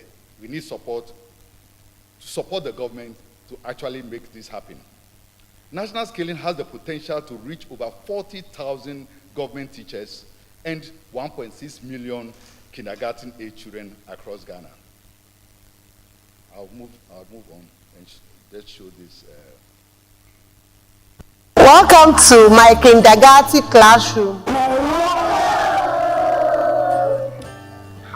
Let's have a look around the classroom so I can show you all the different ways that my learners are learning through play. You can see here that the children are facing Thank you, Tony. In the interest of fairness, I think So you've used your 5 minutes. Thank you.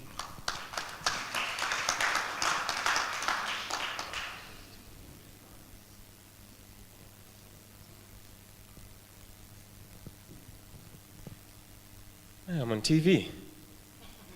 It's great. All right.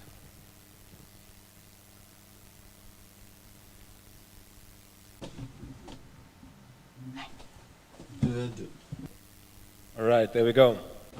Très bien, on continue. Bonjour, my name is Jackson from Tangible Africa, and I'm here to present about a solution that we have from Africa for Africa to enhance learners' career dreams using coding. So, before I get to the project, let's look at the context.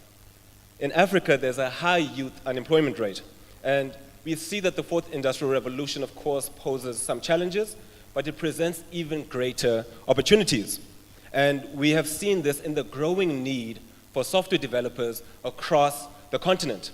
But there's a lack of computers in schools and resources to do computer and digital education. So, Tangible Africa sees that we can introduce coding, and we have been introducing coding concepts to learners using offline activities. The aim is to train and equip African young people with the skills that are relevant for the changing world. We do this by playing games that kids play, we do it by physical activities, customized mobile apps, and supported by coding kits and lesson plans and other educational resources. The big part of it is that this is all offline coding. So you will see here that we've been presenting workshops, and it was developed at Nelson Mandela University, and we use tokens that have instructions on them in order to code and build a set of instructions. Our tokens then are internalized, and they actually execute the code when you use the mobile phone, as you can see there, as the ranger catches the poachers to keep rhinos safe.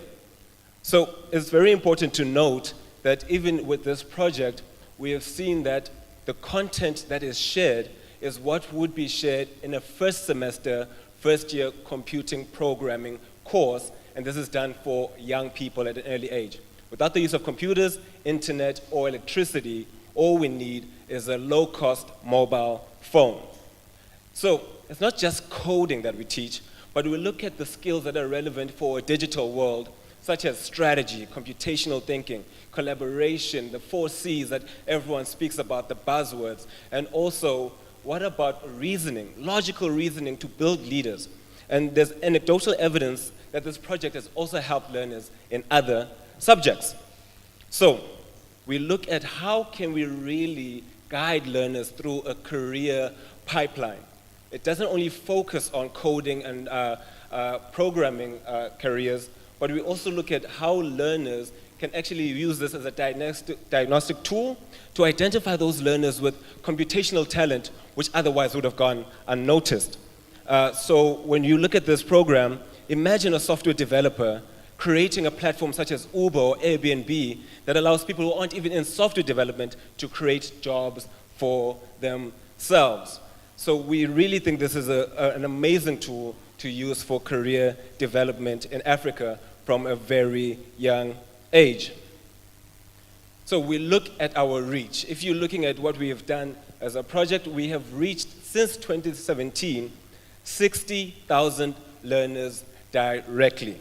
And also, we have trained over 20,000 teachers who have reached even more learners. This is with our offline tools of course. And one of the great highlights of the year that we found was our national coding tournament that was hosted on Mandela Day, where learners came together from different spaces, over 6,000 learners in over 40 venues, competed against each other on Mandela Day to celebrate Mandela, but to also see what kind of innovation can be done with coding in Africa. You see that those phones do not need any connectivity to internet or SIM cards. This would not be possible without our team, which I have the privilege to lead on the ground as an operations manager, and I've had 5 years experience in leadership and management. And also, we have our visionary leader, Professor Jean Greiling from Nelson Mandela University, who's the project director and has been in the coding space and in education for over 30 years. And Ryan LaRue, our CEO, who has 8 years, plus 8 years experience in social development and upliftment. Strong HQ team with diverse qualifications, 10 regional coordinators across South Africa, and 200 coding ambassadors within the communities who can really do contextual work where they are from. So what are we wanting to do? We are wanting to expand. Currently, we have coding clubs in Namibia, Lesotho, Botswana, Zimbabwe, Tanzania, and Zambia, and Kenya.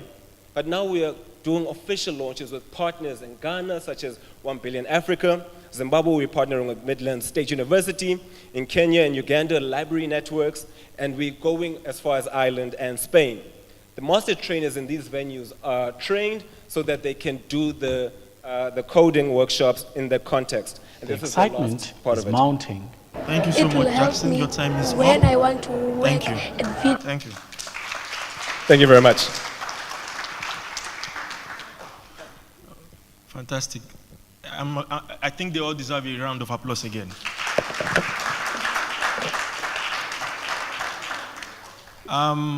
We'll put the question to the members of the jury. Are there any burning questions of clarifications, really, to any or all of the innovators? Mr. Jefte?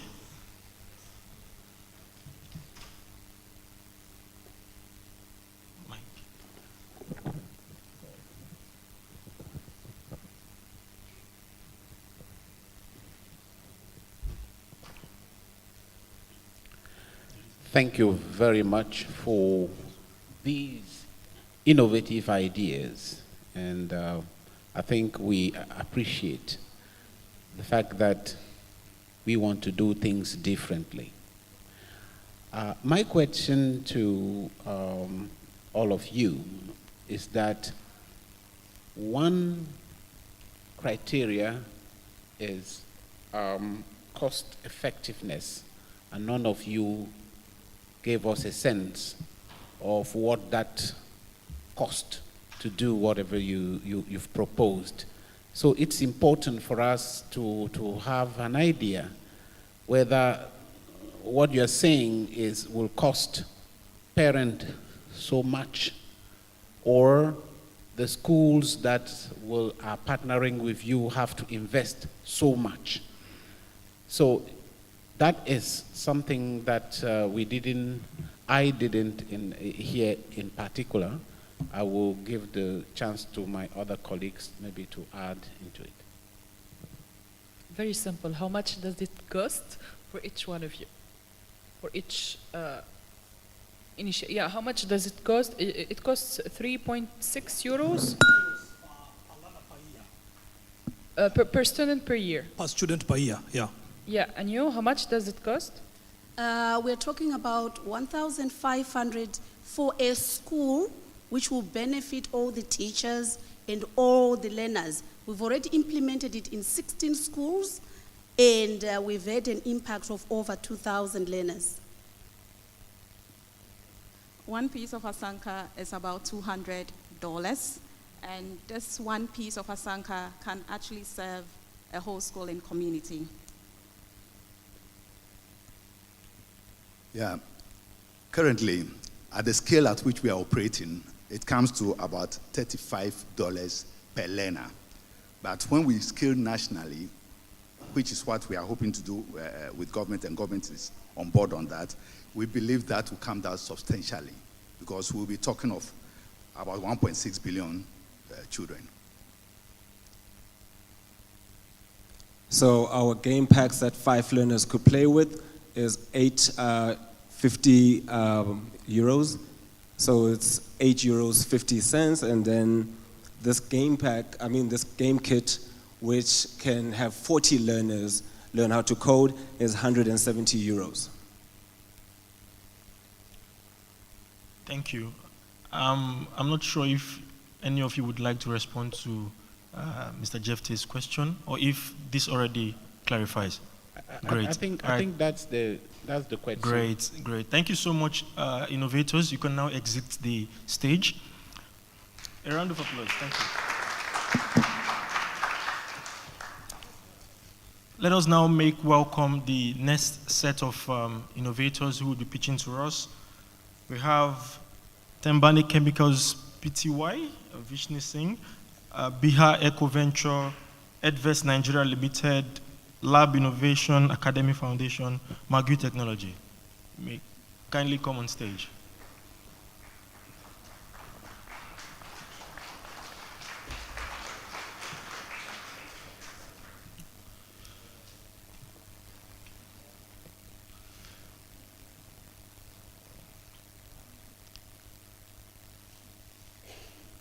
I don't see one of the jury, but I would crave your indulgence to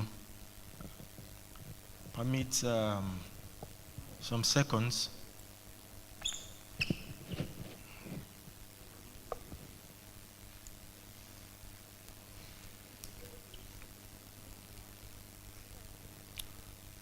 Perhaps we could have someone do capacity building for us as it relates to the right?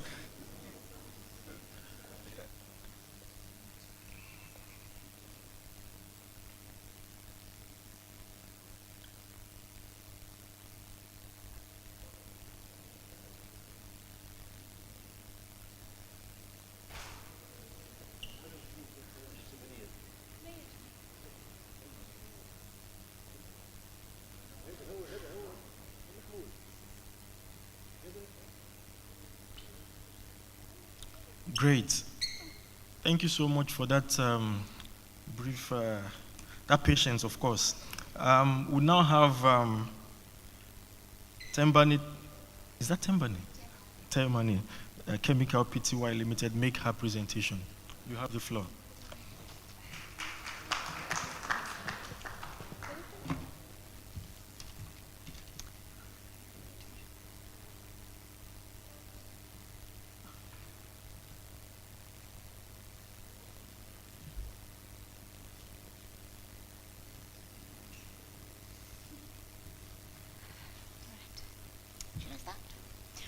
Before I start, ladies and gentlemen, I'd like you to please indulge me and just remove your digitization cap, because this is going back to basics.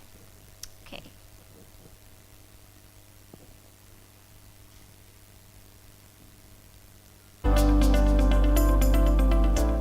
Are you inspired to make a far-reaching impact in the education and future careers of disadvantaged learners?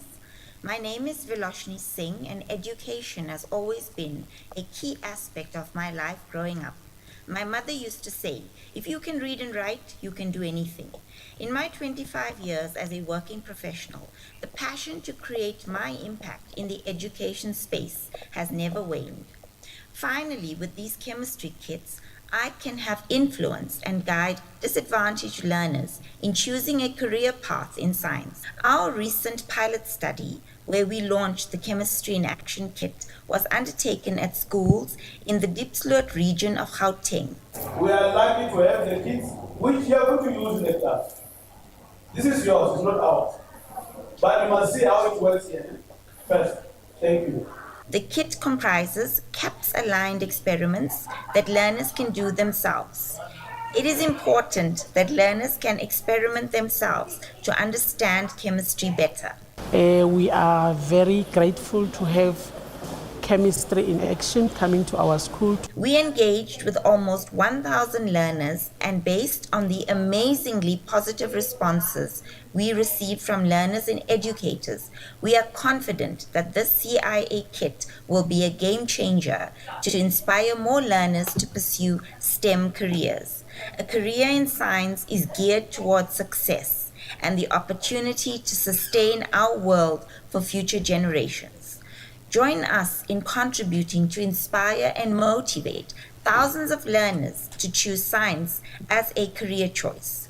It was fun, it was understandable, and I liked how the process was going. This is very exciting, and thank you so much, colleagues, for donating these kits to our school.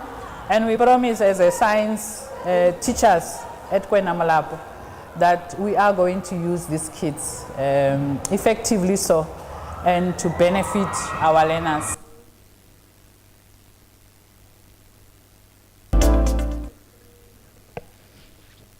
Hi everyone, my name is Viloshni Singh and I'm the CEO of Tembani Chemicals. I would like to thank CIFA, the AU and the various sponsors for giving Tembani Chemicals the opportunity to present our innovation to the African continent. As an organization who has a deep desire to contribute to the social development of South Africa and Africa, we were looking at ways in which we could improve the levels of STEM education. For us,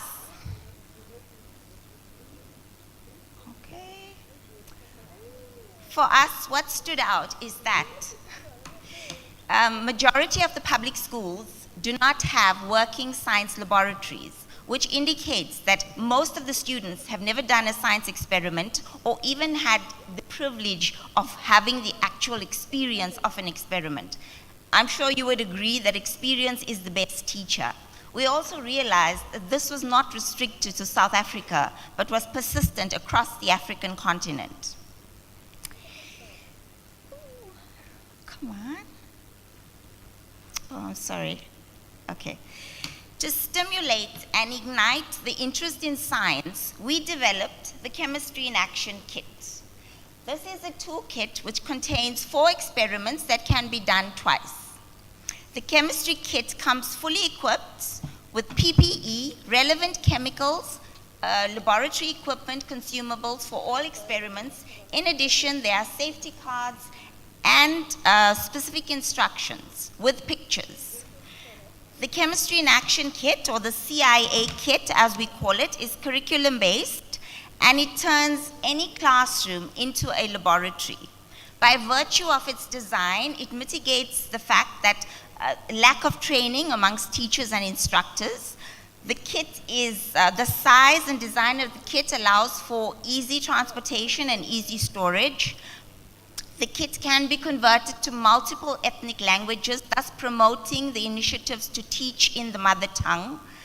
The problem solving, the critical thinking, and the analytical techniques that this kit develops contributes and develops key skills required for key jobs for the 4th Industrial Revolution.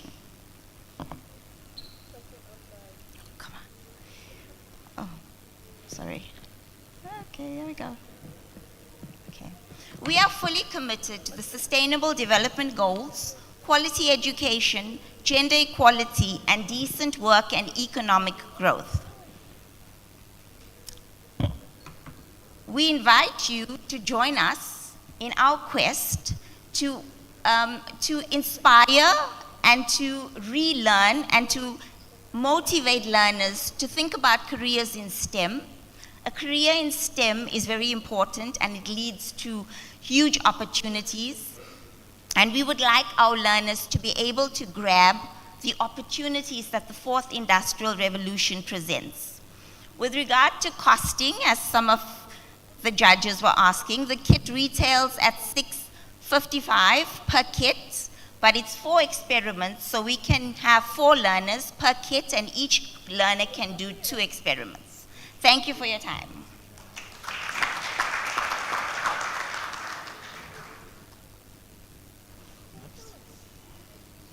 Hamidu? Yes.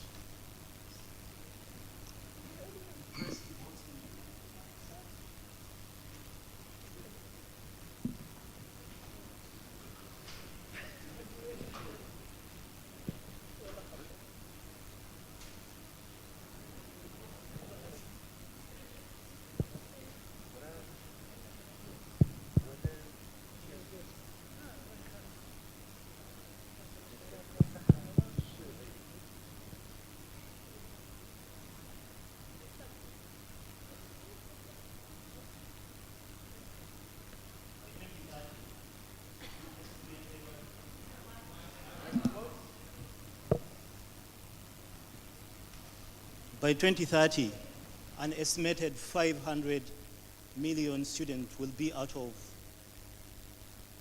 of school in Africa. Allow me to take you back to the early days when I was still a toddler. Growing up in rural Uganda, access to better education, decent shelter were a daily struggles for my family and community. My sister and I survived a suffocating death when our home caught fire due to use of local traditional lighting lamp while reading at night. I share this same experience with over 12 million school-age children who cannot study at night due to lack of secure lighting sources when they return back from school. These kids lack infrastructure facilities such as desks, tables in their schools. This has a negative implication on both child's performance and their performance in class. This prolongs inequality education as 90% of Africa's rural children particularly live in rural areas. However, Biha EcoVenture changes that through the Eco Solar Bag. We develop and distribute dual-purpose and a low-cost waterproof solar bag incorporated with an energy generating technology of an inbuilt light bulb with flexible solar panels that charges during the period. We serve our life-changing solar bag through partnering with village loans and saving associations who pay for our solar bag on credit. We also directly work with the government and government institutions who subsidize the price of our solar bag by paying 35% for children. We launched the EcoSpace to provide STEM-based training to students through making solar-powered bags. We have a cutting edge compared to other lighting sources in last mile communities. Our solar bag can light up for 6 hours to enable children read at night. This solves a challenge of using traditional local sources such as candles, which are responsible for respiratory and neurological disorders. Since in our journey to boost rural education, our total addressable market is 12 million children with a market value of $300 million US. Since our inception, we have managed to reach 2,000 children with our solar bag, directly impacting over 5,000 children in 25 villages only in Uganda. Now, I want you to meet Roshan. Roshan is a 10-year-old rural student and a user of our solar bag. Roshan could not read at night. When she started using our solar bag, Roshan, her grades and performance improved in the classroom. Roshan can now extend her reading time, use her reading time by 3 hours. This is just a drop in the bucket on what we want to achieve. We are a team of renewable engineers with passion about powering rural education with over 10 years of experience. We are on track to reach over 100,000 children to access our solar bag, and when we win the prize, we shall use 60% of the prize to reach 6,000 children with our solar bag, and 30% will be used to acquire a solar integration unit to optimize production capacity and also add a detachable table on our solar bag for children who don't have furniture. We shall use 10% of the prize to extend to 3 new districts in Uganda. When you invest in Biha EcoVenture, you invest in quality education, in reliable lighting source for children to read at night. we believe children can access quality education and get exposed to new possibilities. Thank you.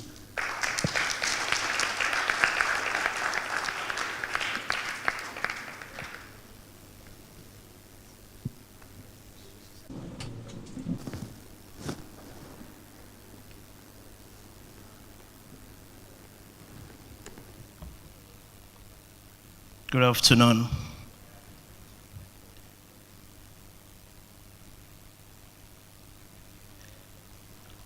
Please, I would like to know if there is anyone here that has a child in primary or secondary school, please. Thank you very much. This is not about you, but the fact remains that being in school doesn't equate to learning. And that is what is called learning crisis or learning poverty. We have situations that students that go to school, majority are not learning the way they are supposed to. It is prevalent because our teachers hardly know those that are learning and those that are not learning. And that means learning crisis is equal to teaching crisis. It is important to take action because this is what we have: performance of students, numeracy, literacy, below average. In Africa, 90% of our schools have been affected, over 90%. And we have to take action because before the year 2065, there will be 1 billion children that will require education in Africa. So it is important and urgent that we start combating the issue of learning crisis. Action taken from Headverse. We have built a multi-curricular digital infrastructure that automates the learner's journeys all the way from student enrollment to graduation, ensuring that parents, teachers, administrators, stakeholders, government officials can collaborate effectively on patterns of learning so that the culture of evidence of learning can be exposed and transparent to everybody. The system is currently available in English and French, and other languages will be made available because it is important. We have also built an API that is going to be made available so that other edtech players doing so many activities can also plug in, because it is important that every investment that goes into education, there should be evidence that learning has happened. Among many validations, global, local, Headverse was awarded the best edtech platform in emerging market in 2018 at the 6-star Global Summit in emerging markets. 65 countries came to compete, and Headverse won the prize. The system is available on mobile, tablet, and desktop.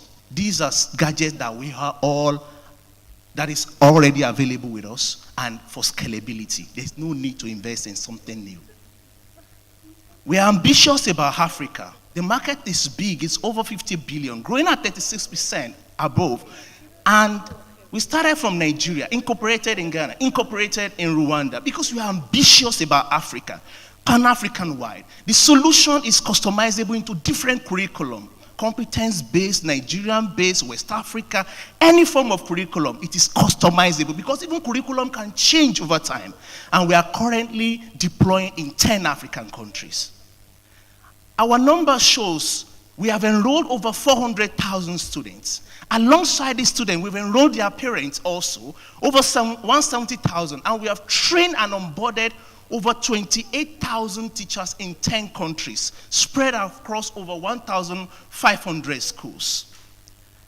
Traction goes into classroom attendance, over 15 million. The lesson plan is over 70,000. The lesson plan for every student, even including the special needs student, because of inclusion, is over 70,000. And classroom assessment is over 100,000, and then the communication between the parent and teachers via email and SMS is over 70 million. Various reports in affective domain, cognitive, psychomotor, and key learning areas have been recorded, which is over 150 million informative assessment and summative assessment on our platform. The thinking might be, oh, this is only for the elite. No.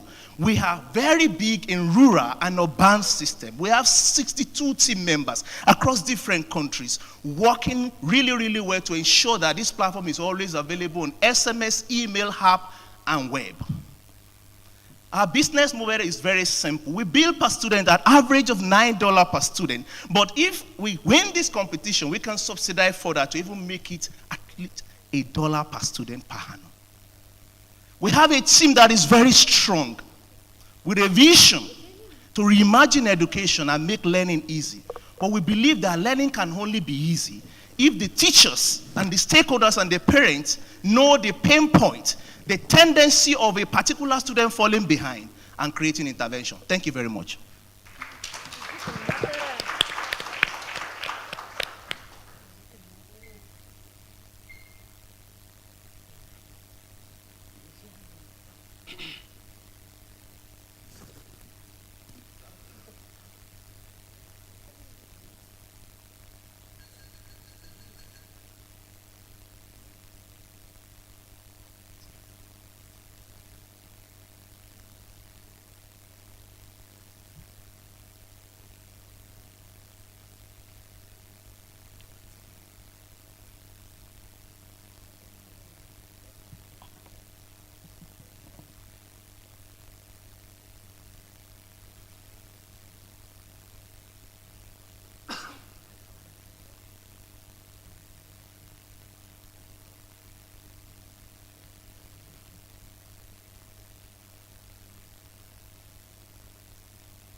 Good evening, ladies and gentlemen. My name is Wilhelm Kaspar Odo from Tanzania. I'm from an institution called ENG Innovation Academy. And today I'm here to share with you the work we are doing in Tanzania. So our education system is in crisis, despite the fact that enrollment is increasing daily, like in primary school as long as secondary school. We do have shortage of teaching materials in most of these schools, but also we do have lack of teachers in public, primary and secondary schools. And we do, this problem is not because like there are no enough institute or we don't have enough teachers. The issue here is the budget. The government doesn't have enough money to employ teachers to satisfy the need in primary and secondary schools. Also, there's an issue of the dropout. Dropout level is increasing, and here is our solution. To solve all the above problems, we at ENG Innovation Academy, we have developed an e-platform called Tigo eSchools platform. And the platform works both online and offline. For the side of online, the students can be able to access the recorded videos, but also the teachers in school can do the virtual sessions for students who are either in the same school or in the nearby school. And more to that, students are able to ask questions and do quizzes through the platform. On the side of the offline version, we install the platform in computers at school, and students can be able to access the videos. Also, the students can be able to take a quiz from the platform. And also, if a teacher decided to use our virtual feature, while the teacher is teaching, the platform will be recording so that the students who will come later will be able to access the video. For us to do this, we are working with the government. We have already signed the MOU with the government. Also, we are working with Tigo Mobile Company as well as Zantel Mobile Company. So far, we let me explain on the part of Zanzibar. So in Zanzibar, also, we are working with the government as well as Zantel Mobile Company. So the government of Zanzibar has, they came up with 36 innovation hubs. These 36 innovation hubs, all of them, they do have computer, and Dantel is providing free internet for the hubs. Each hub is intended to serve 3 public schools.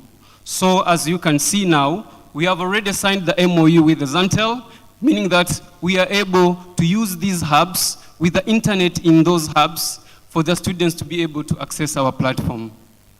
More to that, in Zanzibar again, we are working with 10 secondary schools which are very far from these hubs. So far, we have already worked with 135 public primary and secondary schools. Also, we are, as I have explained in the previous slide, we are working with all the 36 innovation hubs. And also, we have managed to teach 1,613 teachers. And as for the students, we have already reached 9,502 students. For us to sustain ourselves, first of all, these 2 corporate companies, Tigo and Zantel, are the ones who are funding us. That is 1. But 2, for private, primary, and secondary schools, they have to subscribe in the platform. But also for the offline version, we install these platforms to their computers. And for the school, it costs 150 USD per year. More to that, the platform has a video call feature. So for NGO and companies also, they can use this platform to do the video conferencing like the way Zoom does. More to that, because there are so many graduates in Tanzania, so unemployment is an issue for teachers. So those teachers who don't have job, they can use the platform to do the after class sessions. So for them to be able to earn something because they don't have jobs, then they can use the platform to do that. So far, we are working with the Ministry of Education, we are working with Tigo, we are working with Zantel as our partners. Also, we are working with Nectar, Ministry of Education. Thank you so much.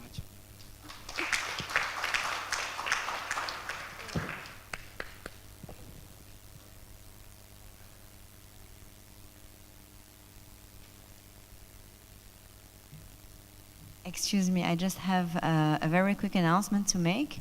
So for people that didn't have been reimbursed yet, if they need any refunds for their visa, it's now or never, because the person in charge that needs to leave.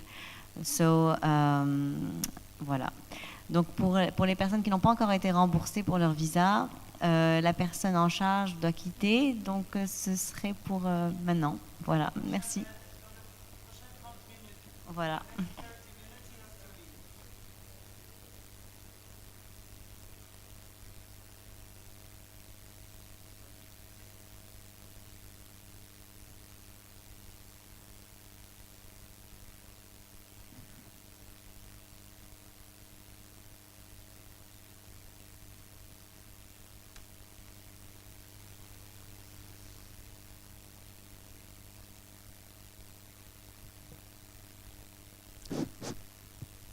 Bonjour. Hello. I am Mazu Gubi, university professor. I went to high school in Masata, in a small village in Guinea. If you can imagine,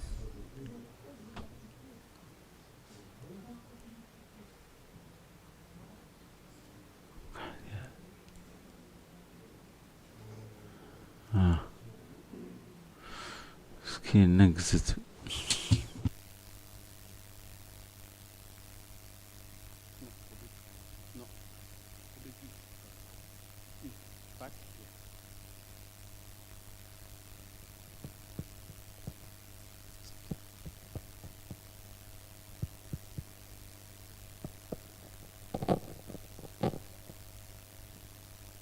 Je suis Mazo Gwe. Je suis Mazo Gwe, professor of computer science at the university. I completed my second year at a village in Maganta in Guinea. When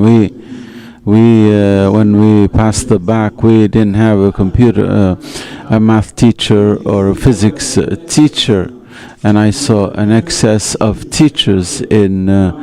And I saw books being on the ground in a marketplace in the capital city. Imagine if there's a platform that was available for every school child. Imagine a platform that would allow every parent from their phone to be associated with the learning process of their child. Imagine a phone app that will manage all the school programs. Imagine a platform that will allow for correcting homework for all children. That's what Mago Education does. Isn't this good news? It works online. It can also work offline through local servers.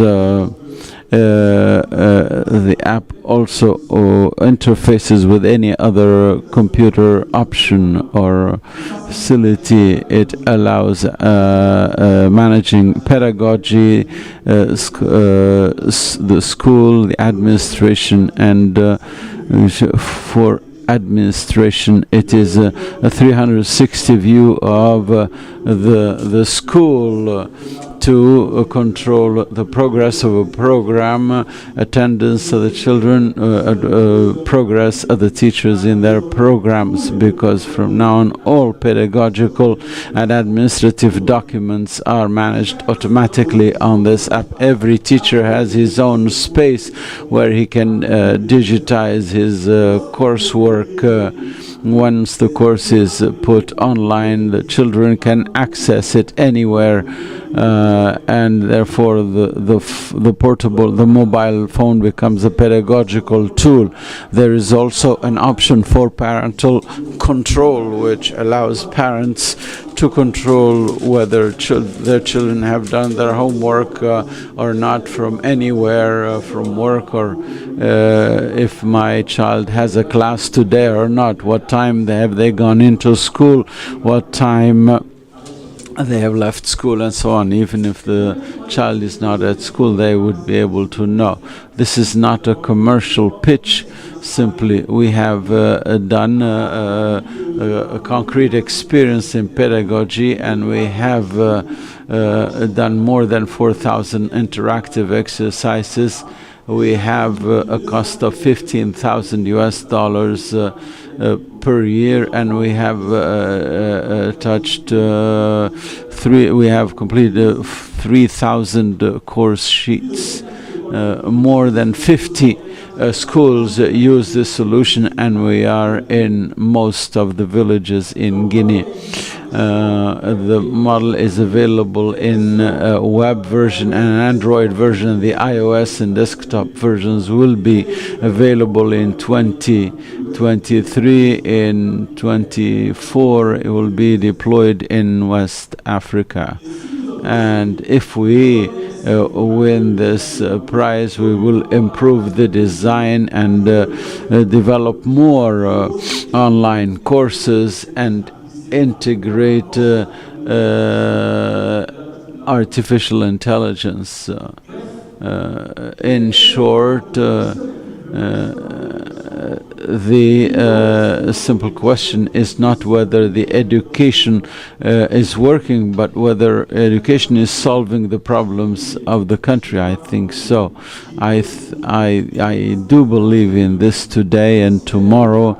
If this is the case, I ask you to go into to purchase Mago Education so that all the children will have access to the same privileges. Education changes the world. Let's change the world together. Thank you very much.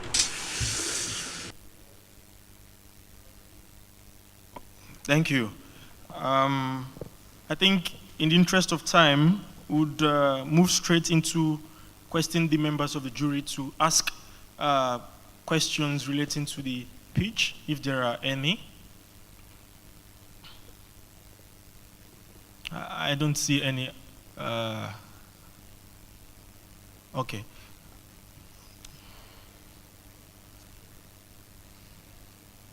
Microphone, please.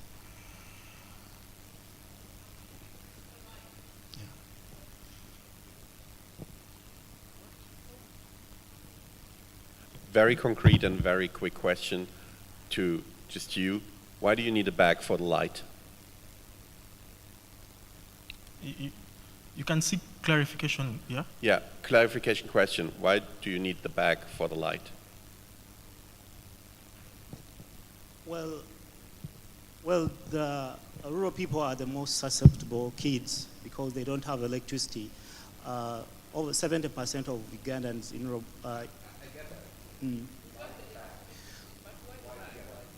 Well, children don't have even a bag when they go to school. So we are providing a dual purpose, a bag and a light to read at night. Any other questions? Thank you. You can exit the stage. Actually, maybe a question for you. Actually, I didn't understand the solution. What was the solution? It's a software that digitizes the learning and management of schools to expose It's an e-learning learners to- platform.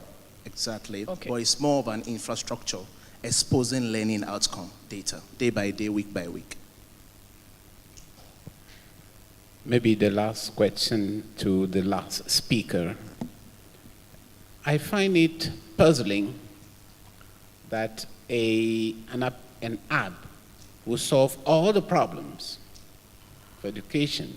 I mean, say for the parent, for wherever you are, you can do everything. Is that the sense of what you're proposing? In fact, the solution is not there. The solution is there. It integrates everything that we included in our app. There is an option that allows the people in charge of the school to manage the whole school. There's an option that allows the teachers to digitize their courses and put them online. There is an option that allows parents through their phone to be associated in the life of their children at school. There's an option also to review their classes, review their coursework together. It is a project that is already used by so many schools around. The solution is already out there working.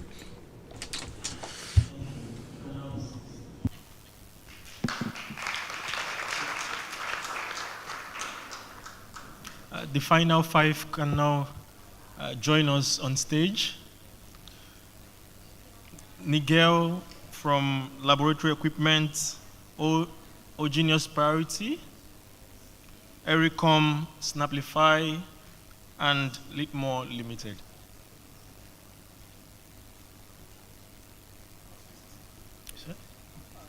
So.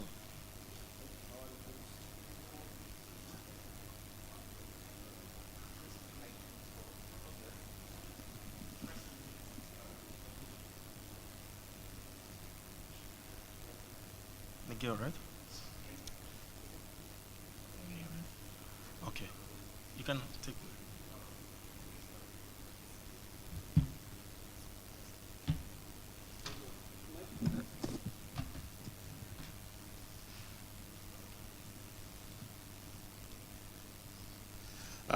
Good afternoon, everyone.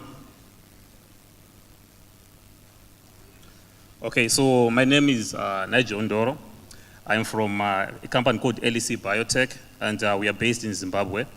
So LEC Biotech, we specialize in selling laboratory equipment, consumables, and chemicals to schools, universities, and research centers. So Zimbabwe and Africa is a critical shortages of science laboratory. That's what we have found in the market where we sell our product. We just don't have enough science laboratories to carry out the science subject. So what we have done as a company, is that we have come out with a product called the Mobile Lab, what you see over there.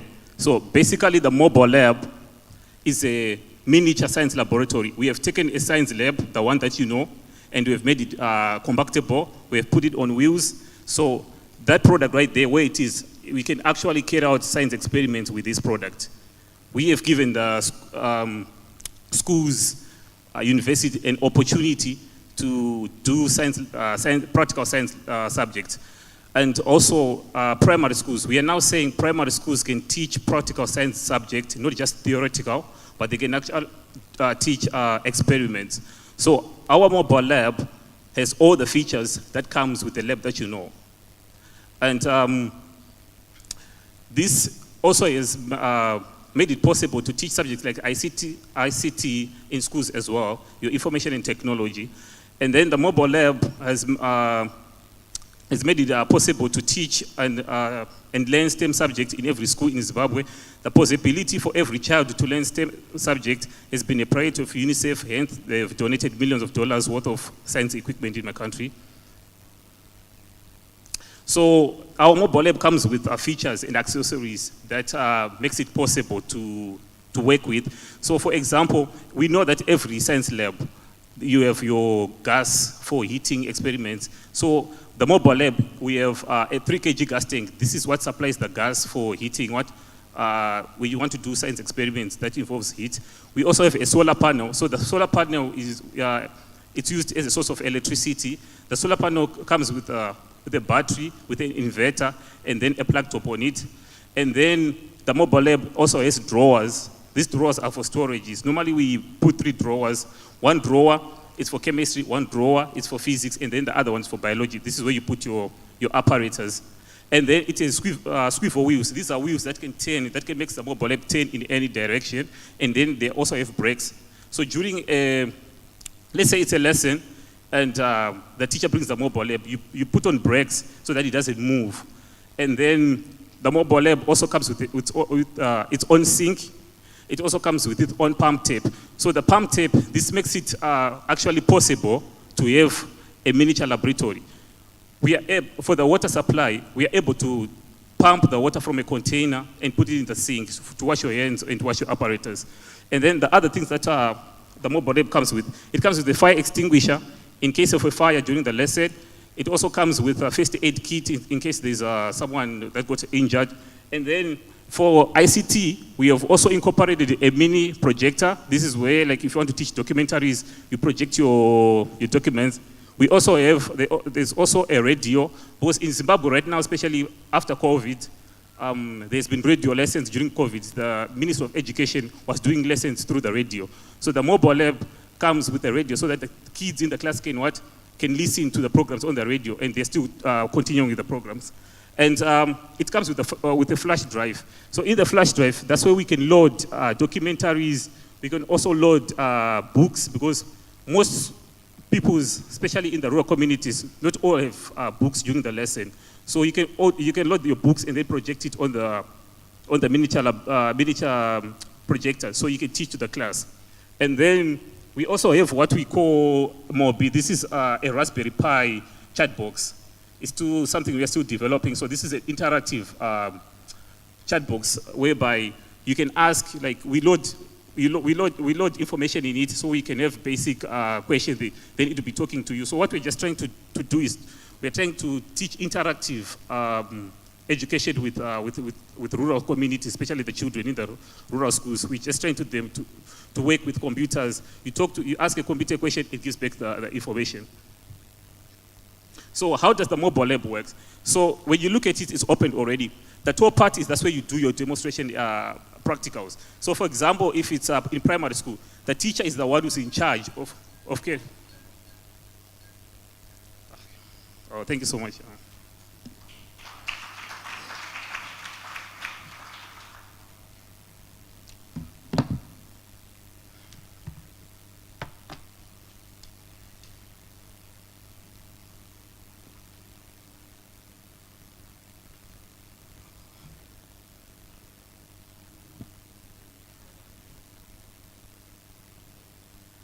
All right. Can I? Thank you so much, ladies and gentlemen.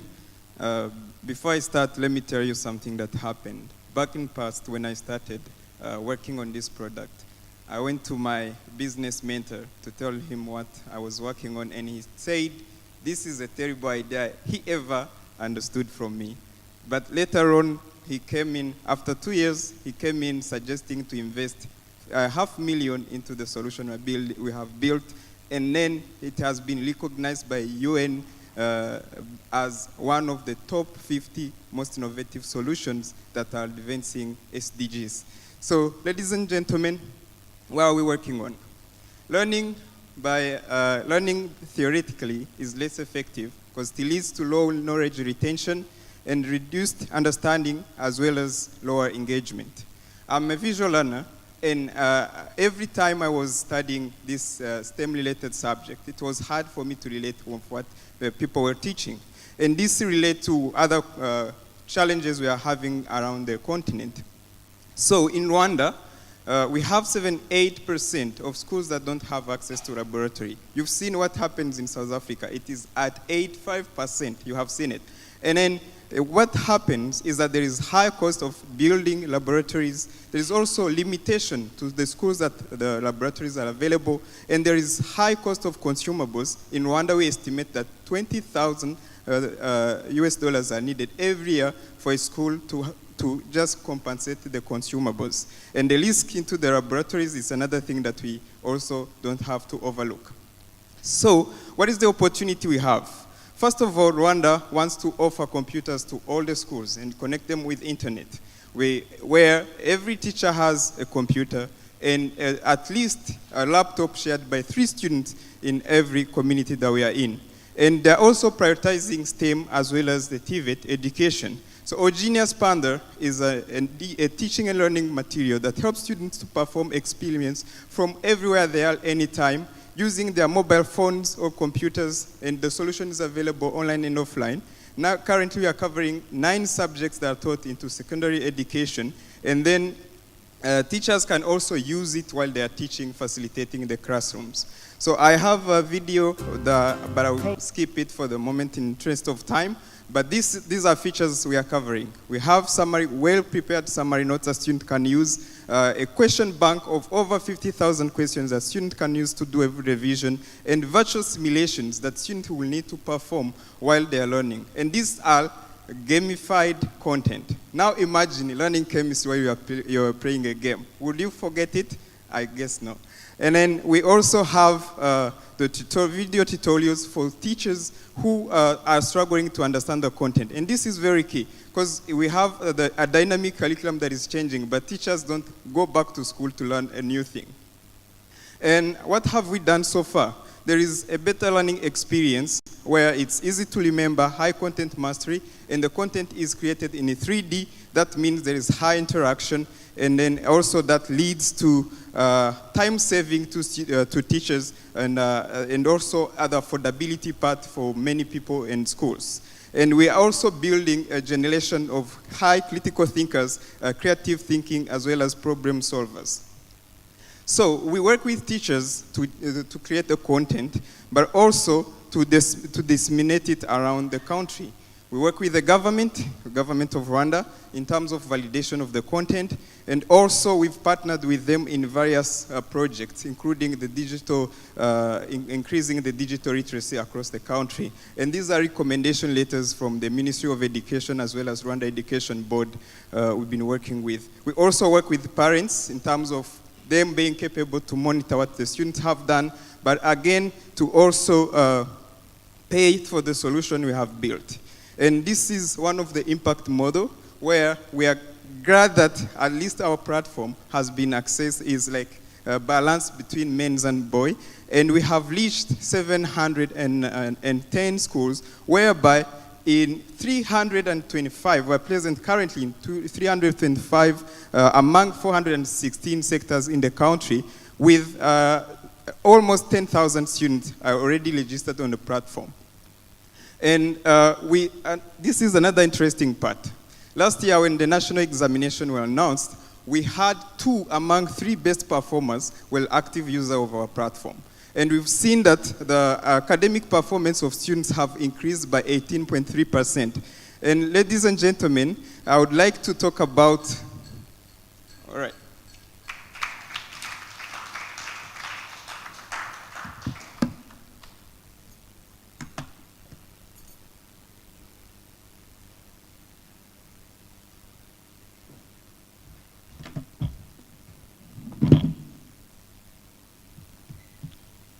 Good afternoon, ladies and gentlemen. My name is Berhan Takhlai. I am from Eritrea. And I would like to take this opportunity to thank the organizers, distinguished guests, and the city of Tunis. I'm sorry.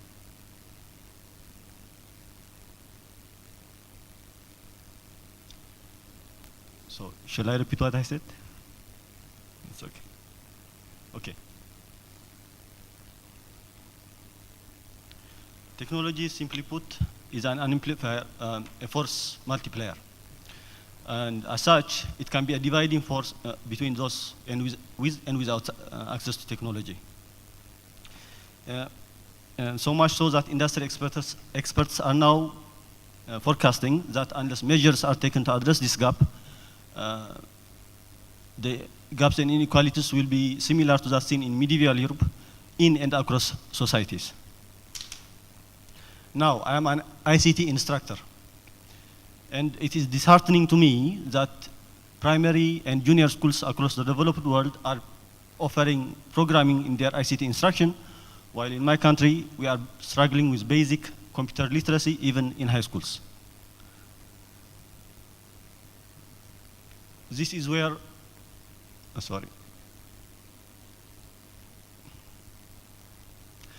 this is where the RIM 561 comes in. The name stands for Rural Education E-Learning Model 561.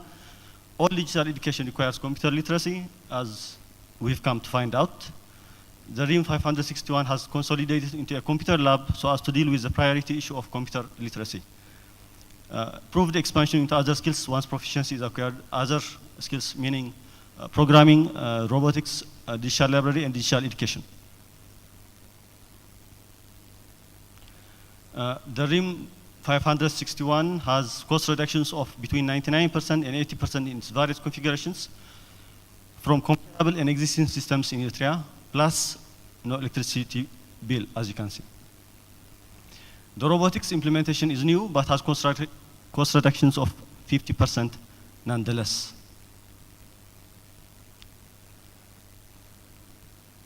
.500 students have used it in its various configurations to date.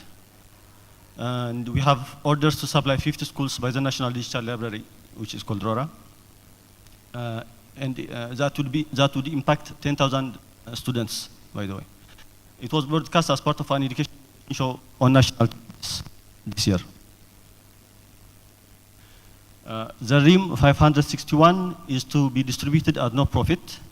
Education is free in Eritrea all the way up to tertiary education, college included. And a free education, I felt, deserves something free in return. For students outside Eritrea, we believe it would be best to work through the AUDA-NEPAD or the NDP. There are similar projects around the world. There are 3 in Eritrea alone. But our team has found a way to put it together so that it works for our context, for our curriculum and our educational setup at the moment. It is above all affordable, user-friendly. It takes about 3 days for any, as tested, for students to start to use it. It's versatile as a platform. It's self-powered, it's solar power, and it's portable enough to be carried in a backpack. These are the team members that have contributed to this project.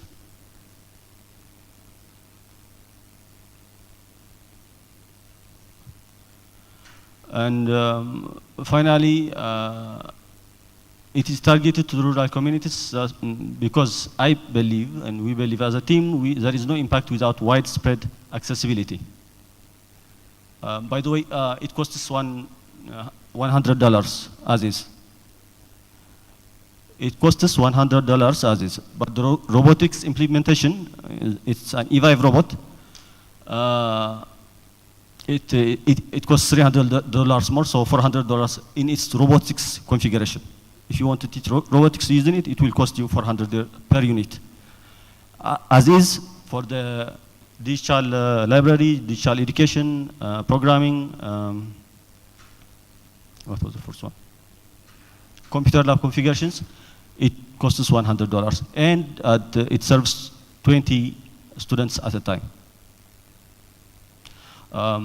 Finally, access to computing has been a major stumbling block in my country to build an incremental, accumulative, and extensive ICT curriculum. I hope this particular solution will solve that issue, and finally, we will have technology in our image. Thank you.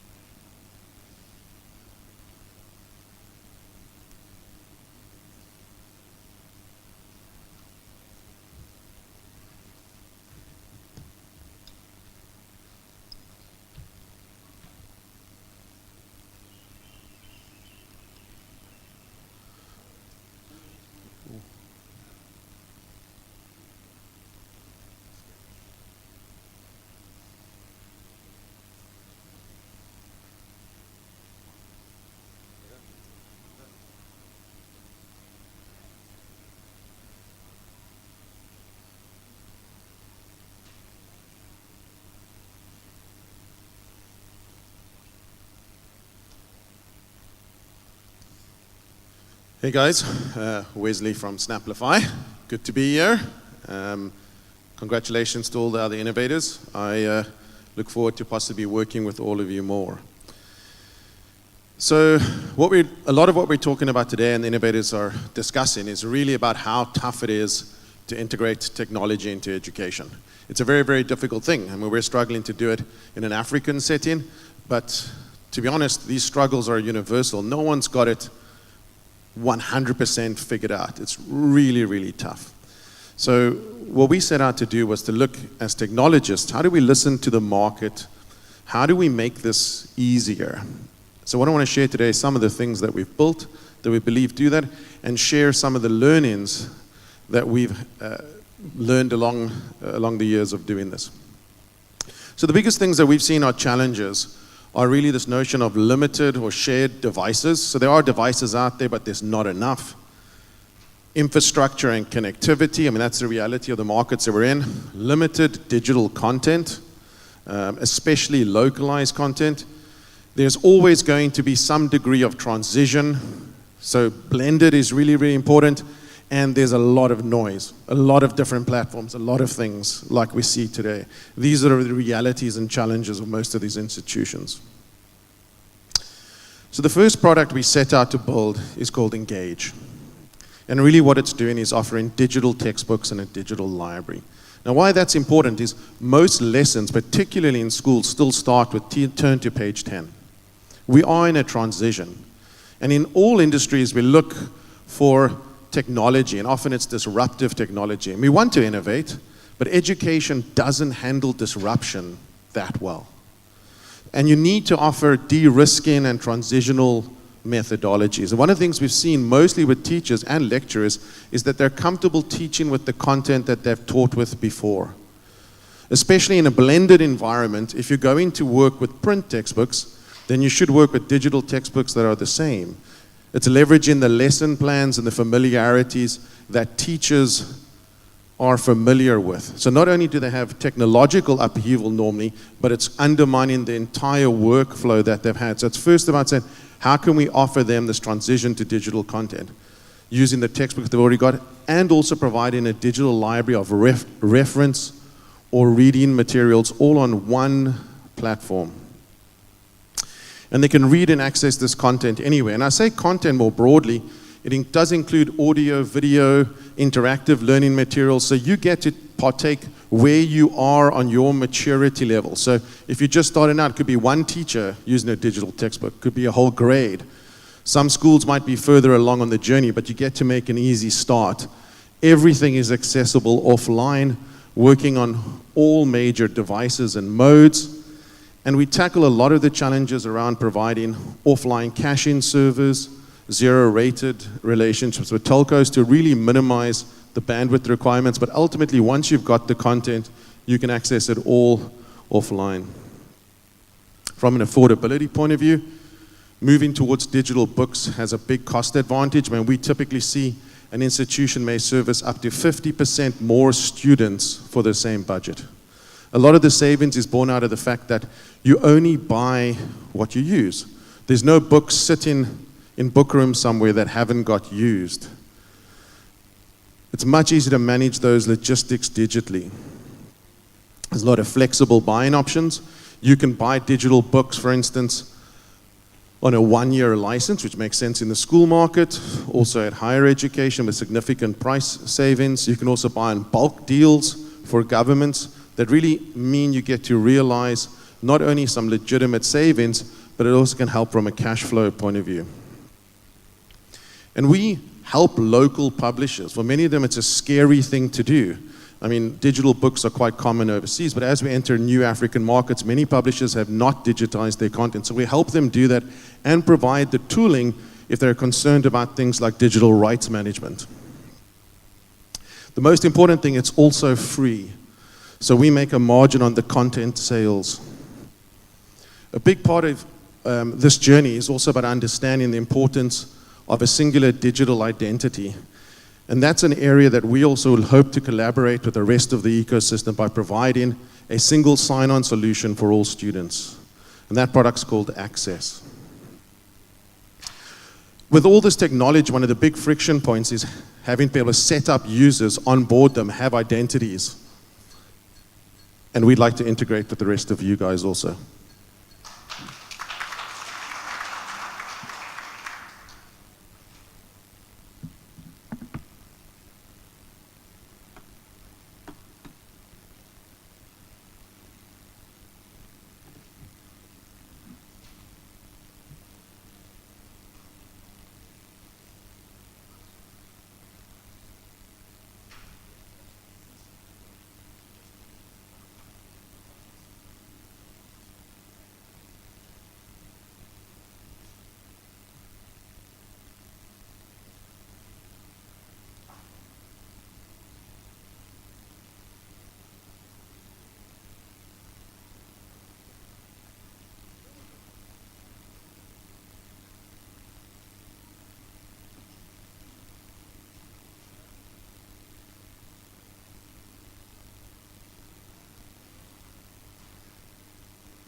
Good afternoon.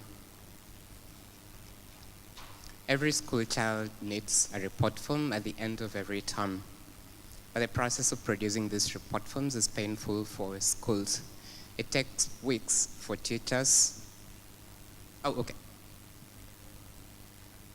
All right. I'll start. So my name is Isaac from Lightmore, and I'm going to talk about Zerake today. Every school child needs a report form at the end of every term, but the process of producing these report forms is very painful for teachers. It takes them weeks to tabulate data on physical grade books, and it takes days to weeks to do the same tabulation on computer-based platforms, primarily because schools have a computer or two for teachers, and at the end of every term, the teachers have to line up behind these two computers, or one or two computers, to do their computations. On September 12, 2018, I approached Good Hope Kilatu, a school 180 kilometers from Nairobi, southeast of Nairobi, to talk to them about an alternative way to do their computations. I got to the school and demonstrated Zerake Analytics, tried to demonstrate Zerake Analytics to one of the teachers in the school staff room. But the network connection on Kenya's primary network, Safaricom, was not working. The school's dean helpfully suggested, why don't we try at the Mugumo tree? Often works. We get to the Mugumo tree, and this day the network wasn't working. I was ready to explain to the teacher that, well, I think our solution cannot work in your case, in spite of having taken about overnight trip to the school, 80 kilometers, the last 20 kilometers on a dirt road to get to the school. But the dean helpfully suggested, why don't we go to the nearby shopping center to try this out? 5 kilometers later, and over chicken soup and chapati, we finally managed to do a demo of Zeraki on the phone, on the rival network's 2G connection to the teacher.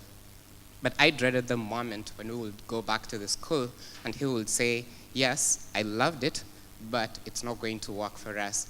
Instead, he explained to the principal, I love it and will definitely take it. It turns out that data is not just a problem for Good Hope Kilatu. Between 2017 and now, 4,792 schools in Kenya alone have signed up to use Zeraki. In all parts of the country, 97% of them public schools. Only 10 schools since 2017 have stopped using Zeraki. 8 of them during the COVID-enforced school closures.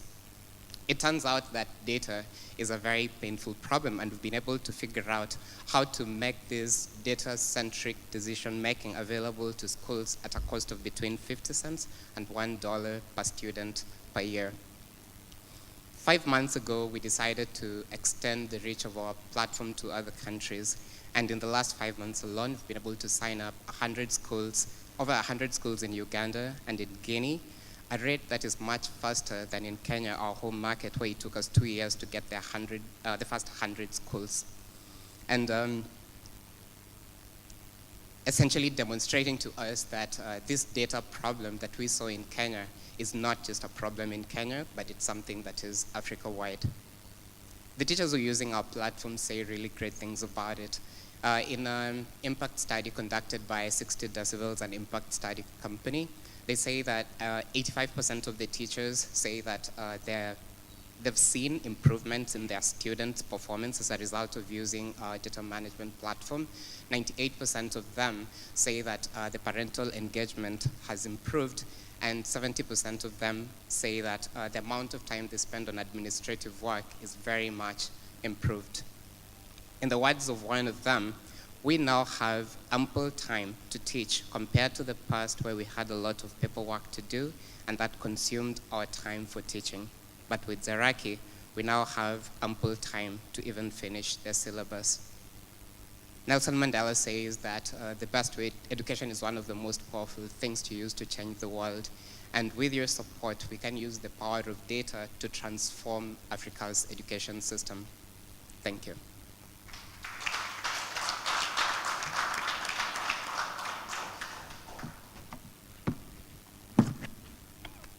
Thank you so much, Isaac from Litmore Limited.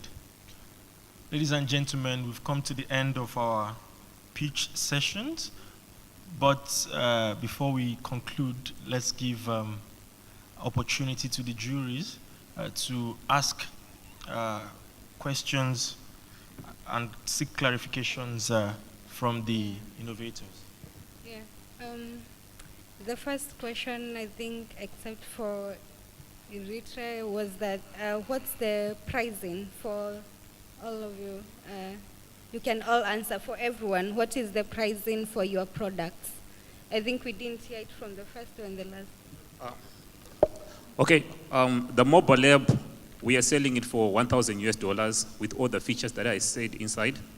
1,000. For Ogenius Panda, it costs a student. We have a hybrid. Number one, individual users pay around $5 per term, while for a school, it depends on number of students. The more they have students, the more it comes cheaper. They can pay less than $1.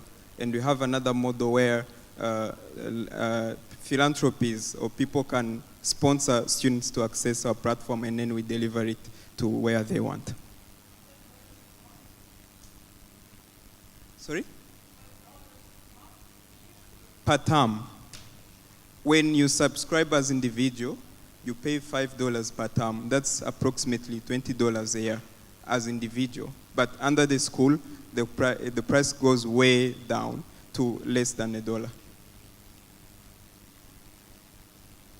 Okay. The pricing looks like from comparable and existing systems in Eritrea, the price reduction looks like from 99 to 80% as in its various implementations, be it digital library, digital education platform, programming, robotics, and the computer lab box. Price reductions of between 99 up to 80%. Of course, for the robotics, 50%. Just $100 to $400. Thank you. So our platform is free for educational institutions and governments. They only would pay for content, and we get a percentage from the content producer, so it's B2B, so you can think like we're the digital delivery truck, so we do fulfillment. And the pricing is set by the content producers, which is normally publishers or anyone is in the business of making content. And then we also monetize by providing the technology services that we have to other edtech players and publishers. So it's basically free to the education market and then monetized B2B through essentially infrastructure as a service. And that's been really successful for us, particularly in adopting like large government scale projects. So for us, it's between 50 US cents and $1 per student per year. It's paid by the school.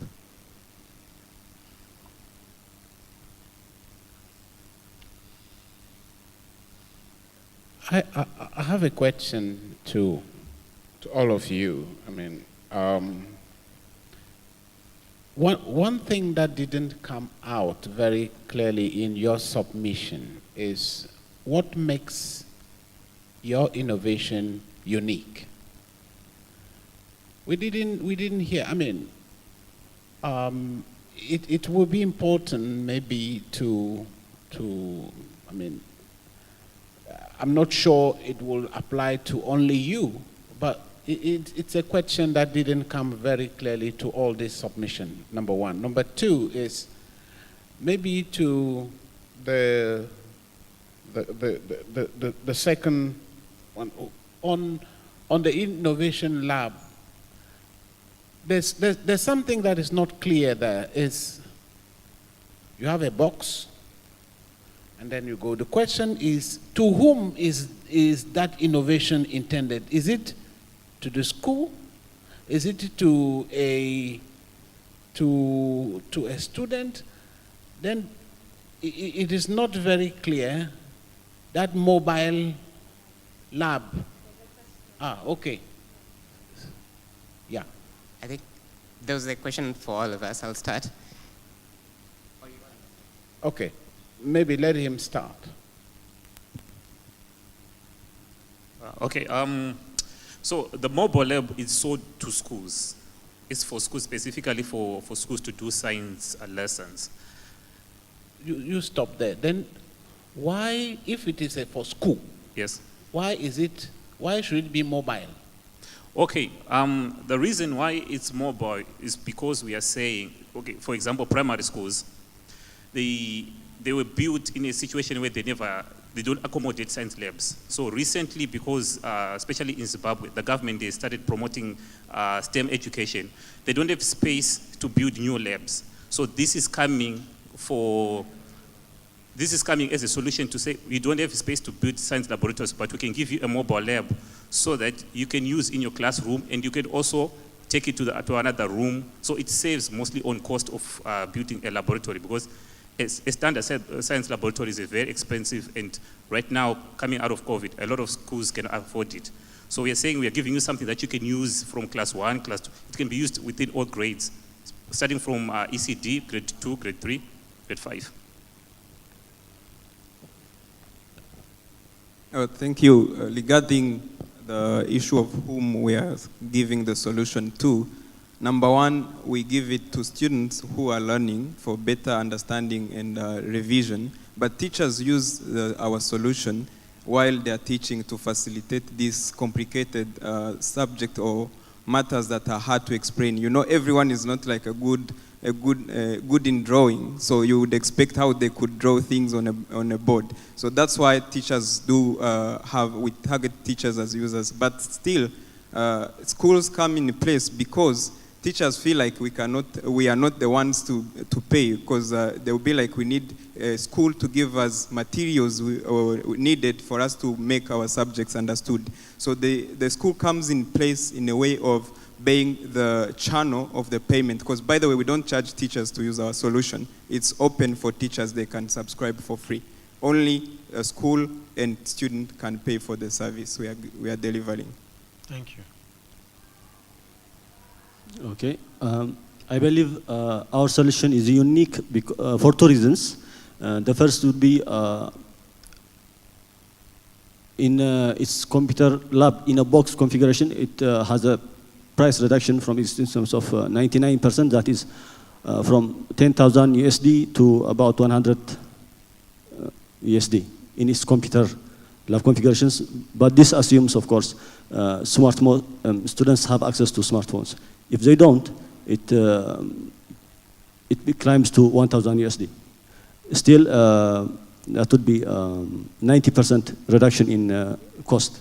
That is what would make it unique, firstly. And secondly, in digital education platform configuration, the teacher, as implemented, doesn't need the blackboard, doesn't need graphs, doesn't need projectors and TVs to conduct his class. All he needs is the unit that you saw and his mobile phone. So essentially, on the part of the teacher, the classroom has been completely digitized. It has become a digital classroom. On the part of students, of course, the availability of smartphones and tablets matter. Thank you. So I think what's really unique about the platform actually stems from, I think, maybe what is unique in our approach. Something we're quite proud of is that it's the same platform and same solution that we roll out to rural schools that is also adopted by urban, wealthy, private schools. We're servicing the whole range of the market, and I think it's because we're not dictating some technological pedagogy revolution. We're providing tools, and you get to adopt them at your pace and where you are on the sort of range of digital maturity. So it's low risk, you can engage and you can grow with the platform. You can also have different levels of maturity within one ecosystem, within a school group, a government, a province, or even in one school. You may have one teacher that's very innovative and another teacher that's quite scared of technology and still starting out, but they can all feel comfortable and use the technology at their level, which I think is really, really important, and I think been the key to our adoption. So there are three reasons that make Zurich Analytics innovative. So the first is, enterprise systems are typically built for the computer and then modified for mobile. We dispensed with that. We went for a mobile-first approach. Secondly, when we started Zurich in 2017, the platform schools were using were offline-based. We were the pioneers in Kenya in moving schools to the cloud. And third, moving schools to a subscription model compared to having installation plus annual maintenance. So yeah, those three elements, what makes our solution unique.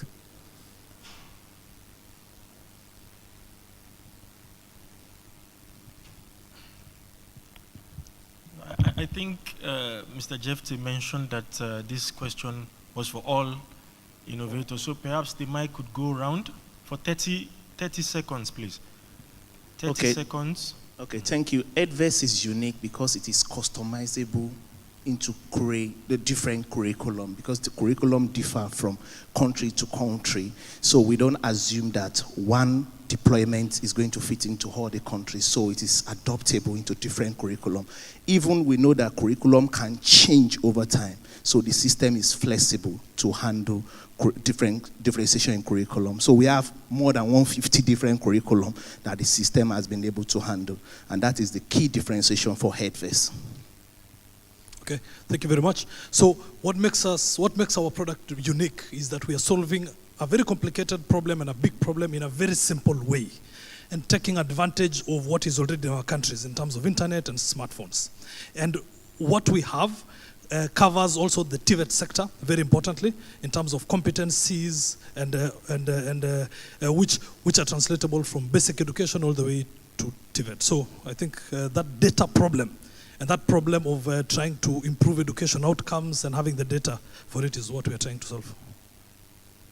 Well, our solar bag is affordable, and one, it has a solar that charges during daytime, and also has a light which children can use to read at night. And the other thing, it is affordable, and we distribute our solar bag to people who need it most, and it can be obtained on credit. What I believe makes our project unique, yes, there are other similar products, but we are almost at 10% of the cost of our closest competitors, and we go to the deepest of rurals to connect learners to coding, which gets them ready for a digital age. Okay, so there isn't a kit like this available, that's one. It converts any space into a laboratory, that's two. And it's really going back to basics. We want children to have a total experience of science, and we feel that is actually going to inspire them to study the STEM subjects, which we absolutely need. So that's why it's very unique. Thank you. All right. Raw life is indeed unique. There's nothing out there where we are bringing the global world all the problems in terms of economic development, all the information that we are getting, we're taking so much for granted. It's available as soon as you come to a school. Imagine, no matter who you are, no matter whether you're a parent, you are a learner, you come to the school, automatically you access movies, cartoons, climate change, all the information that you can get without using internet. So the issues of equity, quality education, and teachers can actually research using Wikipedia and download information. There's nothing out there. Thank you. Thank you. Our solution is unique because we are not putting the burden to the parent at all. Since we are working with a corporate company, Zantel and Tigo, since we started 3 years ago, the parents are not paying at all. That's it. For us at Seba Education, we think the early child education is the foundation, and it has been neglected all these years. In fact, from here, I'm going to Tashkent. There's a World Conference on Early Childhood Care and Education. This is the first time the UN system is organizing or brought attention to early child education. We think that is very one important key element. Two, to be at an issue for almost 18 years and finally getting government to commit to scale what you are doing is quite unique. It's not easy to get to that point. Thank you. Hi. What makes Sanka unique on the market? Hi. Can you hear me? Yes. What makes Sanka very unique on the market is the fact that it has localized content that can be customized based on the region. We have leverage in other African countries. The other bit is the Asanka store, which acts as an app store where publishers, writers, copywriters, so poets can come on, upload all their work, and these can also be easily accessible to the underserved communities. Doing all this with no internet or data cost for free. Thank you. Thank you so much. Oh, okay.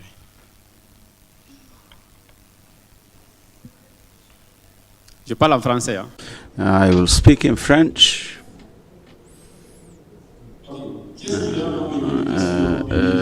qu'est-ce qui rend Magwe Education? What makes EGWA Education unique? It involves all of the management structure in one app that prevents a school from having different management systems. The other advantage, it creates synergy between all the stakeholders in the education system so they can interact with the teachers have their space, the learners have their space, the parents, people in charge of the school also have their access, their own space. That's all. From my side, I think really your innovations are wonderful, quite unique, and we hope that they do indeed scale.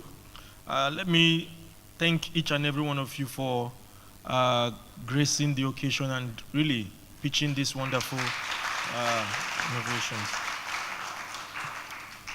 In this room today, colleagues, you'll agree that we've seen innovations that are capable of transforming Africa's education ecosystem, really. But more importantly, we've seen the ingenious nature of young people in the room. Young and, sorry, I see you, sir. I see you. I mean, we've seen the ingenious nature, really. And we applaud you. We applaud you to keep at what you do. And let's go on a 5-minute break and allow the judges compute their score, come back to us with the 3 winners that will be sharing their titles with me. Thank you.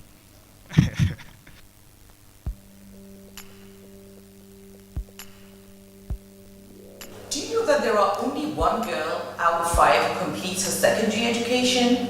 This is very far from the agreed, the ratified numbers, which are 12 years of schooling that a learner has to go to. Most girls in sub-Saharan Africa only have 9 years of schooling. Why is there this glaring gender gap, this disparity in schooling? Many reasons. The first reason starts with poverty.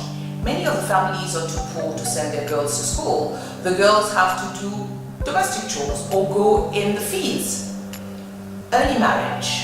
Many of our girls are married before the age of 18. Early marriage means unwanted pregnancies, early pregnancies. These issues prevent the girl from completing schooling, from completing her education. Do you know that we already have 97 million youth out of school, of which 52 million are girls? And in our continent, in sub-Saharan Africa, there are 123 illiterate women. And these figures have been aggravated by COVID, as I will just tell you. The gains made over the past decade will be lost because of the COVID-19 pandemic. Across Africa, 130 million girls have been affected by school closures. Despite the fact that school closures were seen as an appropriate measure to contain the spread of the pandemic, the closures have had adverse impacts on learners. 10 million of our girls are at a risk of never returning to school, as schools have reopened or are reopening. 1 million of our girls in sub-Saharan Africa may be blocked from returning to school due to policies and practices that prevent pregnant girls from returning to school. 13 million more girls could be forced into early marriages in the next decade due to the impacts of COVID-19. And it is predicted to have 2 million additional cases of FGM in our continent. So what are we doing at the African Union International Center for Girls and Women's Education, a specialized institution of the African Union? We are mandated to work on the empowerment of girls and women in the continent through girls' education. As the AUCFR, as we are known, we are working at different levels. We work with the ministers, the ministries, religious and traditional leaders, but most especially with our youth, which comprise 60% of our population under 35. We have now an alumni of 250 young men and women whom we have been building their capacity, their competencies in different areas, in the areas of digital literacy, financial literacy, entrepreneurship, and in these times of COVID, especially most importantly, cyberbullying, artificial intelligence. And we can say that our young people are now the voices in their communities, the ambassadors of girls and women's education, and it is through them that we can reach the most vulnerable and marginalized girls.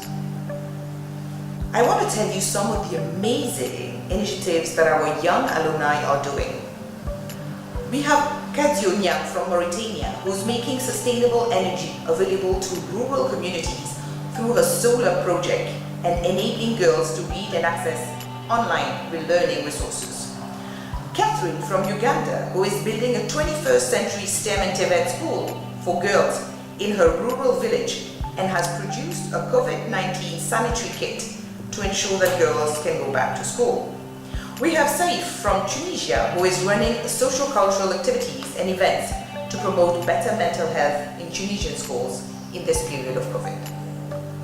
Another of our flagship projects is our Africa Educator campaign, which is a rallying call to all member states, to development partners and youth to ensure that the girl goes back to school, especially in this time of COVID, when many girls are not returning to school.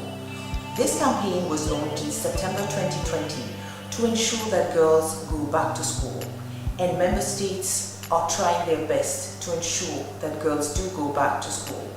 We have produced a song called I Am an African Girl, which is a song about the dreams that all girls have to ensure that she goes back to school, that she has a dream and wants one day to become a pilot or doctor. Let us make sure that her dream comes true.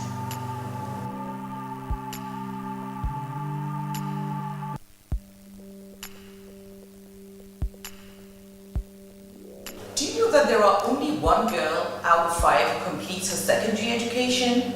This is very far from the agreed, the ratified numbers, which are 12 years of schooling that a learner has to go to. Most girls in sub-Saharan Africa only have 9 years of schooling. Why is there this glaring gender gap, this disparity in schooling? Many reasons. The first reason starts with poverty. Many of the families are too poor to send their girls to school. The girls have to do domestic chores or go in the fields. Early marriage. Many of our girls are married before the age of 18. Early marriage means unwanted pregnancies, early pregnancies. These issues prevent the girl from completing schooling, from completing her education. Do you know that we already have 97 million youth out of school, of which 52 million are girls? And in our continent in sub-Saharan Africa, there are 123 illiterate women. And these figures have been aggravated by COVID, as I will just tell you.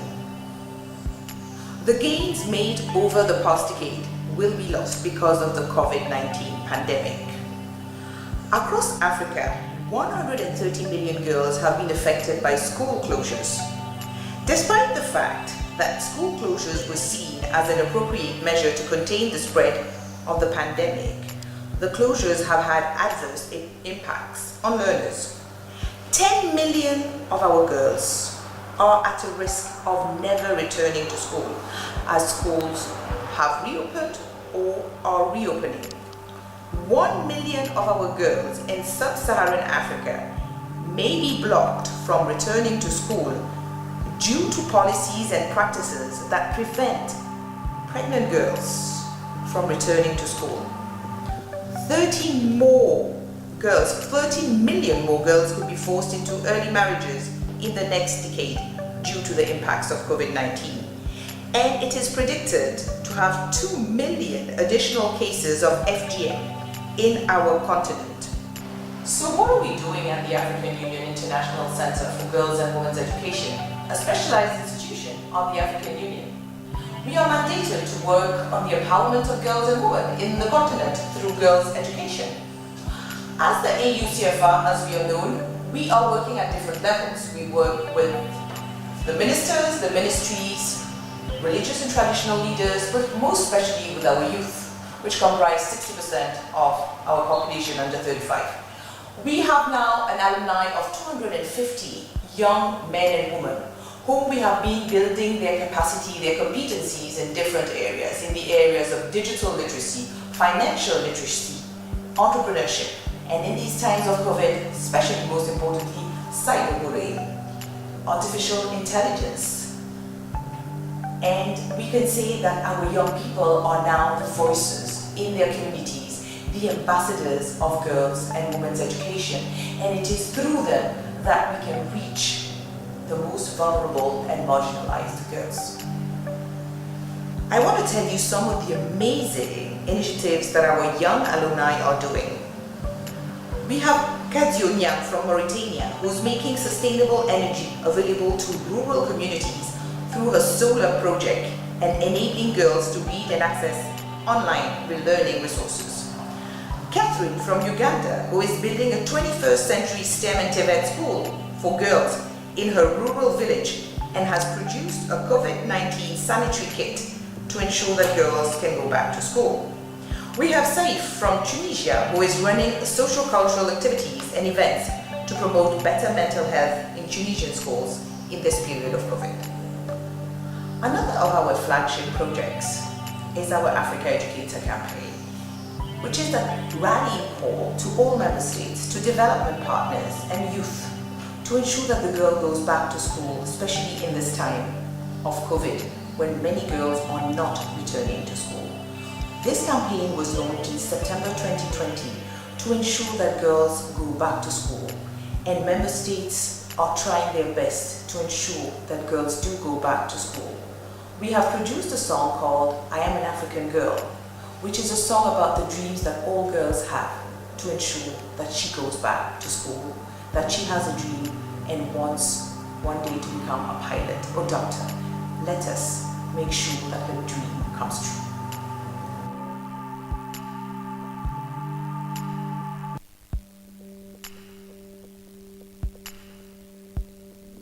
Do you know that there are only one girl out of 5 who completes her secondary education?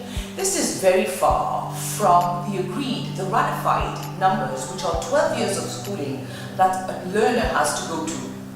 Most girls in sub-Saharan Africa only have 9 years of schooling. Why is there this glaring gender gap, this disparity in schooling? Many reasons. The first reason starts with poverty.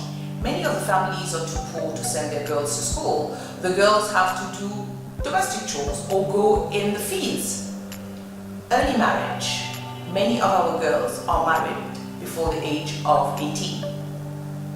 Early marriage means unwanted pregnancies, early pregnancies. These issues prevent the girl from completing schooling, from completing her education. Do you know that we already have 97 million youth out of school, of which 52 million are girls? And in our continent in sub-Saharan Africa, there are 123 illiterate women. And these figures have been aggravated by COVID, as I will just tell you. The gains made over the past decade will be lost because of the COVID-19 pandemic. Across Africa, 130 million girls have been affected by school closures. Despite the fact that school closures were seen as an appropriate measure to contain the spread of the pandemic, the closures have had adverse impacts on learners. 10 million of our girls are at a risk of never returning to school, as schools have reopened or are reopening. 1 million of our girls in sub-Saharan Africa may be blocked from returning to school due to policies and practices that prevent pregnant girls from returning to school. 30 million more girls could be forced into early marriages in the next decade due to the impacts of COVID-19. And it is predicted to have 2 million additional cases of FGM in our continent. So what are we doing at the African Union International Center for Girls and Women's Education? a specialized institution of the African Union. We are mandated to work on the empowerment of girls and women in the continent through girls' education.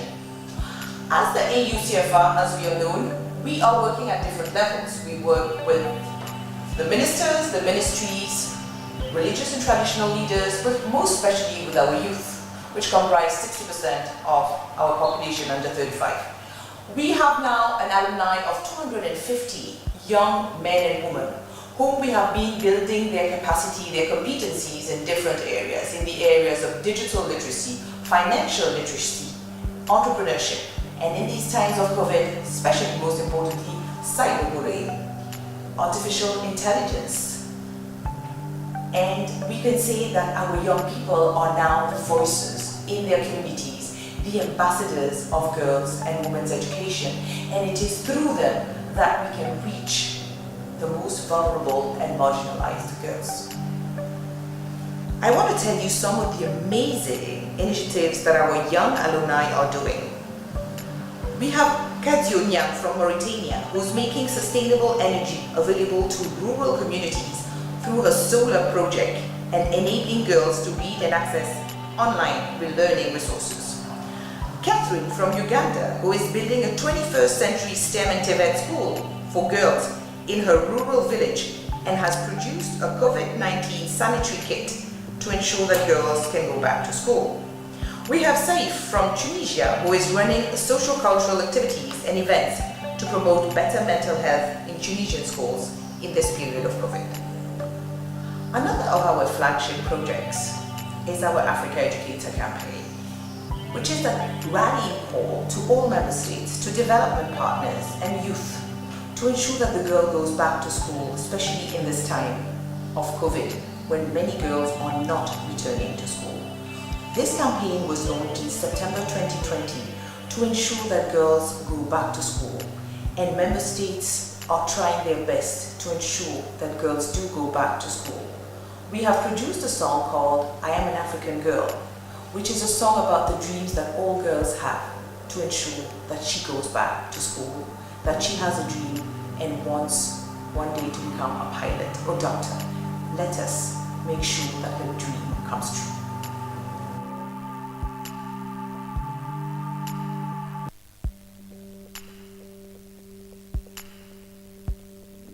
Do you know that there are only one girl out of 5 who completes her secondary education? This is very far from the agreed, the ratified numbers, which are 12 years of schooling that a learner has to go to.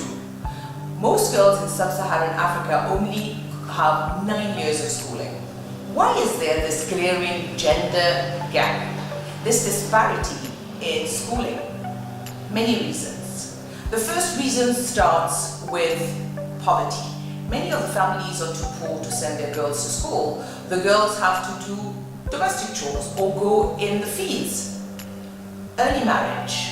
Many of our girls are married before the age of 18. Early marriage means unwanted pregnancies, early pregnancies. These issues prevent the girl from completing schooling, from completing her education. Do you know that we already have 97 million youth out of school, of which 52 million are girls? And in our continent in sub-Saharan Africa, there are 123 illiterate women.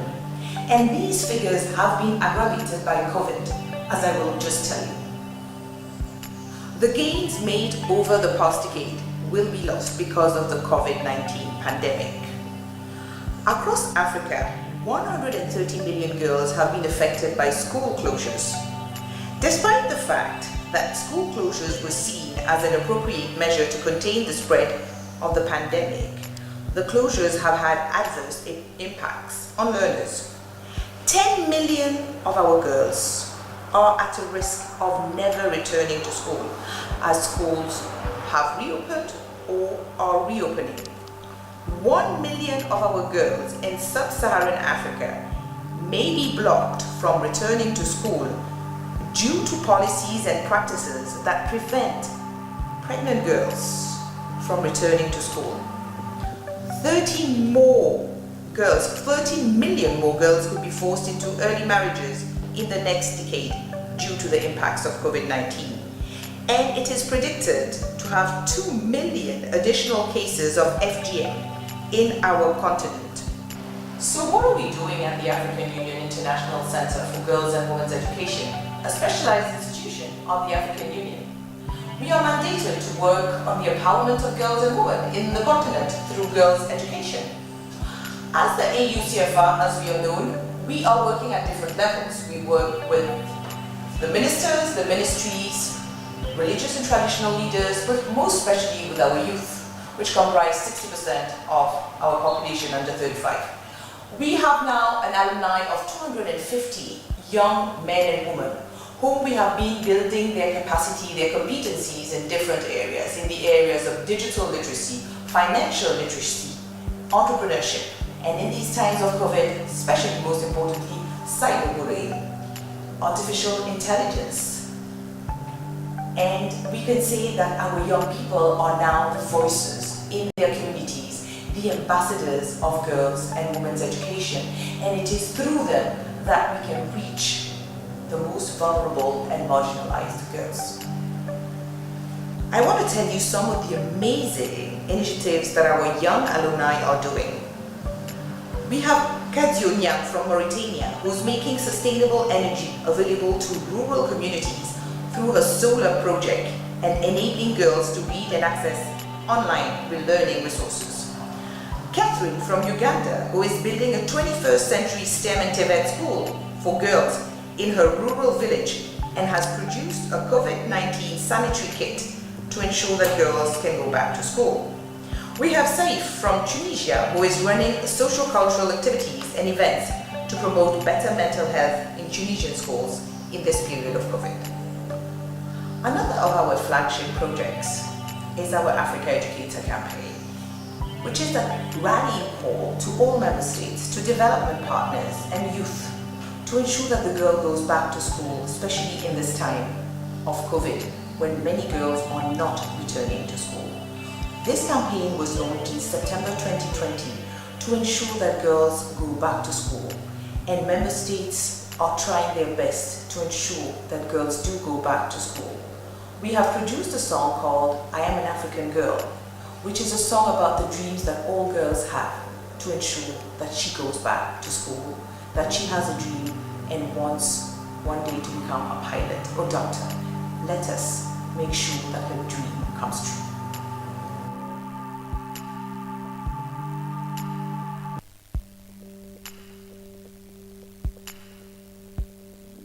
Do you know that there are only 1 girl out of 5 who completes her secondary education? This is very far from the agreed, the ratified numbers, which are 12 years of schooling that a learner has to go through. Most girls in sub-Saharan Africa only have 9 years of schooling.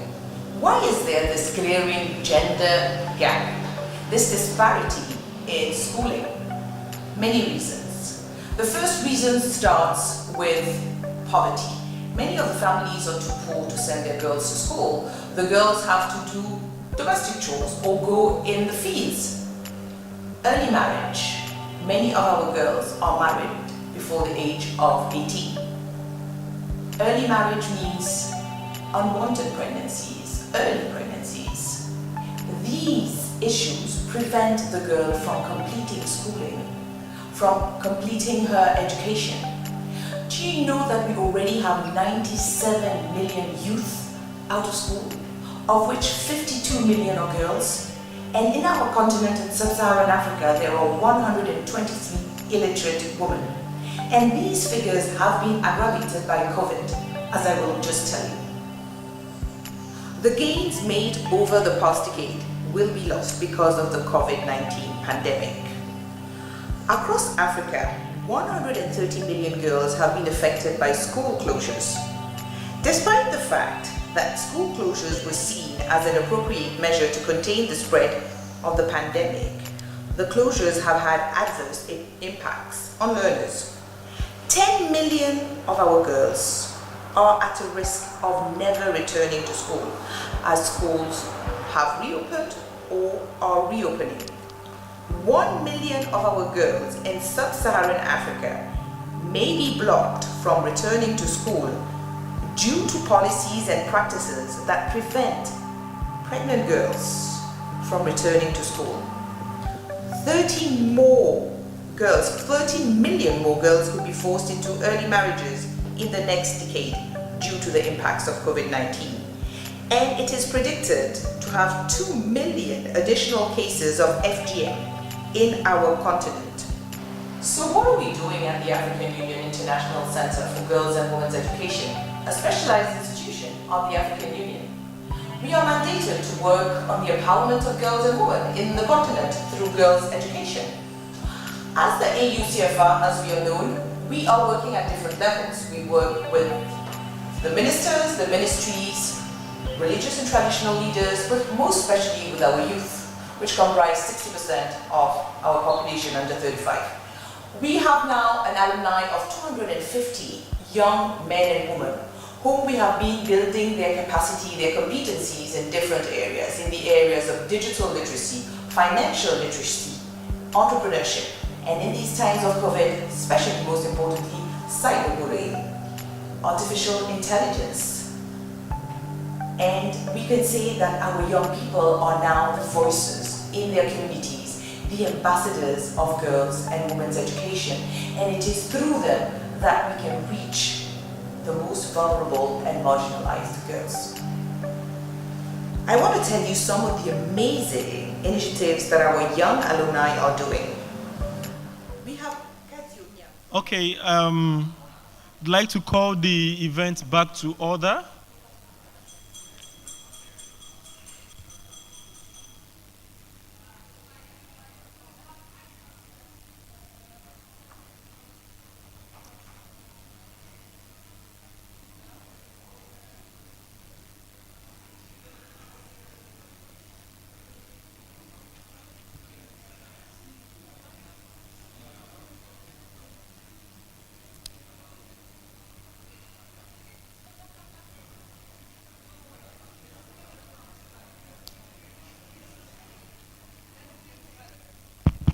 Thank you. Thank you so much, colleagues, for taking your seats.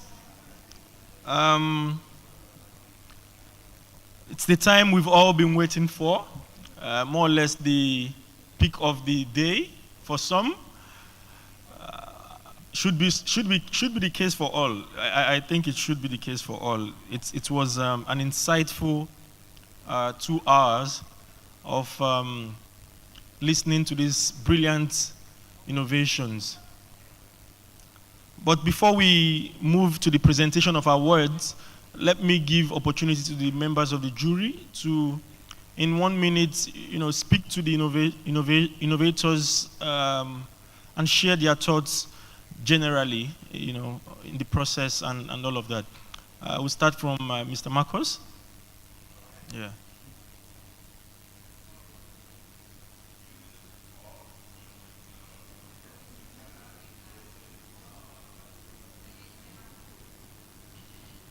See, there we go. All of you are winners because you did a fabulous job, and what you're doing with inventing things for Africa, in Africa, that's just fantastic. One thought that came to my mind is, how can you make sure that what you shared over here is the beginning of collaborating, and please don't go away without connecting each other, because the power of development is not by an individual or by a small group, but it's really about uniting and finding synergies. And therefore that would be my ask and my recommendation. If you liked someone specifically who was presenting over here, don't go without scanning your badge and making sure that you stay connected. So thanks for the great work. Thank you. Thank you. So they say America innovate, China, Europe regulate, and China copy. And I was always thinking about, what about Africa? So thank you for shaping this innovation part. I think Africa is a tech for good continent, so we will innovate to solve our problems and the world's problems, to contribute to solve the world's problems. Thank you for being innovative, and thank you for creating such an amazing apps, such amazing solutions for education. Keep on the good work. Thank you. Thank you.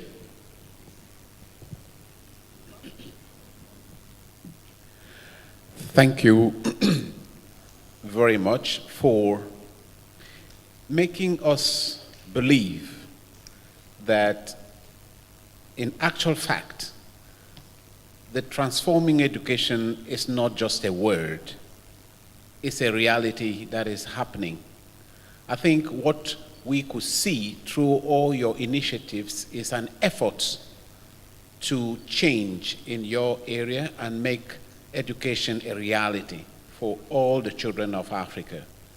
I think I just want to specifically say, when you are in the area of innovation, you need to realize that you come with a product that should really make a difference.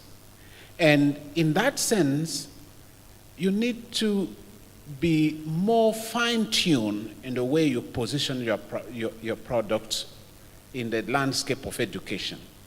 Specifically, if you are in this ed tech area, are you bringing new content? Are you really creating a new space where people can go and get quality content? Is it a new device that you're bringing in? So all these things will go a long way to put Africa on the map.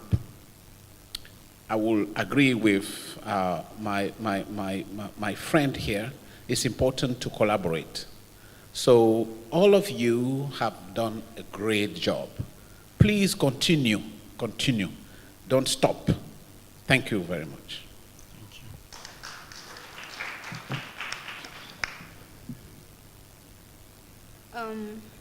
So I want to say thank you for allowing us a glimpse of the work that you do.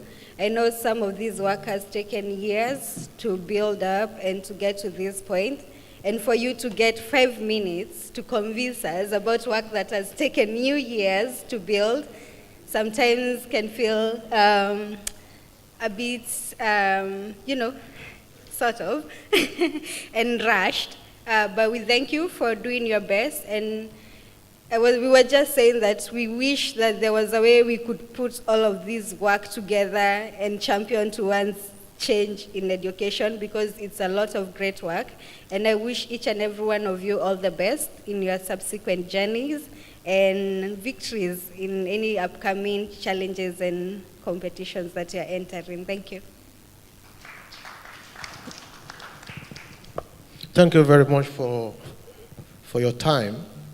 And the innovators, we appreciate your time and the effort you have put together to do this work and to present what you have done in 5 minutes. It's not an easy thing. And thank you for putting me in a very difficult position here. But we have made our conclusions, and I hope all of you, you go back home with joy, and peradventure you are not part of the first 3. Don't feel bad. There is always other opportunities to explore. Thank you very much. Thank you. Thank you so much, members of the jury. I hear collaboration. I hear the call for continuous collaboration. And really, that is the idea behind occasions like this, for you to meet other people within the education ecosystem, innovation ecosystem, try to find ways you can partner and scale up your innovations.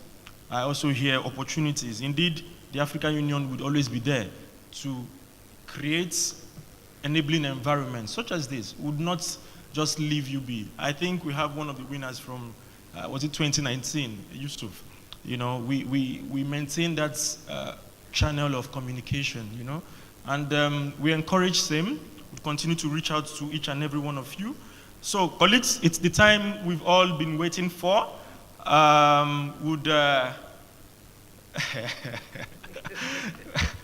Would invite members of the jury, Representative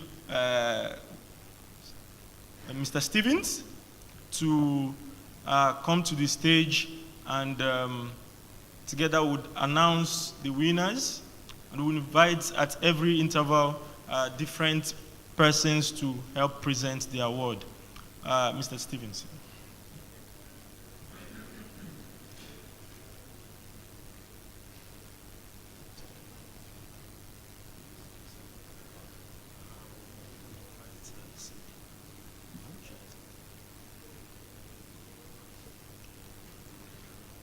Thank you very much. I will invite Sebin. Sebin, are you here?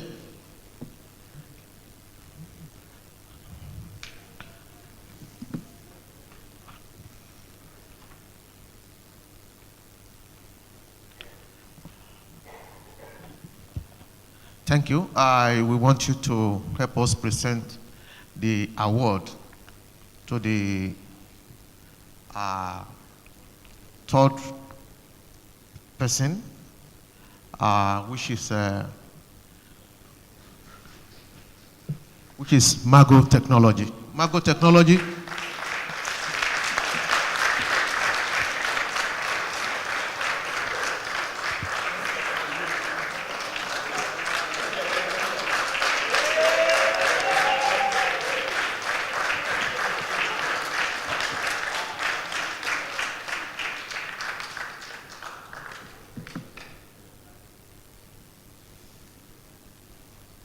Thank you very much, Sabine.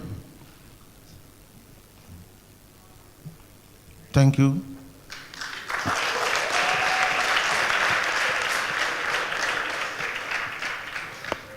The African Union will communicate to you how you get your money. I call on my very person, Dr. Monica and Mr. Nicholas, to present for the second person. Second position. Dr. Monica, please. Okay, sorry. Mr. Nicholas, you present for second person, which is Father's House Lever Foundation.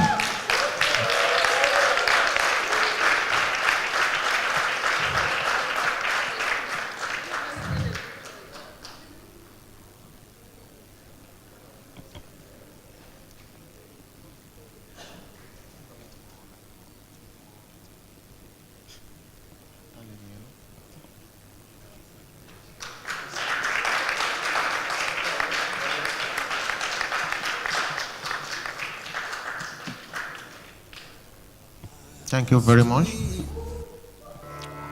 Dr. Monica, for the first position, you are going with 40,000 USD. Patiently, I have vision, though I believe. I know I can count on me, so stand up for the champion. Litmore Fund Limited. Litmore Limited. Stand up for the champions, for the champions. Stand up for the champions, for the champions. Stand up, stand up, stand up for the champions, for the champions. Stand up.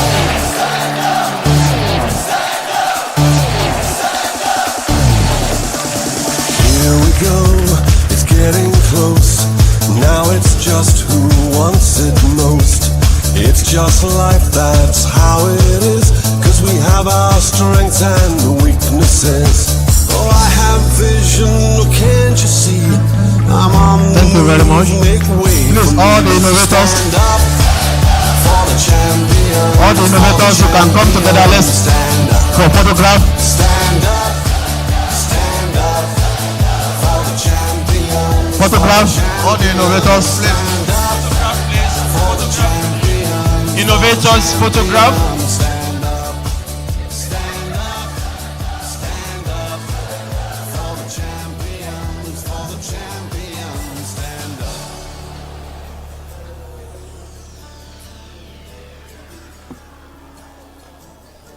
And when I fall down, I have to pick myself back up. And when I fall down, I have to pick myself back up. And when I fall down, I have to pick myself back up. And when I fall down, I have to pick myself up. Stand up for the champions, for the champions. Stand up for the champions, for the champions. Stand up, stand up, stand up for the champions, for the champions. Stand up for the champions, for the champions. Stand up for the champions, for the champions. Stand up for the champions, for the champions. Stand up.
Ladies and gentlemen,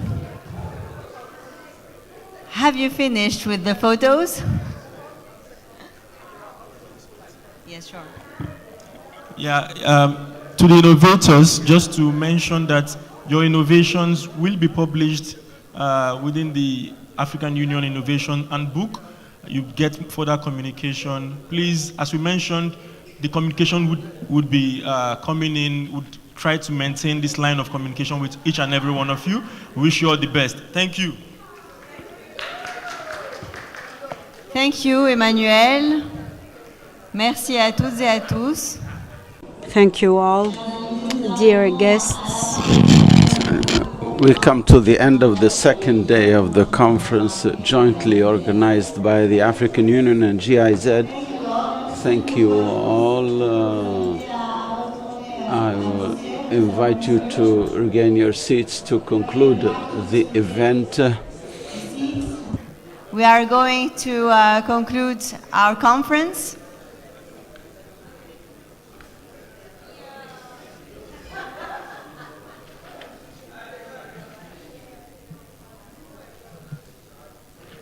Ladies,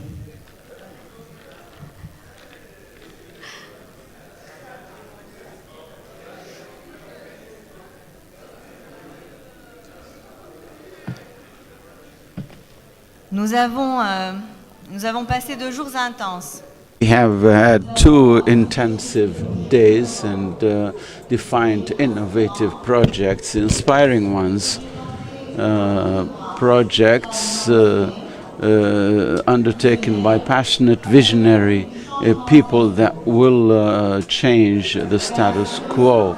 Because what has come out of these 2 days is that the secret of success through innovation resides in adaptation, adapting to the environment we are working, adapting to technological advances and to the expectations of the job market, adapting to the mindset of the young generations in particular, and Z and Alpha generations, thanks to cooperation with the whole value chain is integrated from training trainees to their first steps in the working world. Every step in searching for a job is supported, and this encourages innovation.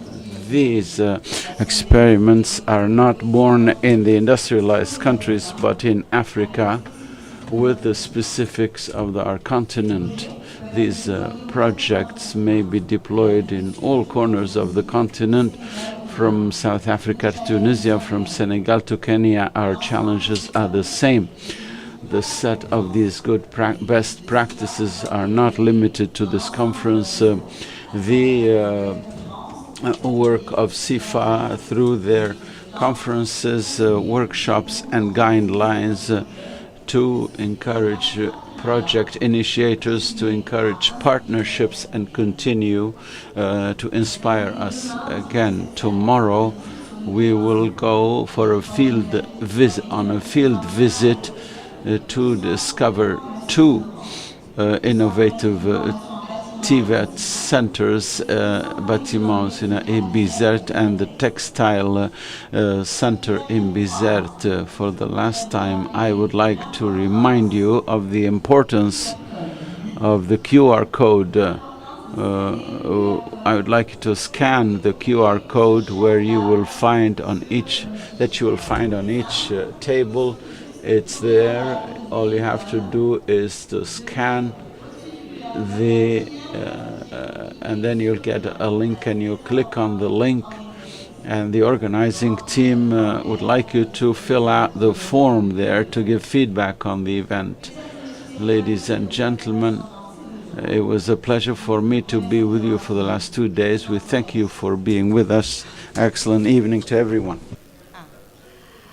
As per tomorrow, for the field visits, takeoff will be at 8 sharp. Yes, sharp.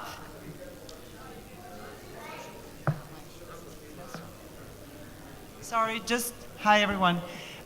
Tomorrow it's a very, very loaded program. We have to travel to 2 different places, so we cannot, the schedule is already pretty charged. So really we depart at 8, and it's 8 a.m. we are on the bus leaving, otherwise we won't make it.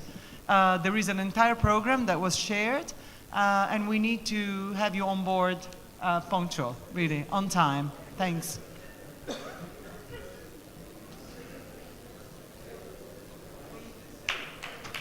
I have removed my tie, so no more tie. Congratulations for the winners. And let's take a photo group to memorize this Continental Conference in Tunis. Donc une photo de groupe avec tout le monde. Et puis bon séjour, bonne suite de votre séjour en Tunisie. Ça a été un plaisir pour moi de travailler avec Khadija. Merci à l'équipe d'interprètes, Madame Zuiten, tout le staff technique derrière, la régie, Askivent, l'équipe de la GIZ, Deloitte aussi. Bravo pour tout le travail effectué. À très bientôt. Photo de groupe.